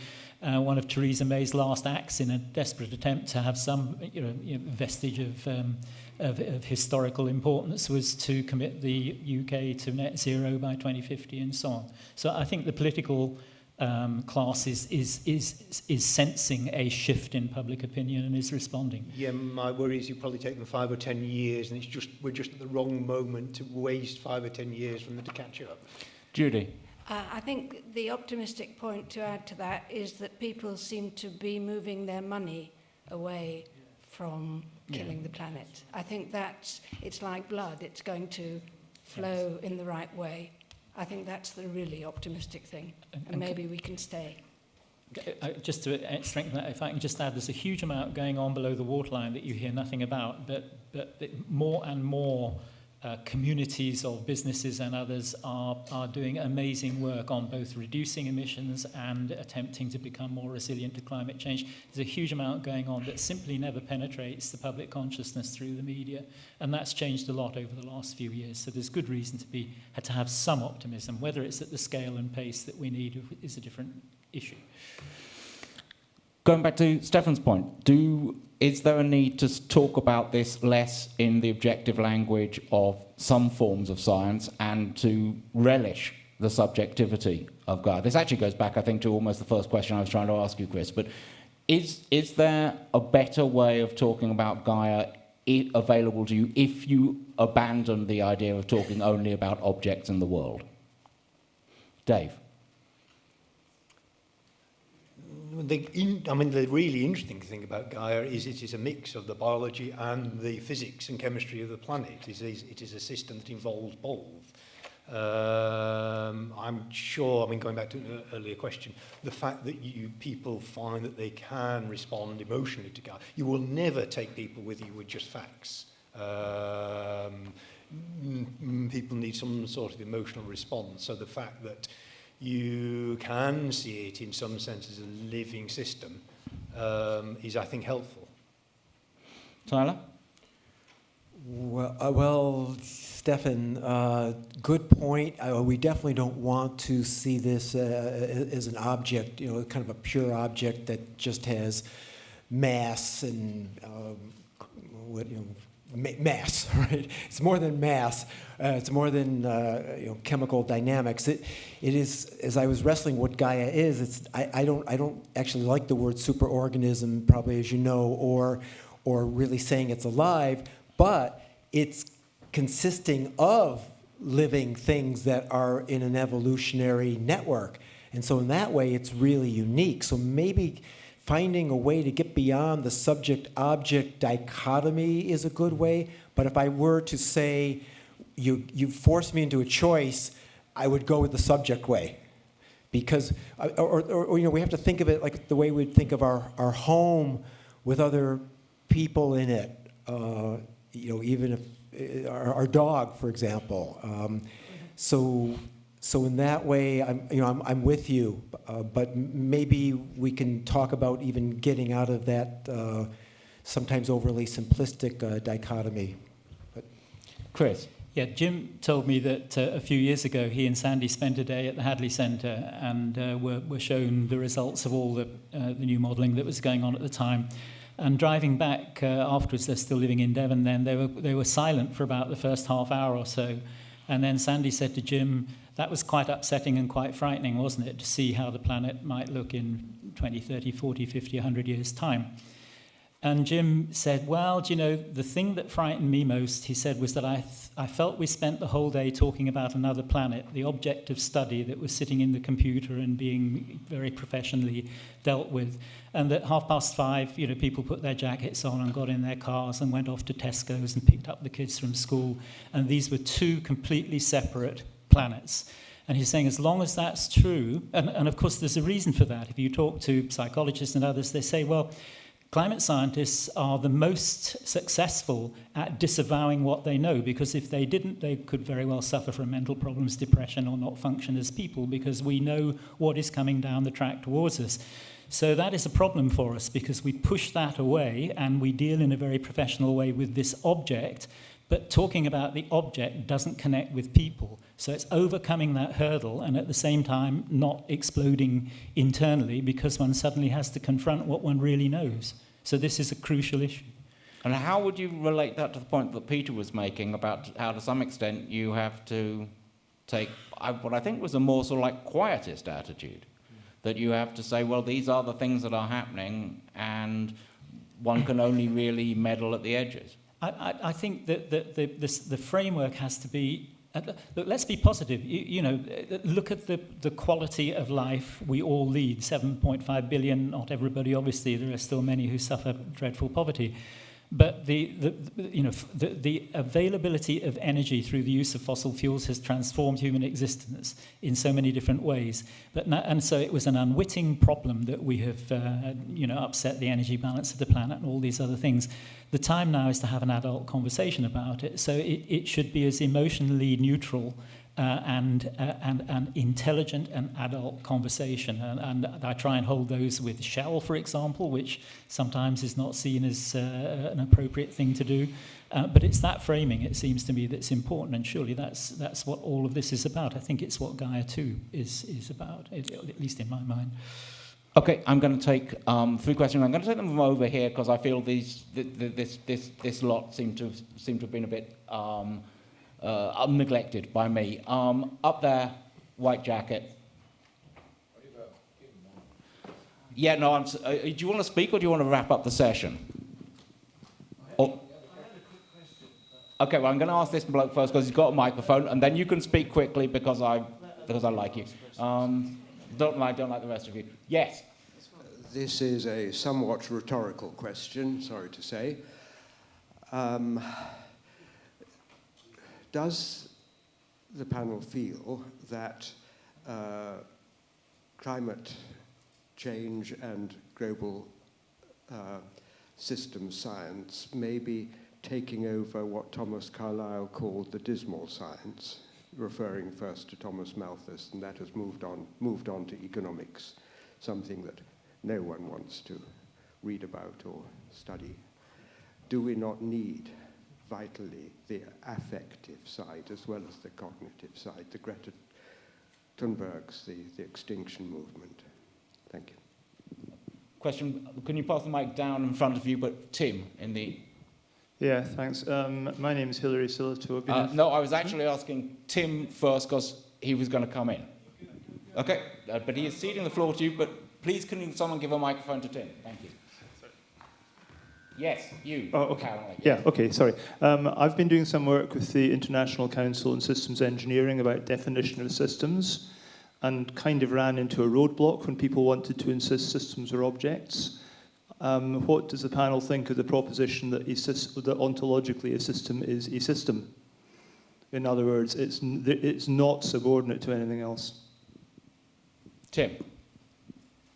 So my question, in a nutshell, comes back to a remark Gaia made very early on. It's very intuitive for people to grasp this idea of a self-regulating system, that we're knocking it out of whack. And one option in our current predicament is to try to go back somewhere to restore that self-regulation. I think we can all agree that carrying on as we're going is not a sensible option. But there is another suite of options, perhaps, but I'll just call it one, which is embrace the revolution of some kind.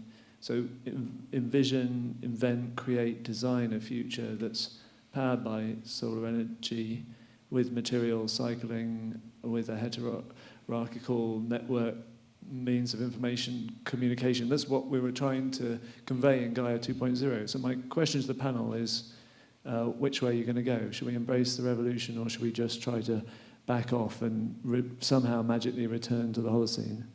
Okay, I'm going to take that question, and then I'm going to wrap, and then I'm going to ask you all to come back on various points of this.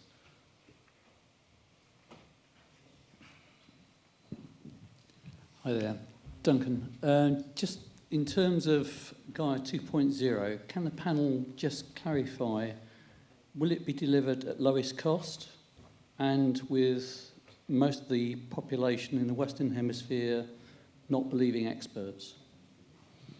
Right, and back there.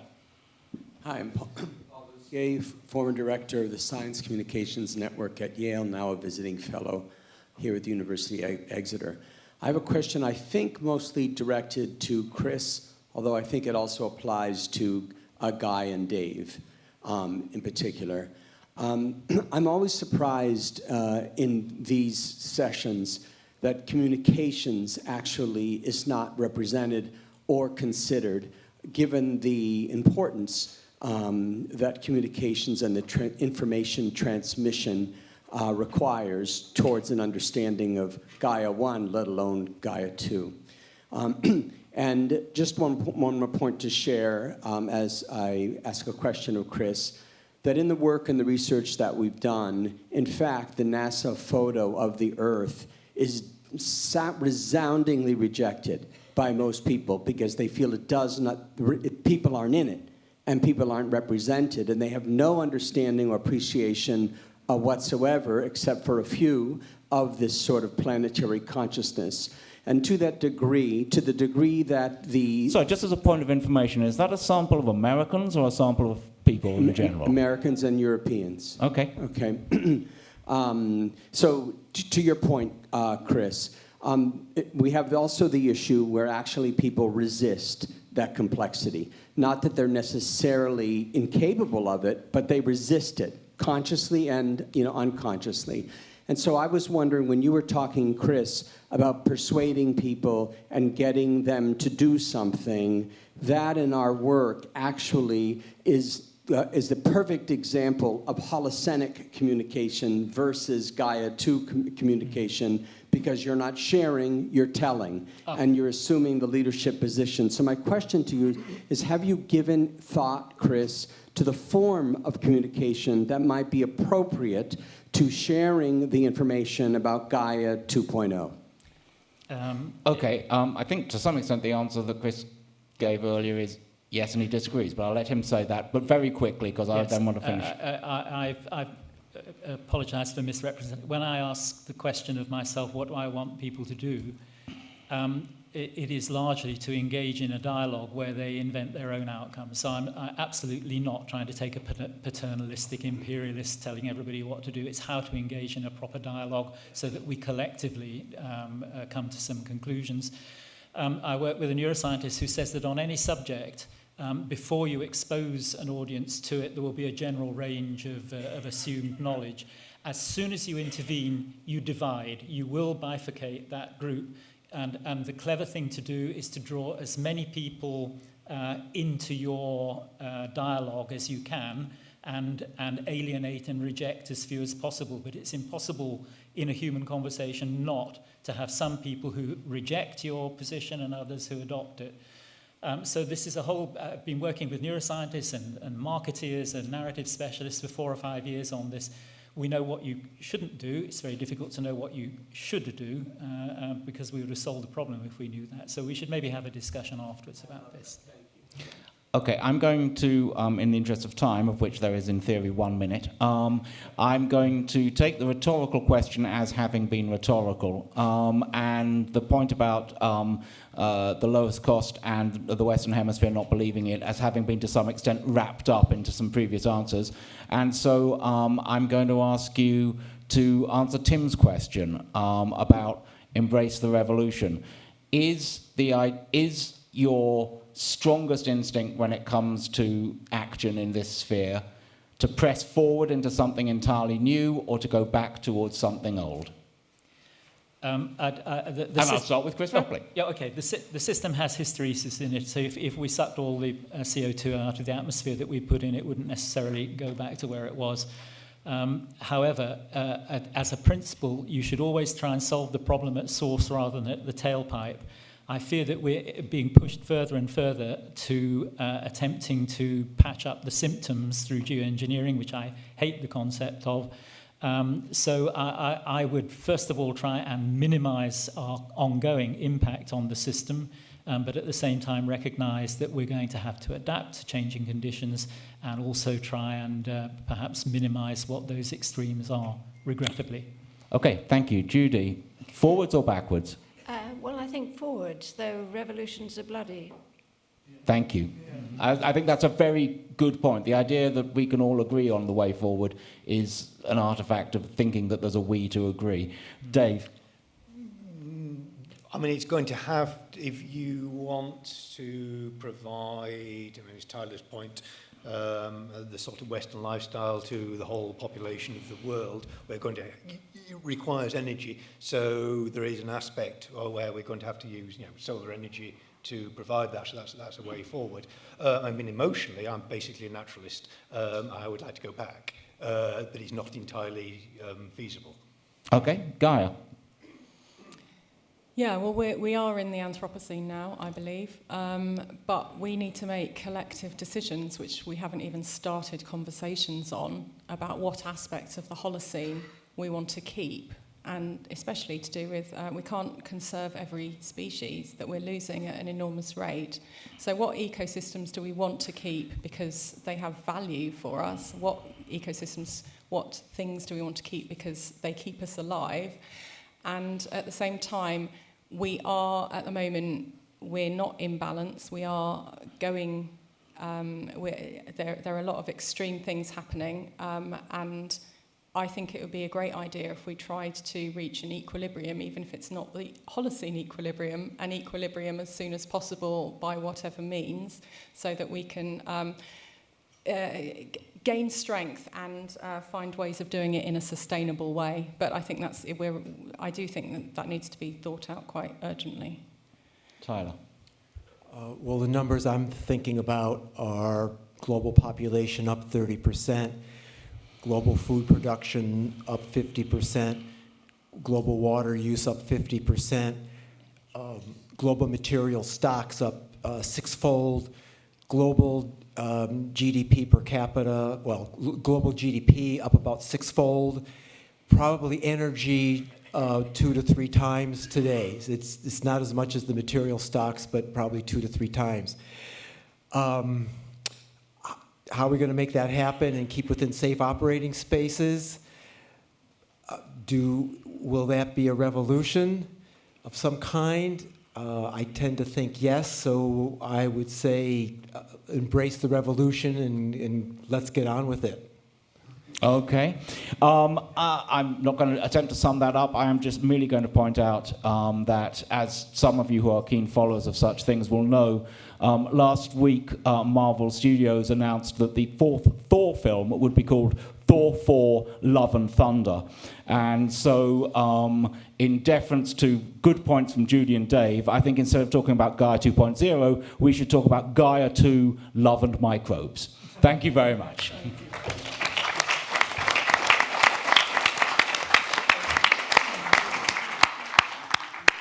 Thank you to Ollie, thank you to all the panel, to all of you for the questions and engaging in a discussion that must have been productive as we've gone on longer than we planned.